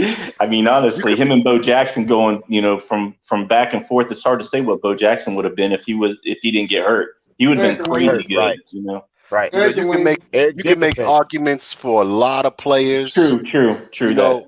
I mean, because just like Marino, he changed the way defenses would play because he spread the I'm gonna read these field guys in out. a minute. What they say. LT, he actually was the reason why they went to 2 tight end set in Washington, which That's ended right. up being one of the reasons why they won a Super Bowl with the Hogs. That's true. So, I mean, and Jerry Rice, nobody's gonna touch that record for a long time. the records that he's Do put you up. guys think Randy Moss is a better receiver than Jerry Rice?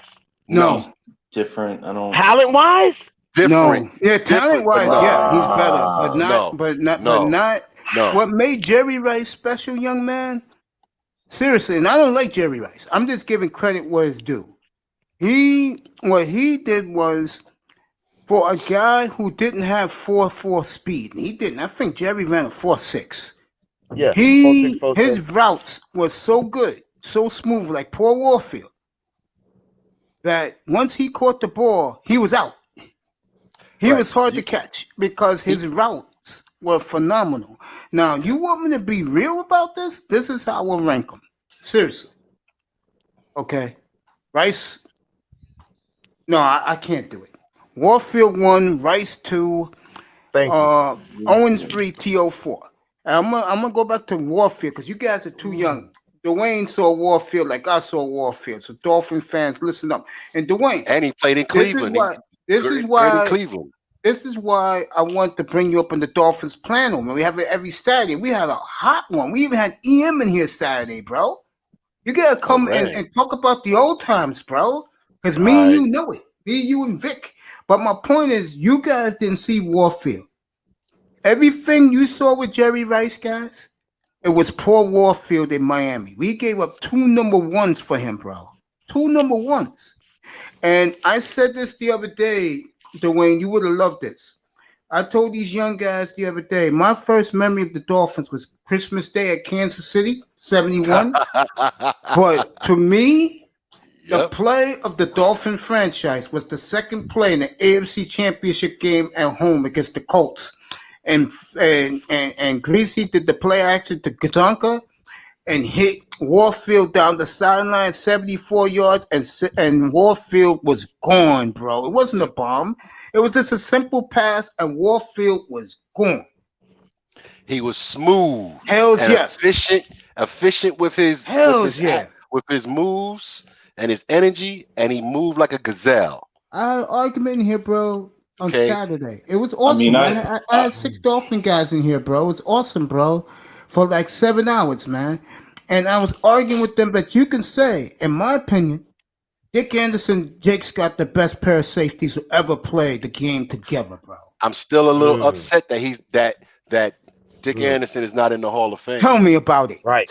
I mean, if you're looking at him being that good, I'll have to go back and look at him. But I I remember Lynn Swan and some of the stuff with him and a few other wideouts. But if we look at Jerry Rice and how he ran his routes, we got to look at the quarterbacks that he honestly had as well. He was the 80s big time. But he was Montana and Young. The thing with Rice was that he had something that a lot of players didn't have, that it was very Jordan-esque and Kobe-esque, is that his work ethic was top notch. Let me tell you something, young man.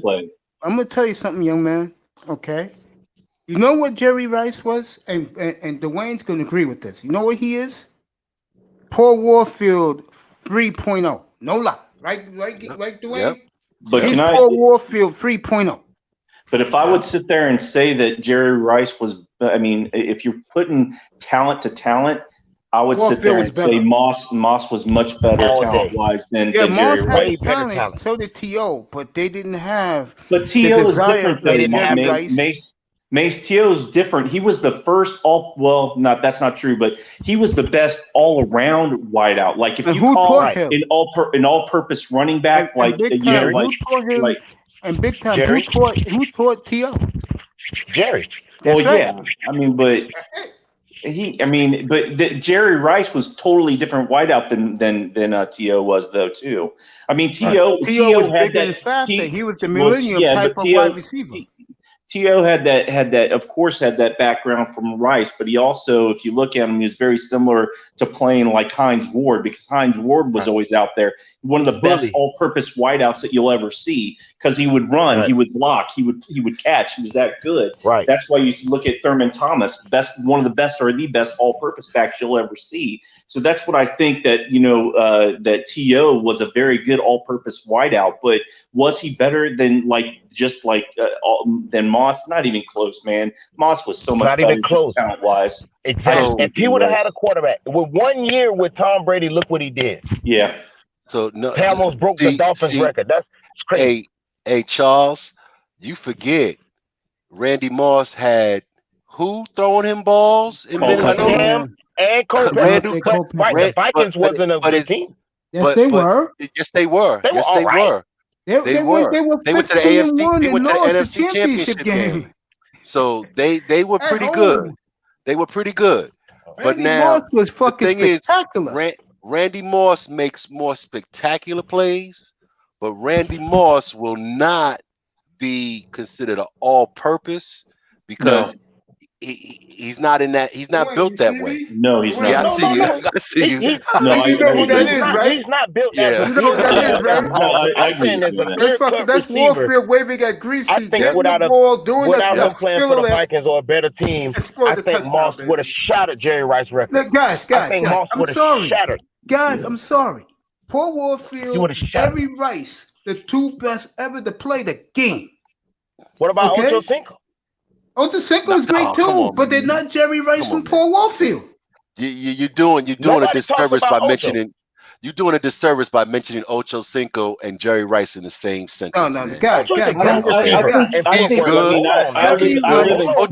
not even in the Hall of Fame, bro. But I gotta give credit. Look at Ocho numbers. They were great numbers. Look at Ocho numbers and compare them to somebody who's in the Hall of Fame, and you tell me why you don't think he's in the Hall because his attitude, right? It was his attitude. Yeah, I agree with you. That's the only reason they're not in the Hall of Fame. I'm gonna shut this up right now. P.O. made Trent Edwards in Buffalo look good, bro. What you have to remember is that no matter where T.O. go, he looked good. You can look at stats, but they pass the ball a lot more today in the last 15 years. Last 20, they passed the ball a whole hell of a lot more than they did in the early 80s. And that's when Jerry Rice was making his hay. P.O., let me ask you a question. I mean, excuse me, Dwayne, let me ask you a question. Championship game against Oakland, 73. Oh. Okay. Zonka dominated that game. But that was the divisional game. That was the divisional that was playoff. the championship game. They played in Miami. Oh, the 73 one. Yeah. So here you go, kids. You guys are dissing Paul Warfield. When Paul Warfield got the first pass of that game, you know what the Raiders did? These were the big bad Raiders. All of them sagged their head down. You know why? Because that secondary of Skip Thomas, who was my guy? Skip Thomas was in that secondary. They're supposed to be. They intimidated your man. That's right. They intimidated George Atkinson. Yeah, Skip Thomas, Atkinson, Jack Tatum. When Paul Warfield caught the first pass of the game, championship game, their heads went down, bro. You know why? Because they knew they couldn't touch it. This is the same secondary that bullied Lynn Swann, big time. Lynn Swann was a pussy, bro. And that's why Lynn Swann was a beast. Easy, man. He was, bro. He was so That's like sitting there saying the Notre Dame defense got lucky and winning, going 17-0. Look at the steel curtain, man. They weren't no joke. And what happened to the steel curtain in 1972? 4 years, man. Four championships. I'm just saying. I got him. Dwayne, I love Miami. I love my Miami. And this question: what happened to the steel curtain when the Dolphins were 15-0 and had to go to the championship game in Pittsburgh, and in the second half they couldn't handle? Mace, that was a young team. But they didn't. The Dolphins were home field. You're right. I agree with you, man. I agree. I'm not saying I'm disagreeing with you. The only reason why the first two Steelers Super Bowls were gotten was because Zonka, Kick, and Warfield were playing left to in the World Football League, and that is the only reason why, because nobody could touch them. In 74, nobody could touch them. And in 74, Dwayne, we had the second best record in football, and we had to go to Oakland, who had the best record in football, to play a semifinal game, which was bullshit. Yeah. And if the championship game would have been Miami and Pittsburgh in the Orange Bowl, hells no, it would never been a steel curtain. We All were right, so invincible in the Orange Bowl. let's switch this up since you boys are going, so far deep in the old school area where y'all are going, where y'all are losing your hair, where y'all losing your hair. So let's hold on. Let's throw this back a little bit. So in the 80s, all right, all the 80s and early 90s, the NFC teams had something over the AFC teams, and they were consistently winning Super Bowls. What do you think? What was the reason why, in your opinion, in everybody's opinion, why, or a few reasons why, that the NFC had the AFC's number back in the early 80s and mid-early 90s? Because there was no Miami, and coaching. There was no Pittsburgh still carrying great running backs. And the only team, and there was no more Raiders. That's why. Yeah. It was. I think Dwayne. Go ahead, Charles. My bad. No. I was just commenting on what you were saying. I think Dwayne hit it right on the nose. If you go back and look at from the early 80s to the early 90s, from all the way to the 80s and early 90s, there was one thing that the AFC didn't have and the NFC did. Is besides talking about the defenses and whatever, was a true big back. We could an AFC team could never stop the big backs in the NFC. True. You look at that. That's what truly rode them for almost 14 years. Let me say this to that. Yep. I'm going to answer that question. And I'm going to blame the team that lost 4 Super Bowls in a row. Oh, God. Shit, Mace. Come on, man. Hold on. Let me say this. Come on, man. Let me say this. I already told you back there. And you were living in Cincinnati, so you should know more about that. But I'm not a Cincinnati boy, Cincinnati fan, or a Dolphin fan. You hurt my feelings, Mace. No. Let me say this. Big Hey, time. I'll be right back. Marv Levy had the formula that McDermott has right now in Buffalo. When Buffalo, the first good Buffalo team in '88, they modeled their team like the Giants. They played power football with Furman Thomas. They had a great front line. They had Cornelius Bennett and Shane Conlon, both in their second years at linebacker, and Darryl Talley. They had Nate Oldhams in the backfield in the secondary. They played the way you're supposed to win. That was later, football. Pete. They lost in Cincinnati. That was later, Pete. No, you're talking about the 80s. I'm going to tell you right now. Go ahead, Mace. I'm sorry. Because when Buffalo was ready to win, they had the right formula, but they lost to Cincinnati in the championship game in '88. In '89, they came up in that playoff game with that bullshit K gun, and look what it got them. 0.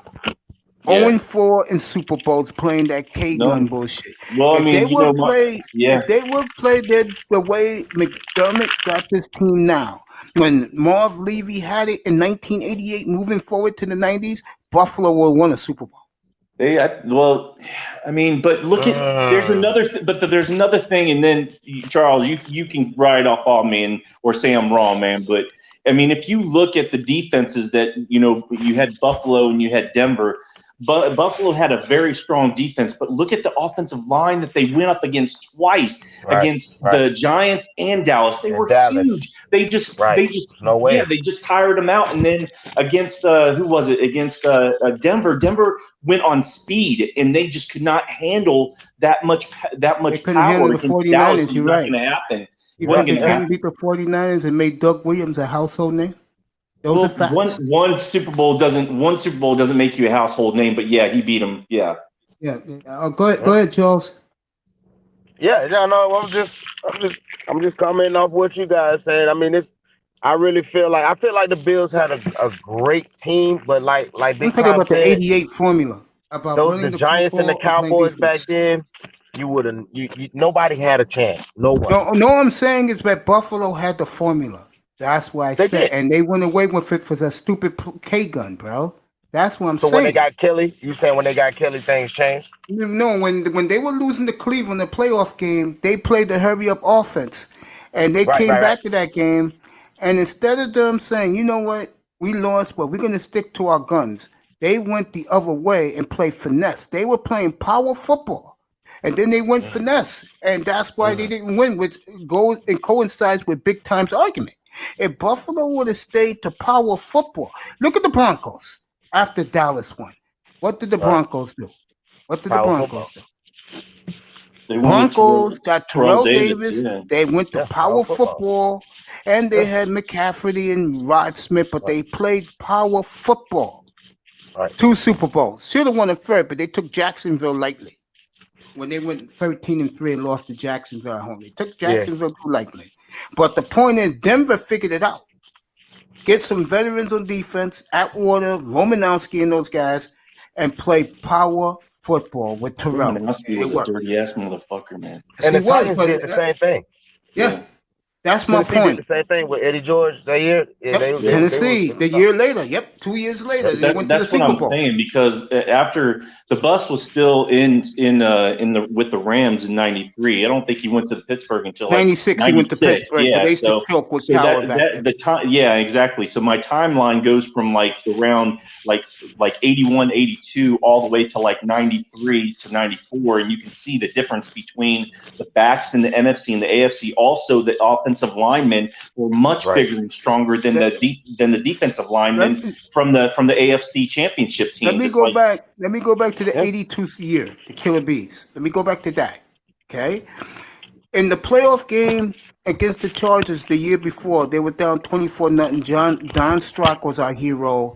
One of probably the greatest playoff game ever played with money on the line. Okay, the Dolphins had to throw that day to be competitive and get back. But what did Don Shula do the following offseason? Unlike that clown who I can't believe is in the Hall of Fame, Marv Levy. What did Shula do? Shula didn't say we're going 4 wides. Shula said we're going with Andre Franklin and Tony Nathan to run the football. Am I right? Right. They went to the Super Bowl. Right. And Marv Levy went the other way. Right. He said, I'm keeping this K run. You're right. Don Shula said, I'm going back to my power football and let my defense win me games. Yeah. Marv Levy didn't do that. That's the point I'm trying to prove to you big time. Marv Levy went to the K-gun. 4 losses. Don Shula may have lost to the Redskins, but he stuck to his principles. It's the first, Mace. It's the first Super Bowl that Buffalo went to against the Giants that hurt him. I feel that basically told the story, because I feel Marv Levy actually failed himself. That I feel that if they would have gotten the kicker up another 10 yards instead of kicking where they were, I feel Buffalo would have won that game, which could have changed the outcome of the next 3 that they had. Hold that point. They already lost themselves the last 3 Super Bowls. Plus, I also believe, again, I go back to when they're playing against one of the best offensive lines and best runners ever that you'll see, and their offensive lines were much bigger. They just pushed and bulldozed those defensive linemen on both Denver and Buffalo. There was no chance that they had. Right. They were wearing them out. They were already wearing them out. I'm not arguing with you, but Buffalo had the equipment.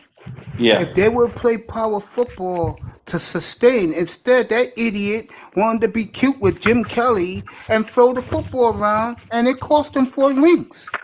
Miami, on the other hand, with Don Shula, we never draft any backs. That's right. And Don Shula said, I'm not going to play 4 wides. I'm going to stick to my running game. That's the point I'm trying to say to you. Buffalo would have stuck to their running game.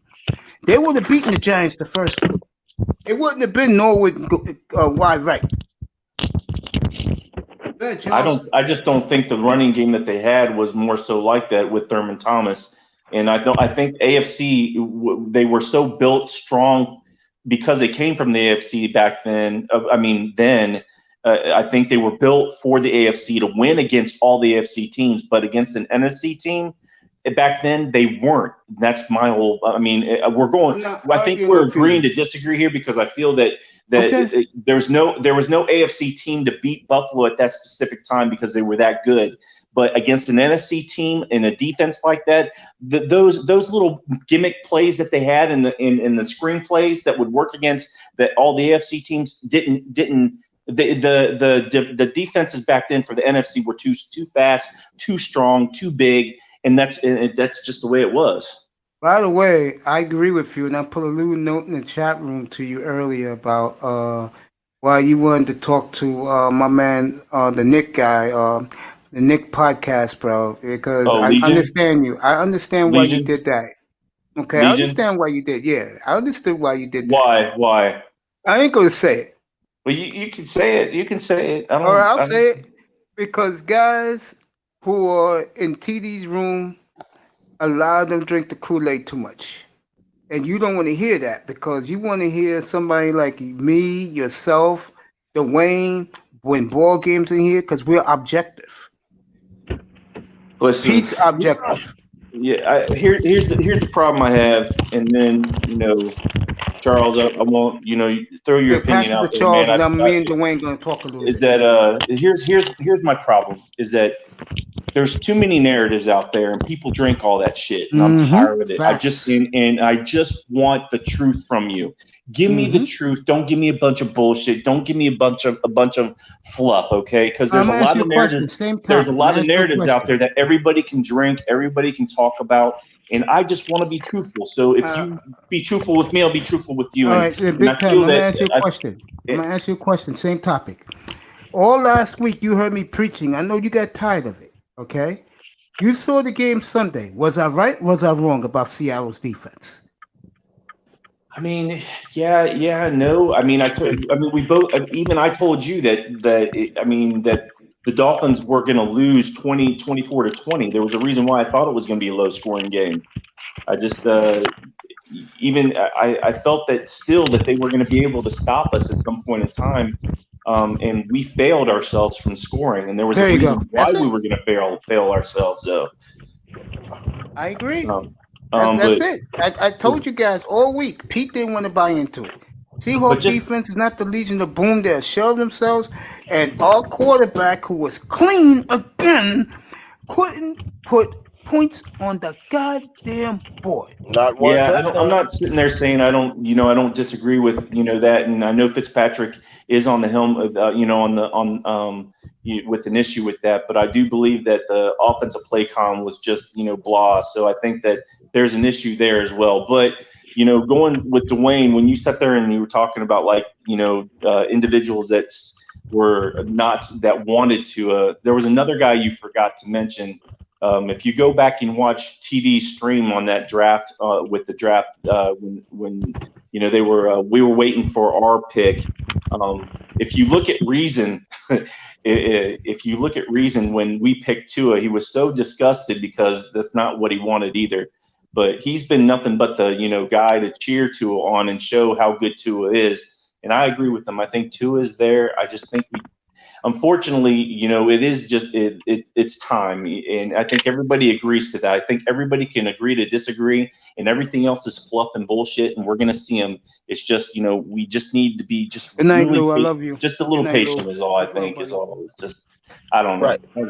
Go ahead. Like I said, I think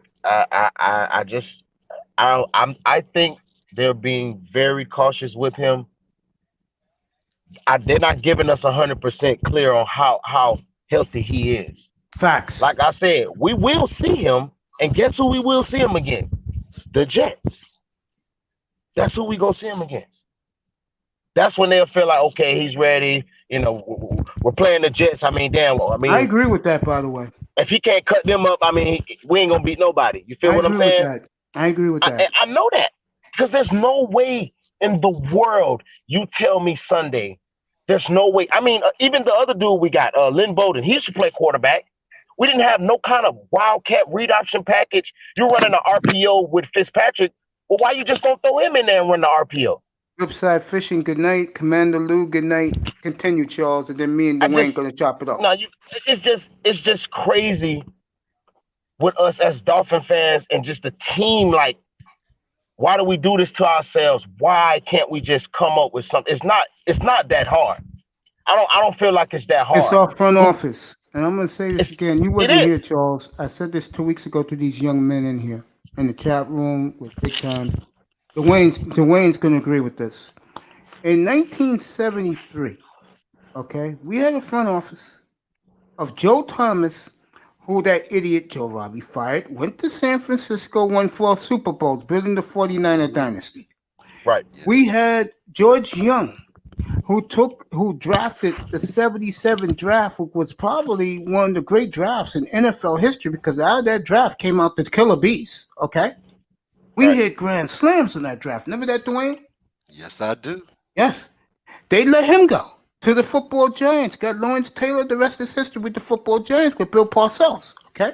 Yep. And then this is the clincher. Okay. He had a young surfer boy who the Dolphins are going to face his grandson on Sunday, which was a young man named Bobby Buffett. And he won 3 Super Bowls with the Redskins, who Joe Robbie fired. Okay, the bottom line is this.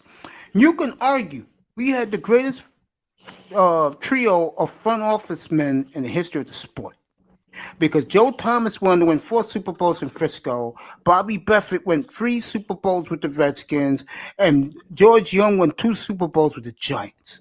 That is 9 Super Bowls that left Miami. Yeah. God damn it, 9. And they got 2 with us. 11. Right. Think about what I just said. It's a great point, man. God damn. That's the biggest problem, young man. Front office. Our front office ain't shit, and they haven't been shit since we drafted Bowens, Ruddy, and those guys in the mid '90s, and then Jimmy with the defense in '97, '98 draft.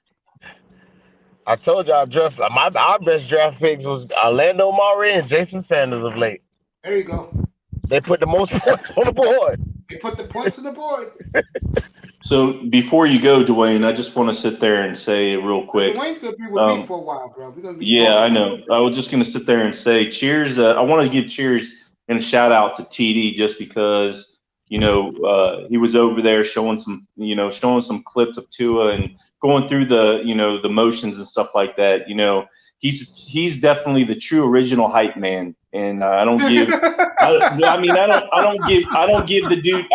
dude enough credit to where.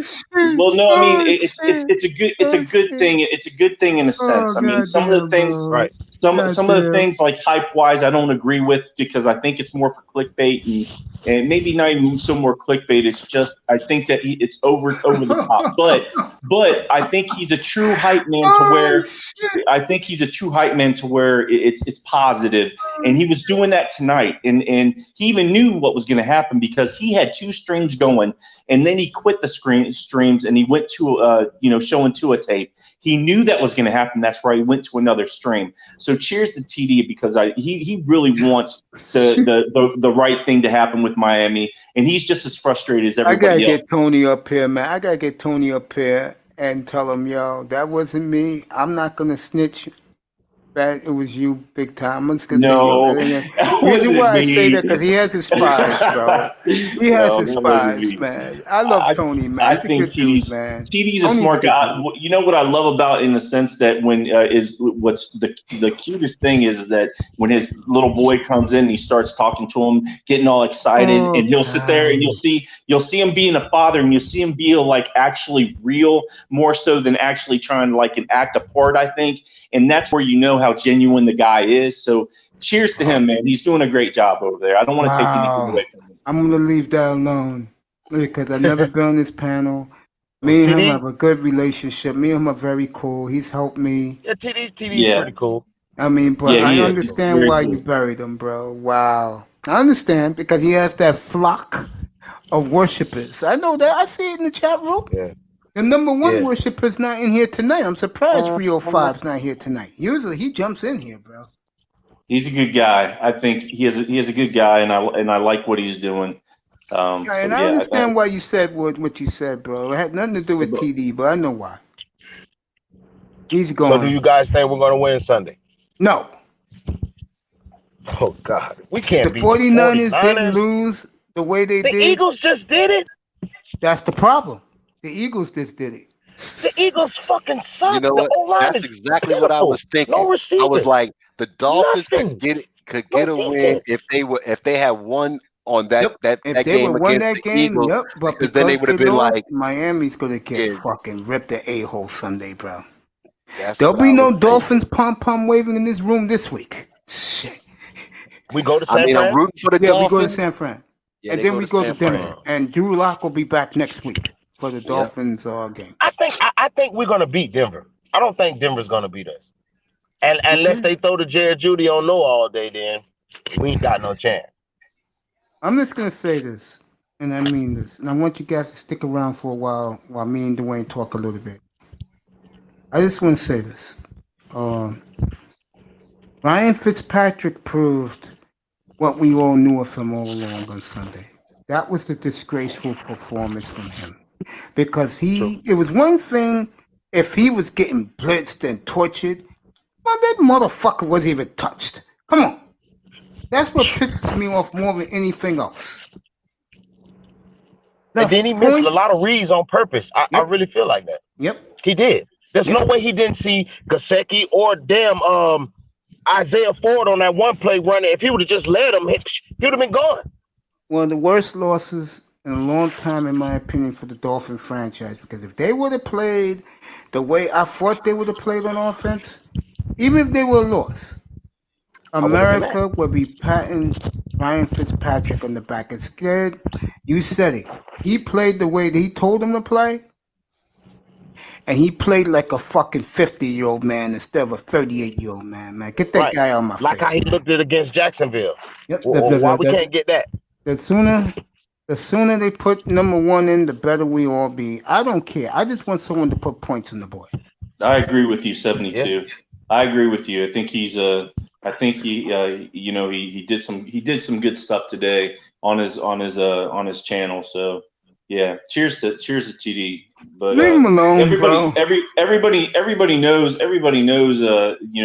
Fitzpatrick wasn't going to be the answer. I mean, we all knew that. It was just a question of when Flores was going to make his move, and I think that's the big. I truly think that big time. I'm telling you the truth. I don't think Flores likes Tua. No, he has to though. He's on the team. So let me tell you something right now about Brian Flores, and I'm not kidding. Like Adam Gase, if Stephen Ross decides to fire him at the end of the year because of Tua, he'll get a coaching job right away. Right. He don't care. No. That's why I said from the beginning he was the wrong hire. I'm getting ready to go to you right now, Dwayne. Excellent point. He don't care. He already got championships. Yeah, Flores don't care. Right. It's his way or the highway. It's his way or the highway. And let's say he doesn't play Tua this year. Let's say he does that. It's gonna. That's not gonna happen. I can see that happening. No, look. I tell. Now you're trying to be a hype man. Come on now, don't do that. Don't do that. Don't do that. I can see him not doing it. No, there's too much. Mace, there's too much going on here, and the fact of the matter is that if in fact that he doesn't make that move, which I feel he was going to make that move anyways, it's just you can tell that the glimmer with Fitzpatrick that he thought that there was there a little bit more. Now there's a little bit more of a rush that's going to happen. There's no way that Tua was not going to start this year. I knew that. I thought it was going to happen later, but you could tell Fitzpatrick is declining very quickly, and it doesn't matter. Feels the pressure. Tua's coming in. That's why. Tua's coming in. It doesn't matter. It's going to happen. That's exactly what it is. He's knowing like, hey man, this man is better than me. Y'all just, there's only so much I can do out here. Dwayne, I love your setup, bro. Laying in your bed chilling. I like that, bro. I wish I could do that, man. My neck is killing me, but my butt is great, and I love doing this. I've been on for 6 hours now. I see, man. 2 hours of Texans. Man, I'm glad I found you. I appreciate you. 2 hours of Texans. About half an hour about the rest of the league, and 3.5 hours of Dolphin talk. I love you. Dwayne's laying down like Hugh Hefner. You're the Hugh Hefner here, man. Watch out. All he needs is smoker jacket. All he needs is a fucking 7-on-7. He's good. You just need a girl you're like Lando Calrissian with the cigarette and some nice little Colt 45. There you go. I'm just relaxing, man. How you doing, man? Let's do this. Dwayne, how you doing, bro? Nice to meet you. I'm honored to have you up here, bro. I've been waiting for you to get up here. How you doing? I'm doing all right, man. I'm doing all right. I've just been on the computer here, checking on a few things with some investments. And not to make it sound like I'm some big time stock person. I'm learning. So big time. No big time. I'm glad when I make $50 for the day. Big time. So I'm never investment guy. Yeah. That's good, man. You know what? 2 weeks ago, we had 4.5 hours of stocks and bonds, and this man big time led the charge. He was phenomenal. Won a lot of friends in the chat room. Won a lot of friends on the panel. He did a phenomenal job, big time. I'm learning how to use what they call that Ichimoku for an indicator. So I've got that down, and I just did my first short sale tonight. So I'm trying it with a particular stock and on a small scale. So if I'm right, then I'll increase and go forth and conquer. Big time. You want to rock that tomorrow again? Walk, right? You haven't done it in 2 weeks. Big time. You want to do stocks tomorrow? It doesn't matter. I mean, whoever All wants right, to do me and Dwayne will continue, but Dwayne, come back tomorrow and we're gonna have a stocks platform, no joke, with this young man leading the charge. All right. And his boy Tackman. They know what they're talking about. Seriously. All right, They know what they're talking about, bro. Cool. You come back tomorrow night, we'll go to stocks with this man leading it. 7 All o'clock tomorrow Eastern time, my show will start tomorrow. Tomorrow will be show number 40 in 26 days. Number 40. Yeah, So congrats, Mace. That's good. I saw this. Thank you, I saw this link in TD in the TD chat room. So what is the name of this site? Because I just clicked on the StreamYard. I saw the link. Mace Taggart Experience, the athletic spirit. Mace Taggart Experience is my show. I'm gonna look it up on YouTube, and then that way I can. They took down some of my videos though. This will let you know. They took down some of my shit, but most of my shows go 6.5 hours, bro. Big time could attest to it. He's been here every night except one, right? Big time. Dwayne, what are you doing clicking on things you don't know what you're clicking on, man? As far as what? I'm just saying, you said you clicked on something you weren't sure where it was going to go. I'm thinking like, I'm just playing with you. I'm just playing. Hey, Charles. Hey, Charles. No joke. What's happening? Big time been with me every night, bro. Big time. This is number 40 tomorrow, right? You know this. Well, I'm joining in. I'm going to be every night. You come up right on the panel. I put you right up and we rock, bro. That's how we do shit here, man. I'm not no egotistical guy where you have to be on Patreon. You come in. I've been wanting Dwayne for a long time up here. I told him, like, back in the early summer, I was coming out my own sports platform. I told everybody, I said, when it starts, come in. I got more loyal guys. I got a lot of guys, by the way, all you guys from the Dolphin chat room, from TD's room, they pop up in here, and they rock with us, bro. And it's fun, man. It's interactive. It's fun. I let all you guys talk, and I love it. And I just sit back and listen to you guys, bro. I don't mock nobody, but one particular panelist, I'm not saying he's delusional, but I'm sorry. I cannot make number 13 the greatest Dolphin ever. Can't. Just you don't think Dan Marino's the greatest Dolphin? No.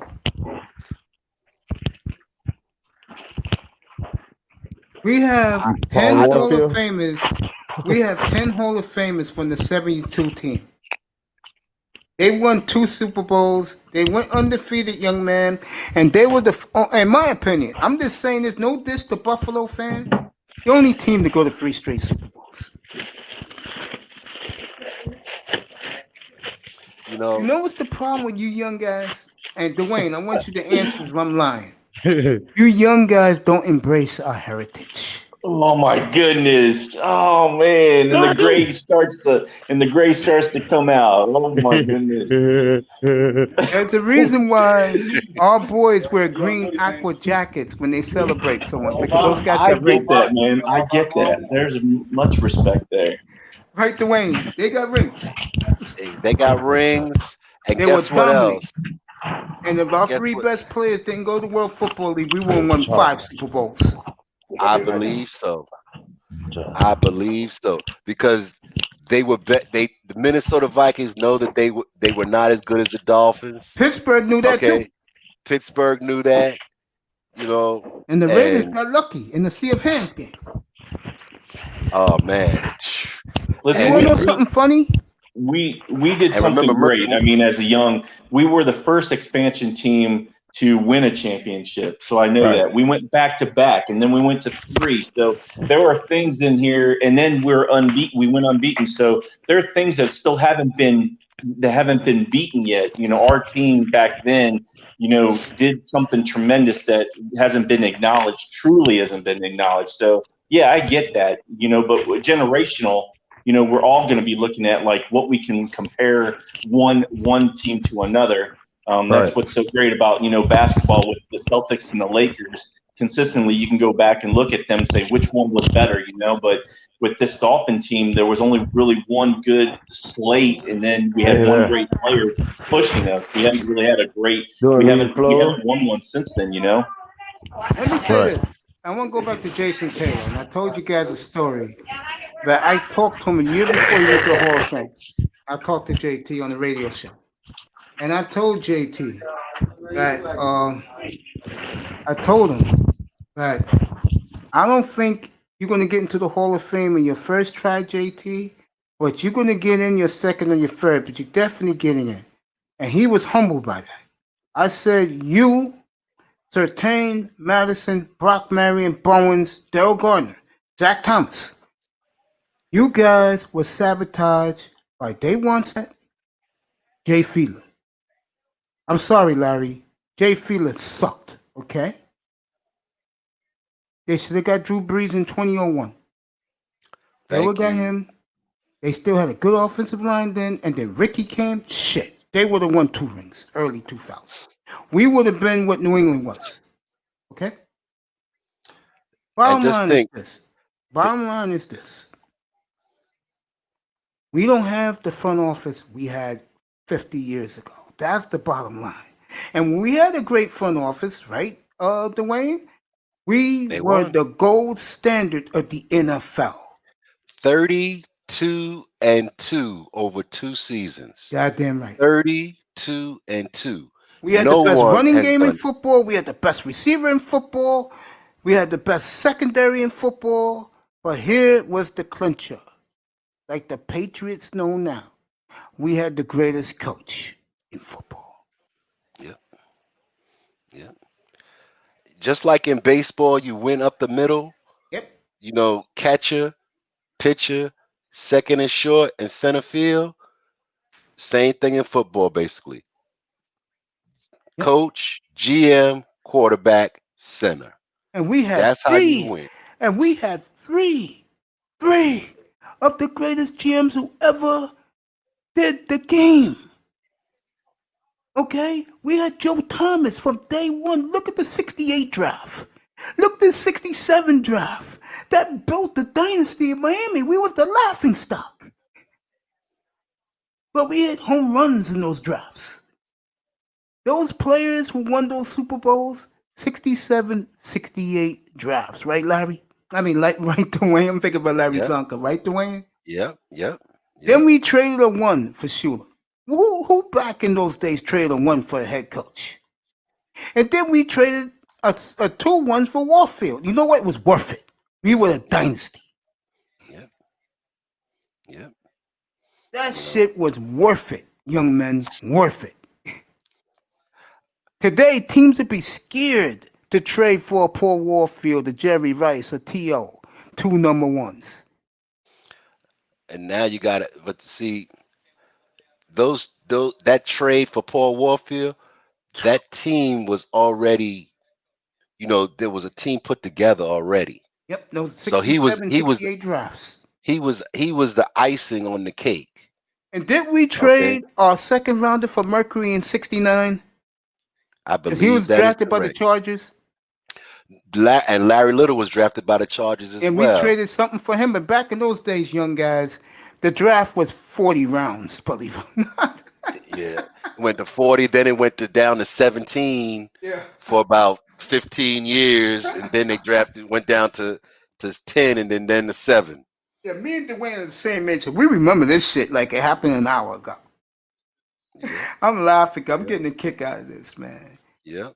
You know, when you think about that era with Jimmy and Dave Wanstead, what comes to mind is they had a chance to get Drew Brees in the draft, and then they blew it a second time and chose Culpepper over Brees. That was Nick Saban's fault. Okay.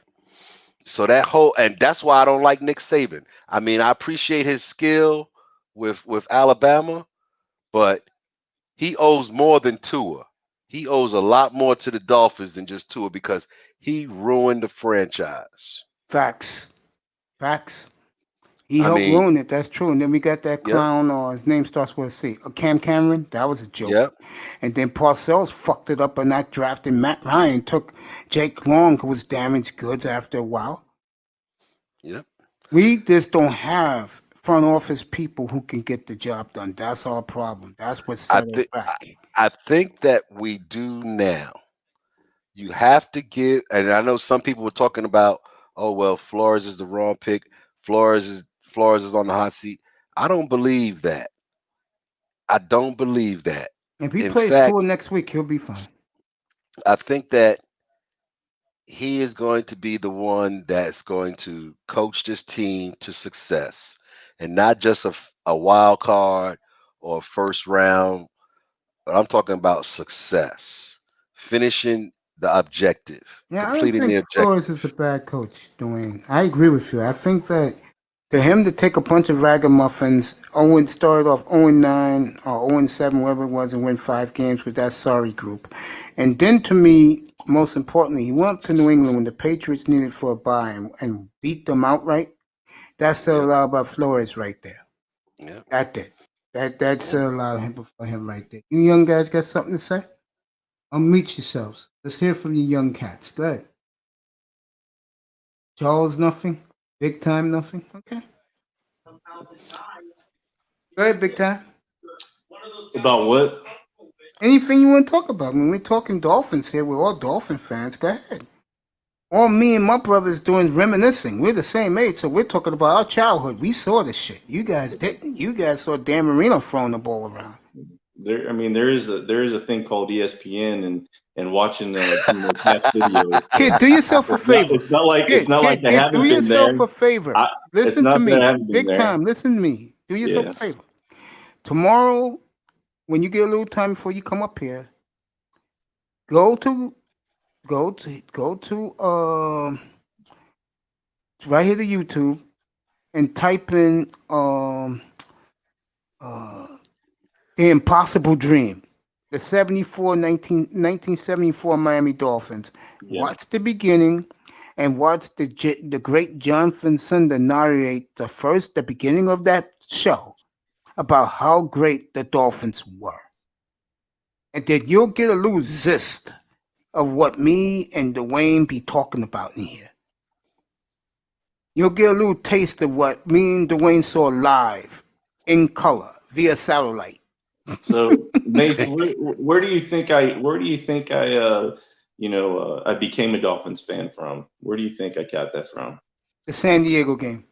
No, I got that from my dad. My dad was a huge. Let's throw it back really quick. He was a huge Shula fan, and then when he went to the Dolphins, of course, he became a Dolphins fan with Shula. But he was the reason why I became a Dolphins fan. As soon as I became once I knew what, learning about football, it was like around 83, 84, 82, 83, 84, somewhere around there, like 82, 83. So, my dad was a huge Dolphins fan. So if it wasn't for him, I probably would have been a Raider fan because I love the Raiders too. So between those two, and I liked honestly, I'd sit there and say I liked Washington Redskins because I liked, how tough they were.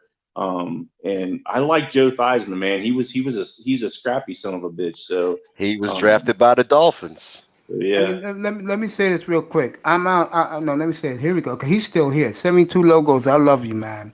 Thank you for sticking around. I've done 6 hours already. TD is a good host. He overhyped this team, but tonight he broke down correct on tour.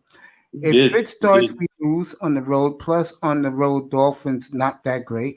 72-73 Dolphins with the best team ever to play. They won 18 straight games. You're correct about that. Jay was garbage, I agree, and he was a backup for the Jaguars. Yep, another day one stamp bullshit blunder. Go ahead, Big Time. No, I agree with what he said about TD. He broke it down. He did a good job. I know. Again, I love Tony. I think Yeah. he's a good dude. I have no problems with him. He's helped me a lot. We have crossed paths. We missed each other. He said he would love to come up here and talk about the team and the situation. But I do know that they have a bunch of rah-rah guys in that room. Well, they do. You do, but you got to separate the guys that are rah-rah and separate the guys that that truly understand what to look for. And well, I'm gonna tell you something. And separating the BS from not the BS. I'm gonna tell you something. I'm gonna let Charles rock. I'm gonna tell you something, and I'm not being egotistical because I'm not. The guys who come from over there and here, those are the guys that get it. You know why? You should know why. You rock with me every goddamn night since I started. And tonight's a month, believe it or not. It's a month. And I've done 40 shows. I'm proud of myself, bro. Yeah. It's because in here, you're getting facts. You're getting a man that have been watching this franchise with the man who's here tonight as my special guest. And thank you for coming again, Dwayne. Me and him are combined 100 years of Dolphins football. None of you can say that. Me and him can say that. 50 years, right, Dwayne? Yep. We can talk. That's what we're going to talk in a minute. Me and him can talk about the good old days, and we will. And you young guys are going to get tired of it. You know why? All you have to do is go to YouTube and watch it. Again, this is for you two, Charles. You two 72 knows this shit. The Impossible Dream season. They would have been the first team ever to go to 4 straight Super Bowls and win 3. And they would have won 3 if they were got there. I promise you that. I'll tell you one thing. I'll tell you one thing, Mace, and then I'll shut my mouth. And the one thing that I like about your channel, man, is that you're open arms. You have open arms to anybody and everybody. I also think that when you have a lot of diversity. We talked about this before when we were on stream. I was on stream with you. You have a lot of diversity going on here with many individuals that can, that can speak upon anything and everything, and can just go on in hours and hours and still be and still have a lot of entertainment in the background, just listening. Another thing, man, is that you have individuals in here that know their shit in sports wise in general as well. And that's what's taking me aback. Facts. They don't bullshit around. They speak the truth and they speak straight up to you. Now, I'm not sitting there saying sometimes there's not like people that want to mess with you and play with you a little bit, but that's part of the game too. You got to deal with it, and it's fun just to mess with people and have a good time. And if you take it too serious, then you really need to start scratching your back a little bit. But everybody, by the way, you have an educated audience, so. And that's great, because if you want to learn something, come here. Larry O is going to find a big surprise. I'm going to get Vic Costa up here. And Vic is like me and Dwayne. Yeah, I like talking with Vic on football. Yeah, and when Vic tells him who's the greatest Dolphin, he's going to get butthurt. I know Vic says is Zonka also. You cannot help that man's dominance. And something that Dwayne said, he's absolutely correct. 4 of that offensive line, and then you throw in Dwight Stevenson on the Hall of Fame. The only one who's not, he should be there, and that's Cooch. God bless his soul. So when Dwayne says Kuchenberg and Larry Little, I couldn't argue with him, because they helped pave the way for, like they say in NFL Network, NFL, the undefeated backfield, Zonka, Kick, Morris. Even they say greatest backfield ever, greatest team ever, greatest era ever. They do it on NFL Network. What more do they want? And they hate the Dolphins. Yep. Shula, greatest coach. Over Belichick. They've done that. What do you want? What did Bum Phillips say? Shula could take his and beat yours and take yours and beat his. That's how Charles, good a coach he was. pop up here. Charles, pop up here, young man. Pop up. Charles, pop up. Charles, you there, kid? All right, big time. Pop up. Big time. Yeah. All I'm right. here. I know you heard that and you just muted yourself. I'm sorry. And I really mean this sincerely. And I think Dwayne can sympathize with me too, with you and you young guys. I'm sorry Deadly Dan the Magnet Man didn't deliver you a championship. I'm sorry that the Aquaman defense with Thomas, Taylor, Sertain Madison, Brock Marion, Daryl Gardner, Trace Armstrong, Ugulier, Tim Bowens, they didn't deliver you guys a championship. I'm sorry. I'm not being funny. I'm being serious. I'm sorry. And I'm sorry that me, Larry, Vic, Big O, we can reminisce about the glory days because we saw it as school children. I'm sorry. I don't mean to be funny with you. But you guys have to accept these other Dolphins cannot touch 70 to 75 Miami. Hell, they couldn't even touch the Killer Bees. That's right. A.J. Dewey and Bob Baumhauer. Yes, they couldn't even touch them. I'm sorry. Blackwood Brothers. I'm not being funny. I'm being honest. You sound like Yo Gotti. A 72 Fins logo. You missed it because Mace did read all your texts up to I read the one that everything you came said. at 12:34. Yep. But Fran Tarkenton, when he retired, he was the leader in yardage thrown, and he was a great Mr. scrambler. Marino, I really am. I mean, you bet Marino didn't deliver for you, and that Dave Wannstedt fucked up the Aquaman defense with Zach Thomas and the boys. JT, I'm sorry. I'm not being funny. By the way, good night, Charles. I kept calling you. You didn't want to answer, so sleep well, baby. Come back tomorrow night, because we're going to do this shit all over again tomorrow night, bro. I mean, as long as you Dolphin guys come into this room, you're going to get first privilege. I don't give a fuck about nobody else. I don't care about the NBA. Yeah. And did God help if Miami would have won that game Sunday? Because if they would have won that game Sunday, oh, Lord, there'll be Dolphins from right now and to fucking kickoff on Sunday. These guys better be glad who pop up in here Dolphins lost. It would have been a whole different conversation. Damn right. If the Dolphins are 2-2. Yeah. I'm not gonna lie. Dwayne, the tenor of it would have been different. And you know what we've been saying right now, and Big Time's gonna laugh? I would have been comparing this offensive line to the 71 offensive line. Yeah. I mean, at the very least, comparing them to Richmond Webb and Keith Sims. Well, my Dwight nephew, Stevenson. by the way, is working to get on this show, Keith Sims, because he was one of my favorites ever as a Dolphin player was Keith Sims. I had his jersey. I never bought a Merino. I bought his jersey because everybody was buying a Merino. I'll buy a Merino now to give a tribute to the man, but the next jersey I will get, and I said this 2 weeks ago, and Big Time said, huh?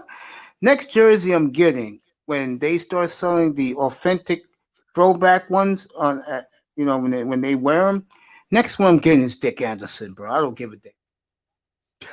There you go. Hey, Dwayne, remember the game? That 3 interception game that he had against the Steelers? 4 against the Steelers in the first half. Yep. The 2 of them, he ran back for touchdowns. And Pete goes, he got lucky. I'm like, damn, bro. You know what? From now on, I'm going to punish you millennials in here. I'm not going to run you off. But you know what I'm going to do? Dwayne, you down for this? What's up? We'll bring up a great Dolphin with a ring. There you go. You know, Dwayne, we're blessed, man. We're still alive, knock on wood, and we got to see that fucking dynasty. Yep. Thank you, Mom. I'm going to thank my mother, Lou, because she's staying with me for a couple of days because she's very ill. Thank you, Mom. Thank you, my dad, who's in heaven. Thank you so much for blessing me. Bring me to earth at the right time. Okay, man.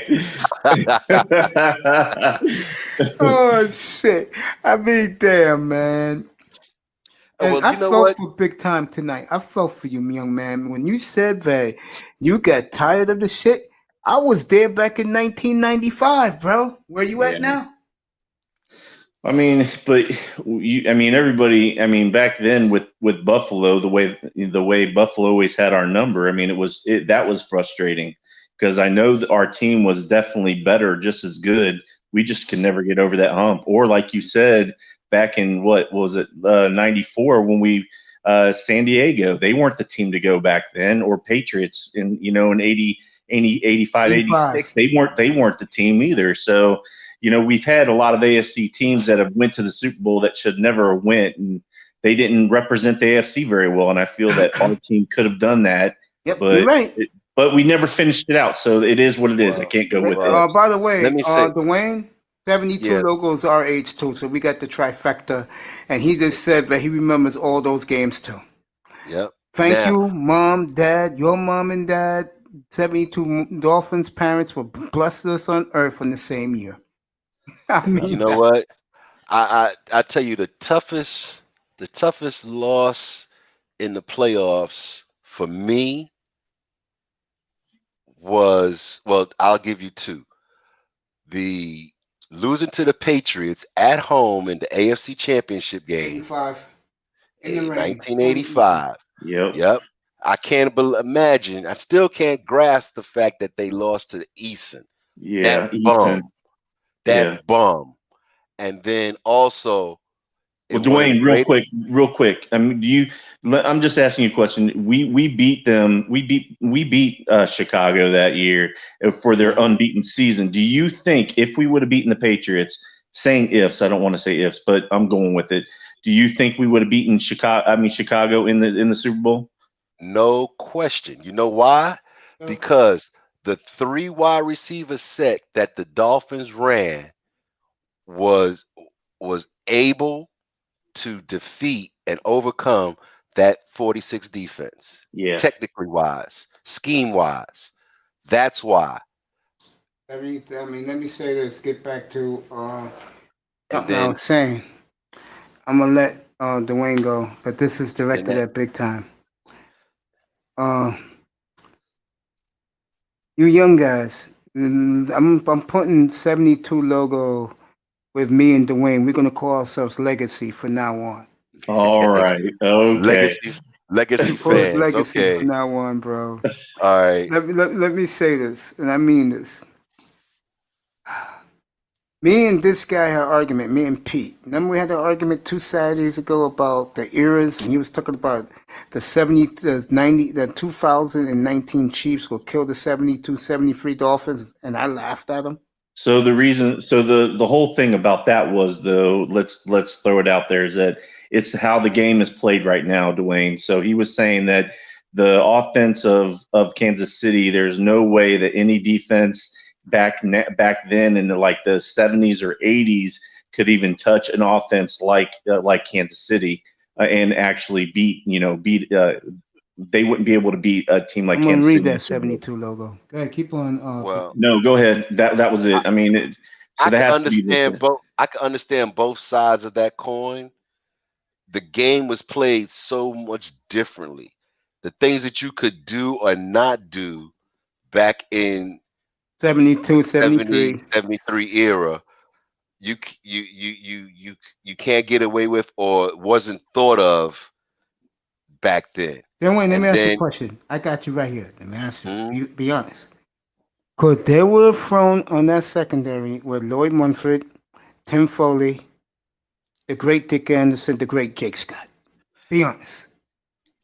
With Shula coaching in his prime, that was Shula's prime. And Bill Arnsparger on that as the defensive coordinator as well. Yes. It would be a nice game. battle. It would Where be is a nice the game battle. played? I'm gonna ask this the big time. Where is the game played? It doesn't matter because guess what? Yeah. Those Dolphins were road warriors as well. Yeah, but I'm gonna make a point about this. Where is this game played? In Arrowhead or in the Orange Bowl? Yeah, but I mean, No, I'm first of asking all, the question. Where's this no, game I know, but he was even being as broad as it didn't matter what defense or offense, because Kansas City right now, the way they play right now with these teams and how the NFL is, that the Kansas City Chiefs would pretty much blow any team out of the water. You're even talking about the greatest show on turf, which I disagree with Pete in that, because if we're going defense to offense, yes, the defense was you're not going to be able to do what they have done back in the early 90s, 80s, and 70s. But offensively, I think those type of teams could actually stay afloat and actually probably beat a Kansas City Chief team. You're looking at possibly the greatest show on turf. You're looking at Brady's season with Moss, how great that season was, and going unbeaten before they went to the Super Bowl. So there's tons of teams that have been offensively just as good or even better. It's a question of how well the defenses would have done against a Kansas City Chief team, right now, with the type of rules that they have. So when you're looking at the steel curtain, or you're looking at like the Dolphins of now, Dolphins back in '72, and you can't do the same things. I still think they would beat them just because the Dolphins were. I still think that they had the quickness to not do the things that they did back then. So I think the Dolphins still would end up winning. I think they just. With the running back with Zonka offensively, I just don't think they would have an answer for that, and they would just wear that defense down. Oh, no. I got one for you. And Dwayne's going to agree. So is 72 Logo. All they have to do is a play-action fake to Warfield. Warfield's going. But it's all about wearing that offense out, though, against Wayne. I think that Zonka would be to do it. Defense, Warfield is waving. Dwayne, here you go, baby. I'm going to do it for you again. Here you go. There you go. There you go. I think they would wear him out with Zonka. I really think. No, here you go. Dwayne, there you go. Yep. The thing is, size-wise, you got Zonka at 67 pounds, bro. 60 pounds as a fullback. And now that's a tight end. Killing these soft Kansas City little lamb defenders. Are you killing me? Are you kidding me? So, you really think Frank Clark and that guy in the middle, I forgot his name, the guy in the middle for the Chiefs, the defensive tackle, you really think they were broke through 5 Hall of Fame offensive linemen? Come on. Reese had all day to throw. Twilly, the late Jim Mendes, Warfield. Come on, man. Different eras. To me, when you're talking about 5 or 10 years, you can compare them. When you're talking 40 years, games change so much. Now, I'm going to give an argument to the Steelers, okay? Way in hell, Mahomes would have been shitting in his pants seeing Mean Joe Green, LC Green with Dwight White, bro, Jack Lambert, bro. He would have been pissing in his pants, man. Yeah. And see, the thing is, you can get the things like the clothesline. You could do a clothesline. That was legal. Yep. So that way you could intimidate a wide receiver. You could hit him. You could bump and run a guy all the way down the field until the ball was thrown. Dwayne, tell him how much of a coward Lynn Swan was against the Raiders secondary. He used to run out of bounds. They used to bully his sissy ass. Yeah, I mean, there was some soft. There were some classic confrontations where Lynn Swan came up short. That's right. And I'm gonna say I always thought that John Stallworth was a better wide receiver than Lynn Swan anyway. I'm gonna tell you right now, kid. Yeah. I'm gonna tell you right now, and I'm dead serious. I'm not being a homer. I'm not being TD. Me and Dwayne and 72 Logo saw this with our own eyes. That's 6 eyes saw this shit. I have to tell you. When Paul Warfield, get ready to laugh, Dwayne. when Paul Warfield did this, know what that meant to the secondary, including the great Steelers secondary and the Raiders? Bye. They were already toast. They were already toast. Ask the Colts, bro. Second play of the championship game in Miami in the rain. A play action fake to Zonka. Warfield just went like this, baby. And once Warfield caught that ball, he sprinted 75 yards down the sideline. Bye. And had the Colt defenders late in that game crying on the sidelines. It's on NFL films, bro. And the thing is, he would only get 3 or 4 targets a game. That's it. And every time it was a game breaker. Yep. I mean, you guys, I'm telling you, 72 logo, listen to me. I know you're still here. Listen to me.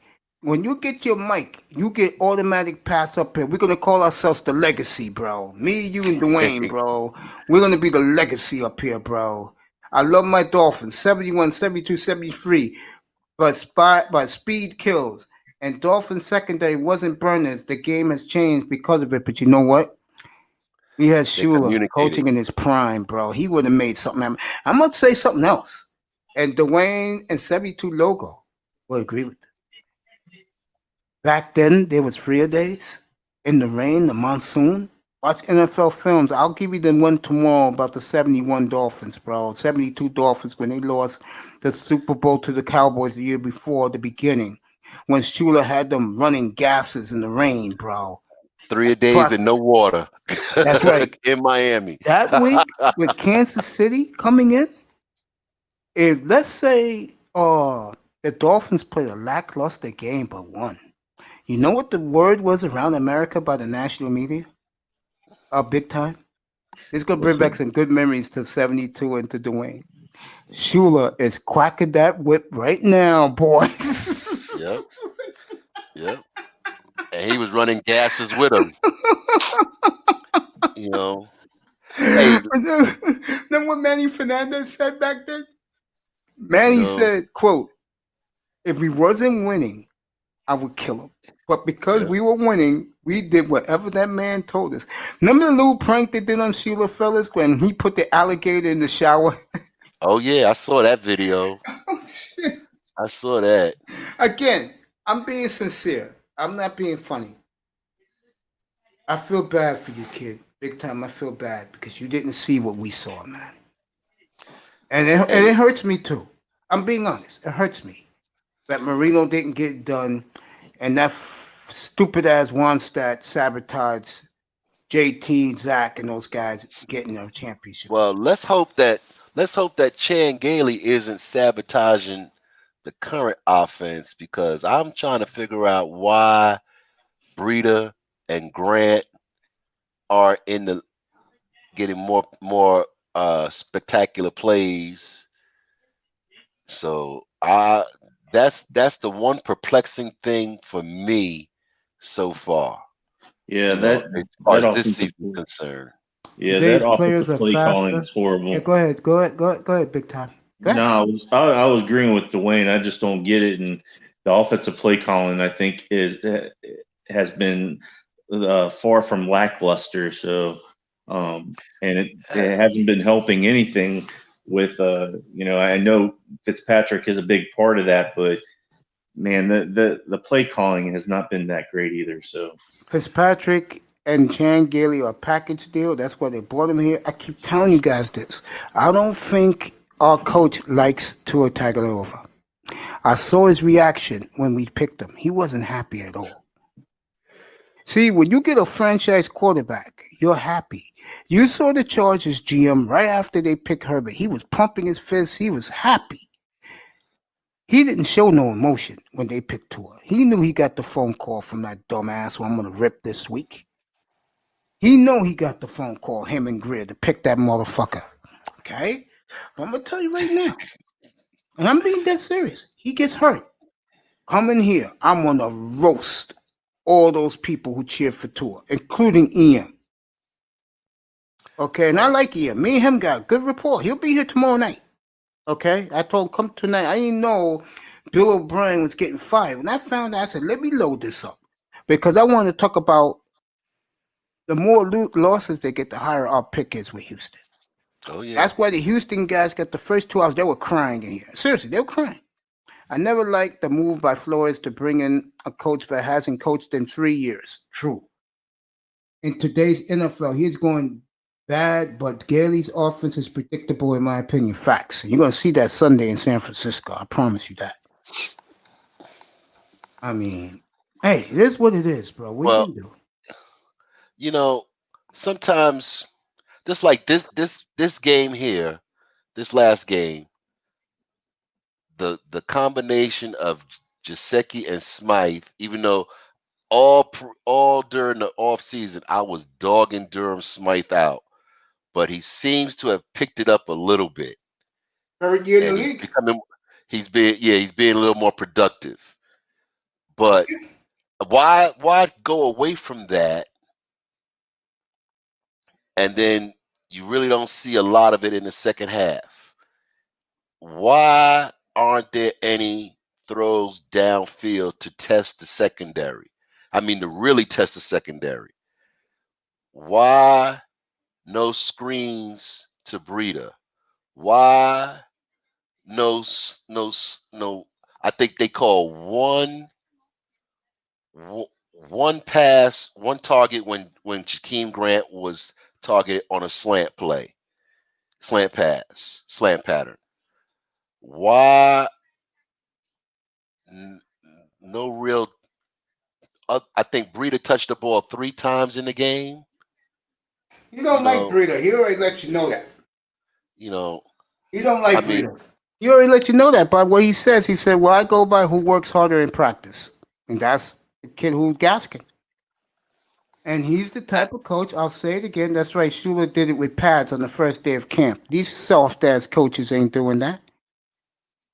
They can't do that anymore. Pete Carroll don't care. He does it.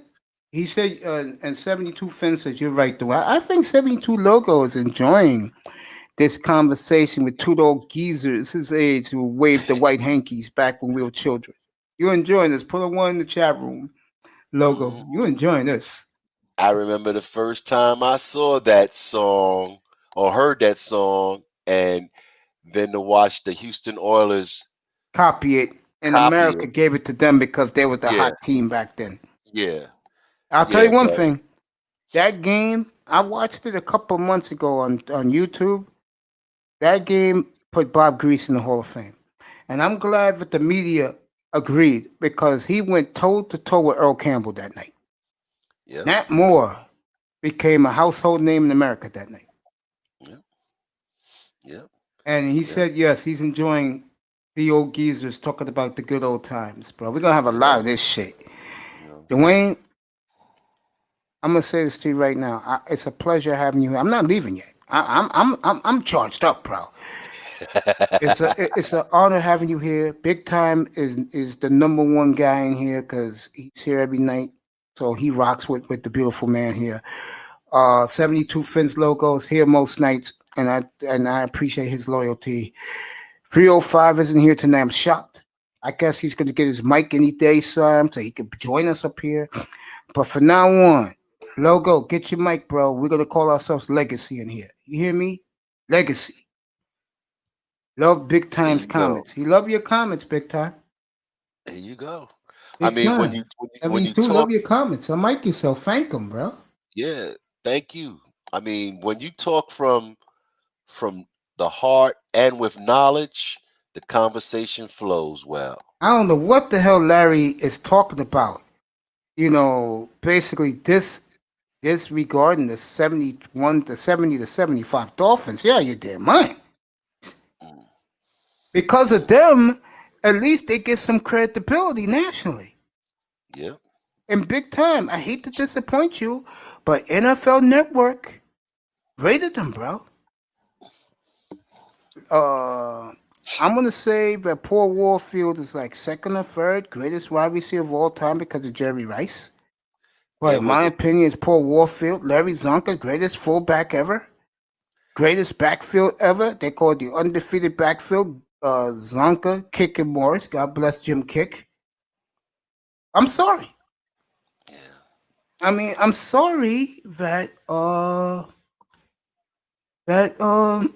you guys missed out.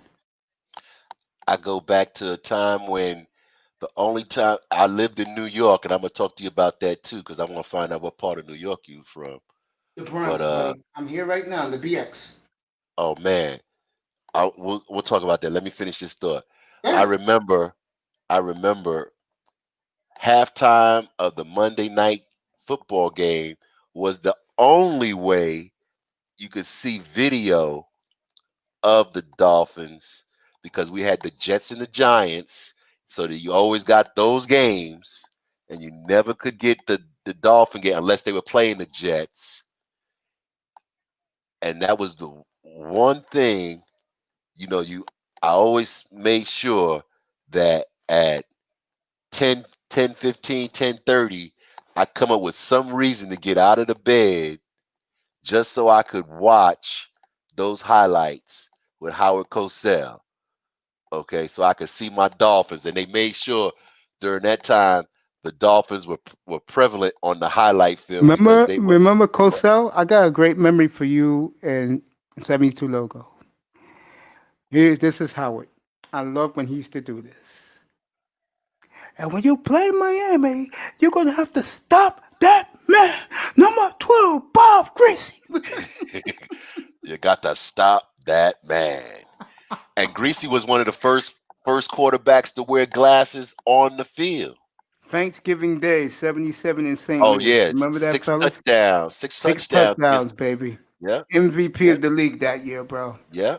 You know I why? remember that. Because that was the year Bob Greasy had to carry the franchise, and he did it very well. Went 11-3. Big time. Didn't make the playoffs because we lost the tiebreakers, and we lost a home game to Fouts. Fred Silver. Yep. Fred God Silver, damn, I hate that's Fouts, stupid. man. Oh I man. hate damn Fouts, bro. Oh, God you're damn, I damn. hate Fouts, man. He was a great quarterback, but boy, he was that was another game that stuck in my mind. Of course, the greatest game ever. Yeah. Miami and San Diego. Yep. Down 24-0 in the first half. Yep. The hook and lateral, greatest play in the history of the sport. Not that bullshit Miami miracle that these fucking guys talk about. Greatest play ever, hook and lateral. Yep. Dario Harris. Oh man. Yep. I remember Kuchenberg that played game. with a broken arm. You goddamn right. He should be in fucking Canton. Yep. Fucking Bob Kuchenberg, bro. Cooch was a fucking monster. I'll get him up. Big time. 72 logo wants you to talk. He says that you have been bringing it tonight. He wants you to say thank you to him, bro. At least you can. Oh yeah. Yeah, logo. I appreciate that, and reading all your comments too. Just adding to the show is cool. That's what it's all about. Everybody feeding up off of each other. So that's what it's all about, right? Yep. Having a good time. Here we go, Mace. That Super Bowl against the Vikings, Cooch Energy had a broken arm and played like that tough guys back in those goddamn right. And Larry Zonka destroyed the Purple People Eaters. The Purple People Eaters, man. That's the one thing I miss. I never got to see a game in the Orange Bowl. Yes, the White Hankies, baby. I was, I wasn't in a situation in the early 70s or 80s to go to a Dolphin game back then, but I have been to whatever they call Joe Robbie, and then now Pro Player and whatever. And Hard Rock now. It's Hard Rock now. I've been to those stadiums. The name stadiums. Those to me, it's the most beautiful stadium in football in Miami. I mean, I don't give a damn about Stan Kroenke in Los Angeles. That's bullshit. You got piece of shit teams playing there. I'm talking about the best stadium in the world is in Miami. I will say this. I've gone to games in late November in Indianapolis. Yes. And it is very nice to walk into an air-conditioned, climate-controlled dome stadium. With fans who are soft fans. They're not like fans. They're soft, but, traveling, because now I'm living in Ohio, and traveling from Ohio to Indiana, and, to go to see the Dolphins, it was cold. Yeah. And to walk in there and it's 70 degrees and don't have to worry about that blazing heat. Yep. I was happy.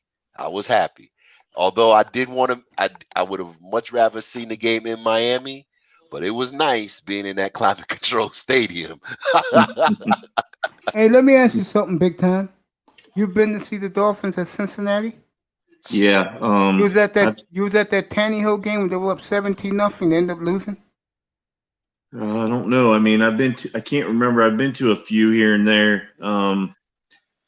But the one that I do remember was I got to see Marino live with my ex-wife, which that was pretty cool. That was the game with the Shula Bowl, him against his son. It might have been just because I know the Dolphins came out winners. I can't remember though. It was a Sunday night game. It was so long ago. So yeah, I remember they played there the Sunday night. They called it the Shula Bowl. It was an ESPN game. I was there. I've been to Cincinnati to see football games. Yeah. Yeah. You know, I got to see the safety game where they won the game with a safety in overtime. I remember that. Yep. And the good thing about living in Ohio, even though I plan on leaving soon, you can get to St. Louis, Chicago, I was going to Detroit, say that. Yep, Indiana, by car. Minneapolis, Pittsburgh, Milwaukee, Green Bay, Baltimore, Pittsburgh. Yep. Green Bay. Yep. You know, all within a day's trip. Yep, that's what's beautiful about living in Middle America. And I tell people that I look at it as a sports fan's perspective. When you live in the Midwest, all you need is a car and some gas money. You can go to any of those spots to enjoy yourself on the weekend. For baseball, football, NBA, or you like the Blackhawks, you can go see them play when they were great, bro. Shula Bowl, old man Spank kicked that ass. Yes, he did. Let me get back to Big Time. Go ahead, answer. He said you rock tonight, Big Time. Go ahead. Answer 72 logo. He wants to hear from you. No, I mean, I appreciate it. I said that we feed off of each other, and I appreciate him saying that as well as watching him, chat it up with us. That was great, man. Well, I'm going to kill Larry next time he comes here because when the legacy's up here, boy, we're going to be bringing back those memories, Dwayne. We're going to be bringing back those. I remember the game, and I watched this a couple months ago, and it brought tears to my eyes. And the reason why it did was because of what Pat Summerall, the late Pat Summerall, and the late Tom Brookshire said, because they were the number one team on CBS. We had Dallas in town, and we made Dallas wear the blue uniforms. It was 1978. It was the first time Dallas came to the Orange Bowl since Super Bowl VI.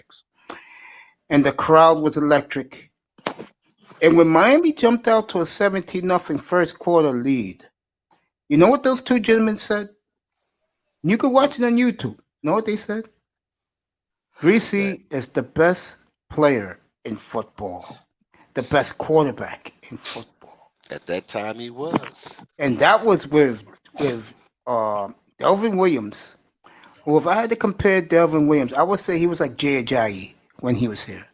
Yeah. Delvin Williams was unstoppable. What happened? They don't have the medical technology like they do now back then. He tore his knee. He was never the same. Yeah. I mean, Delvin Williams he came to the Dolphins in the Freddie Solomon trade. Yep. And he was no joke, bro. He was no joke. Delvin Williams could do it all. He could catch the football. He could break tackles. He could run like a fucking deer. One thing about Shula, George Young back in those days, and Bobby Beffert, we knew how to fleece people for real talent. Something our front office haven't shown in a long time, fellas. Yeah. I'm just saying, when you have a trifecta in your front office of Joe Thomas, George Young, and Bobby Beffert, why the fuck did you fire him, Joe Robbie? Why? Because your ego, you wasn't getting no credibility. Yeah. Like Art Rooney. Yeah. Let's see how this whole Tunsil deal works out, because it may be similar to some of those great deals. Mine's been the Herschel Walker trade. We could work it right. Yeah. Depending on what you get and how things shake out, it's a shame that the Curtis Weaver deal didn't. He got injured and then he got picked off of waivers, but you know, this deal, this Tunsil trade to get those 2 number 1s and 2 number 2s, that could be something that the Dolphins feel the impact of that trade for 5 to 10 years. So big time. Let's hope that things work out well with respect to Greer making the right choices. Yeah. I feel his pain. I really do. I'm not I kidding. I don't feel his pain, man. I do. I don't feel that the fan There's base no is willing confidence. to give him the time though. So Who, I me? think we'll hear this for the next No, he couple said of the fan years. base, not you. Yeah. Fan base ain't gonna give him time. Part of it's Nah. racial. Another part is they're tired of not seeing shit done. Like I said, I felt bad for the millennials, but come on, stop drinking the Kool-Aid like Big Time said earlier tonight. Let's be reasonable. I had them at 6-10. If they get lucky, 7-9. All I was excited about is the offensive line. They can have a shootout for a change, because Dolphin fans can treasure that NFL Network will repeat over and over again. That's what I expected. Instead, we got a quarterback who couldn't do shit but get us the field goals. I want him out. I'm done with that old fossil, bro. Get him out. They say O.J. Howard is out for the year. The year, yeah, he tore up his knee. His Achilles. It's Achilles, yeah. Man. And he was just getting in tune with Brady too. And Bruce Arians don't like him, so Bruce Arians is going to let him play out his contract and just get rid of him. They'll draft a tie in. What do you think the chances of the Dolphins fleecing the Texans again and getting J.J. Watt? No, I don't want JJ. Because in big games, he doesn't perform. All he does is hog for the cameras. I don't need that. I need production. I need an alpha male. I need an ass kicker. And when Ian was here Saturday, Dwayne, he gave all of us 4 players they can pick with their picks that are impact alpha males. He was brilliant here on Saturday afternoon, Saturday evening. On the defensive side of the ball? Each side. 2 on each. Okay. A middle linebacker, a defensive end. Yes. A receiver and a running back. He was brilliant. Yes. Those This are the is why I 4 have him areas on. that I And you know what? Larry didn't like the fact that I was stroking his ego. Part of it was I was sticking it to Larry. Another part was he does the work. Man has over 100 shows in 5 months. Come on now. Of course I'm going to give him his due. Him and his partner. Yes. Number 40 is in, and I'm not tooting my horn, number 40 is in 18 hours for me. And I only been doing this a month. I mean, come on. Getting it in. I mean, because I love doing it. That's why. Shit. Big Time could tell you. 72 logo could tell you. I walk in this doing this. No one's in here. I don't panic. I don't care. I take a deep breath and I go over the news of the day. I go over scores. I talk my monologue about something I didn't like. And tonight it was Bill O'Brien. I was laughing my ass off. Today was supposed to be my day off, but I said I got to get both sides of the coin. Like I said, first 2 hours with Houston fans. They were in here. They were angry. Well, they got Miami fans came in. They were laughing at them. But then again, they were laughing, and then they paused and they said, "We don't trust Greer." I don't know why they don't say that. I mean, I like the draft that he did this year. I like the draft. It's panning out. I can't complain. He's getting us an offensive line. Yep. Young, cheap offensive line. Let me read this. Larry was aggressive today. Mace he was pissed off. Maybe he had too much to drink. I don't give a damn. This is my platform, not his. He's quick to, people are just quick to forget that we were talking about last year how bad our offensive line was, and this year it's a whole lot better than what we. And who was the first one to bring it up 2 weeks ago, Big Time? Who was the first one? Go ahead and toot your horn there, Mace. I'm not tooting my horn. I'm not tooting my horn. I'm just playing with you, man. I'm gonna say, I know you are, bro, because you rock with me every night. This is what I'm saying. When you come in here, you're not getting fluff. You're not getting hankies being waved.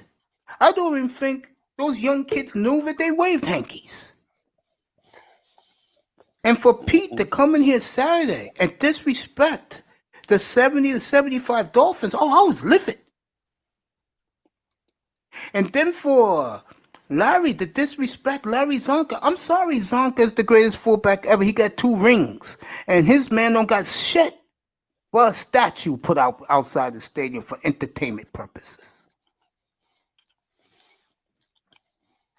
Don't fuck with my 70 to 82 Dolphins with my killer bees. I'm sorry that Marino didn't taste winning consistently.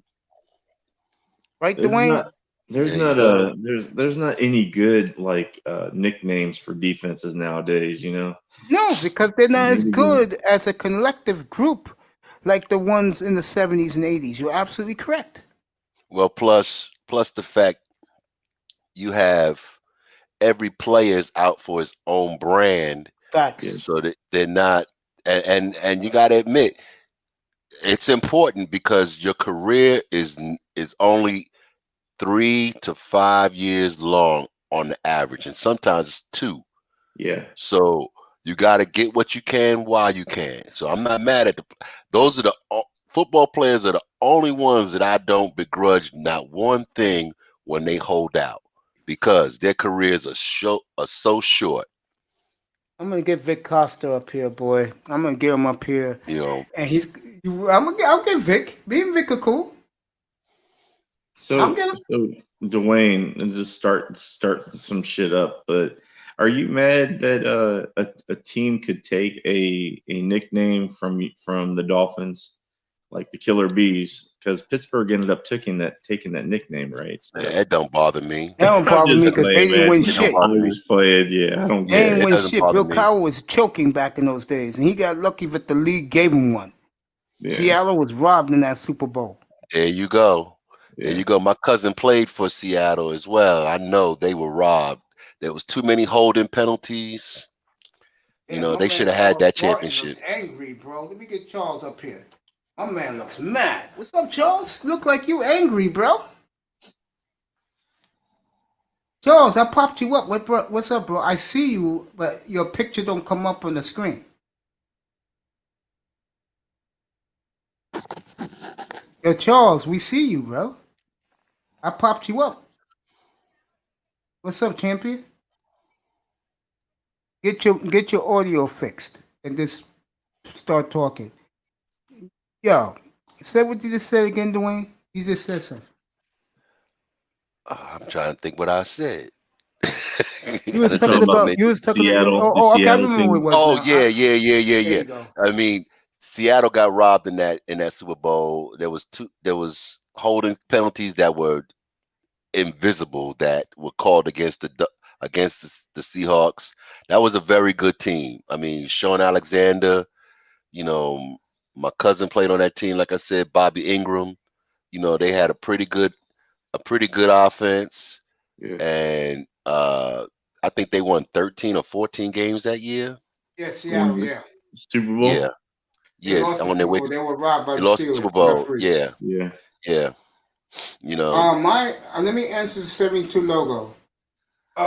3 teams could have played in the era defensively. The 2000 Ravens, the 2013 Seahawks, the Lees and the Boom, without a doubt. What they did to Peyton Manning, the so-called greatest offense ever.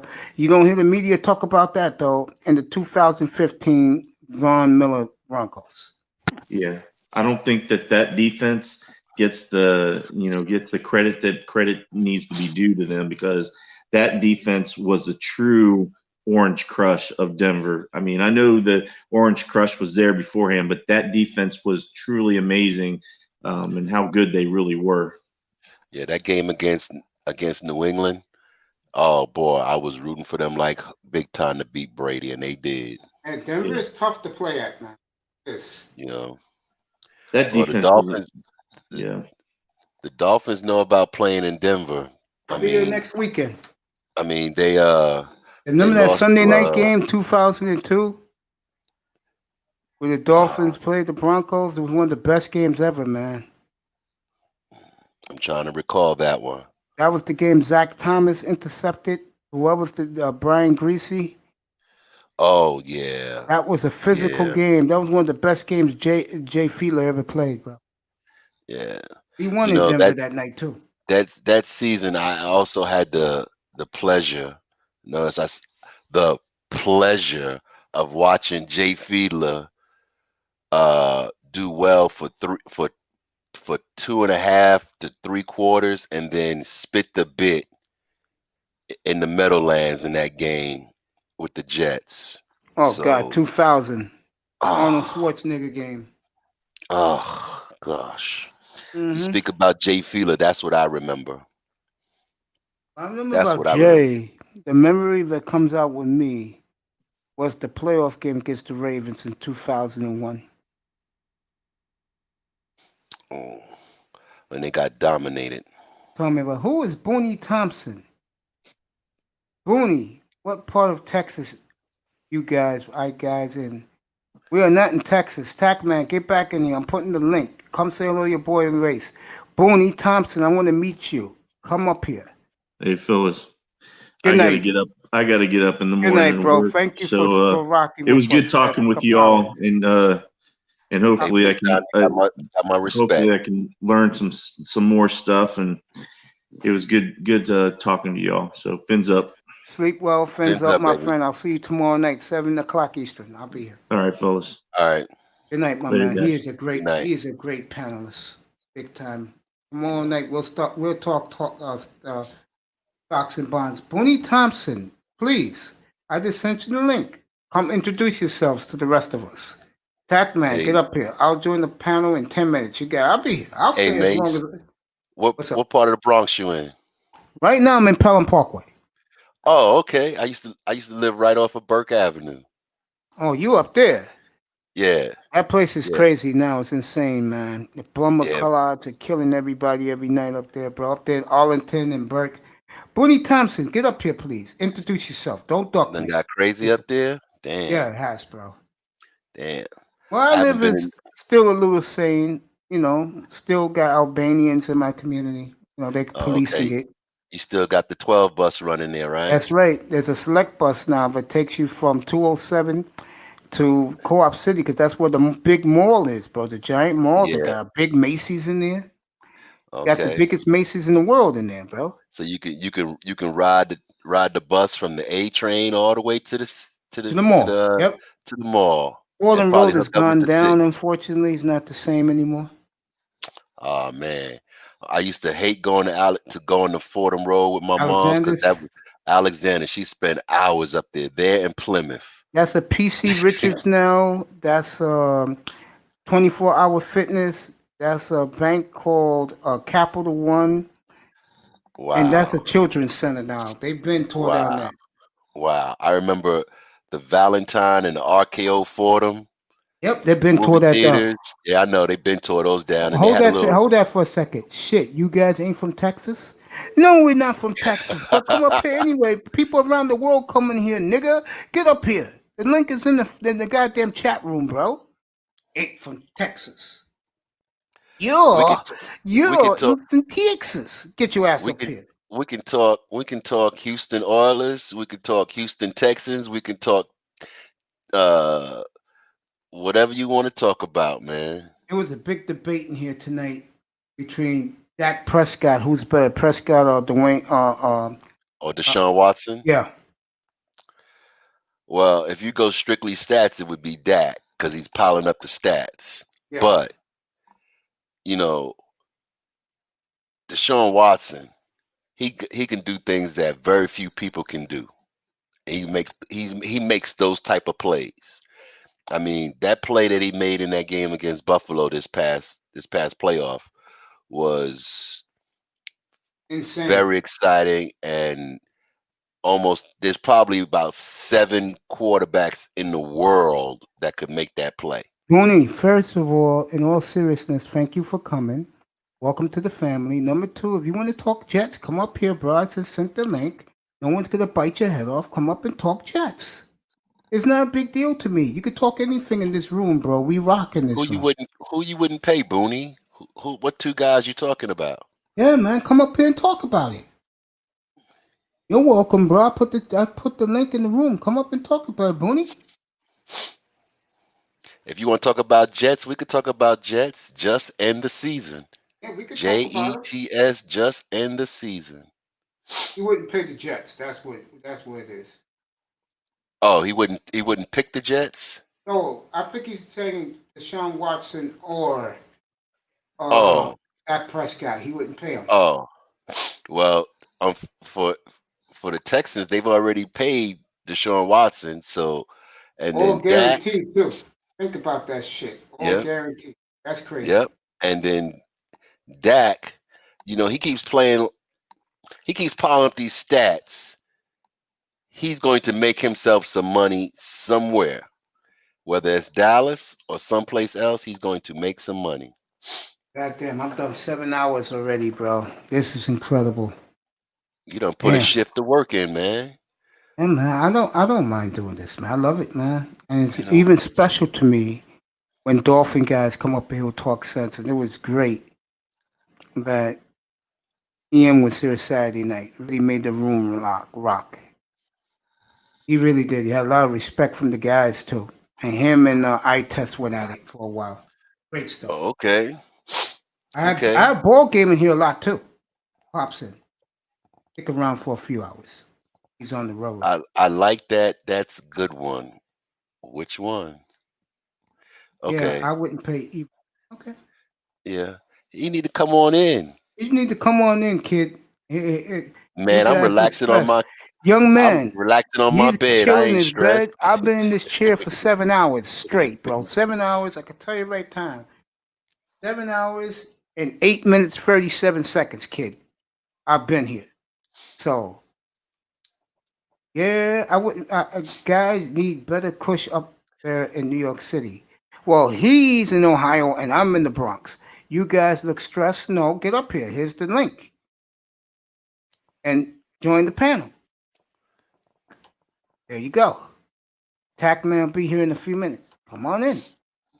I'm not going to bite your head off. Hey, Peace out. He's out? He said nighty night. All right, Booney, 6 o'clock your time tomorrow. Tomorrow night, 6 o'clock in the evening, Dallas, Texas time. 6 o'clock Central, okay, Booney? Nighty night. Good night. Thank you for coming. Peace, brother. Let me get back to the glory days. Okay. I think it shocked some of these young guys how well run we really was back in the day. Because they'd never seen it. Yep, Shula ran a tight ship. I'm talking about front office wise. We have 3 of the greatest of all time in one hierarchy, and the idiot ran them off. Yeah. Well, Joe Robbie, he treasured nickels as though they were gold bars. He treasured nickels like he loves cigarettes. So that's to be expected. But the fact that you lose a Mercury Morris during late in the season, and you got a Benny Malone to pick up the slack. And Benny Malone had a big game in that see a hands game. You lose a Paul Warfield, and you get a Nat Moore and a Daryl Harris in the pipeline. Don't forget Freddie Solomon too. And Freddie Solomon. Not bad, right? Not bad at all. There you go. Not bad at all. That's what these young guys are going to learn when you come in here. They're going to learn this. I'm not joking. Once this guy comes up, we get Vic in here, and we get and when this guy gets his mic 72 logo, we're going to be calling ourselves the Fantastic Four, bro. And these kids are going to learn the history of this great franchise. And it didn't start with Dan Marino, unfortunately, for most of you. I'm sorry to break your hearts, Larry, but it didn't start with Dan Marino. Sorry.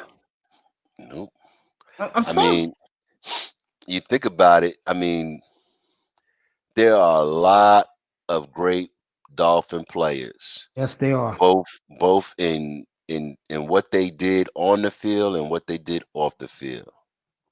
So what's this? Tech man. I keep He's trying to get having an up here, error man. when I I click. keep having an Okay. error when I Okay. click the StreamYard theme. I'm gonna do it again. I'm gonna put it in here again. You know, but some great you know, I remember that video clip they show of Dick Anderson using his portable phone, his cell phone, out of the trunk of his car. Yep. Because he was an insurance salesman during the off season. Just think about that.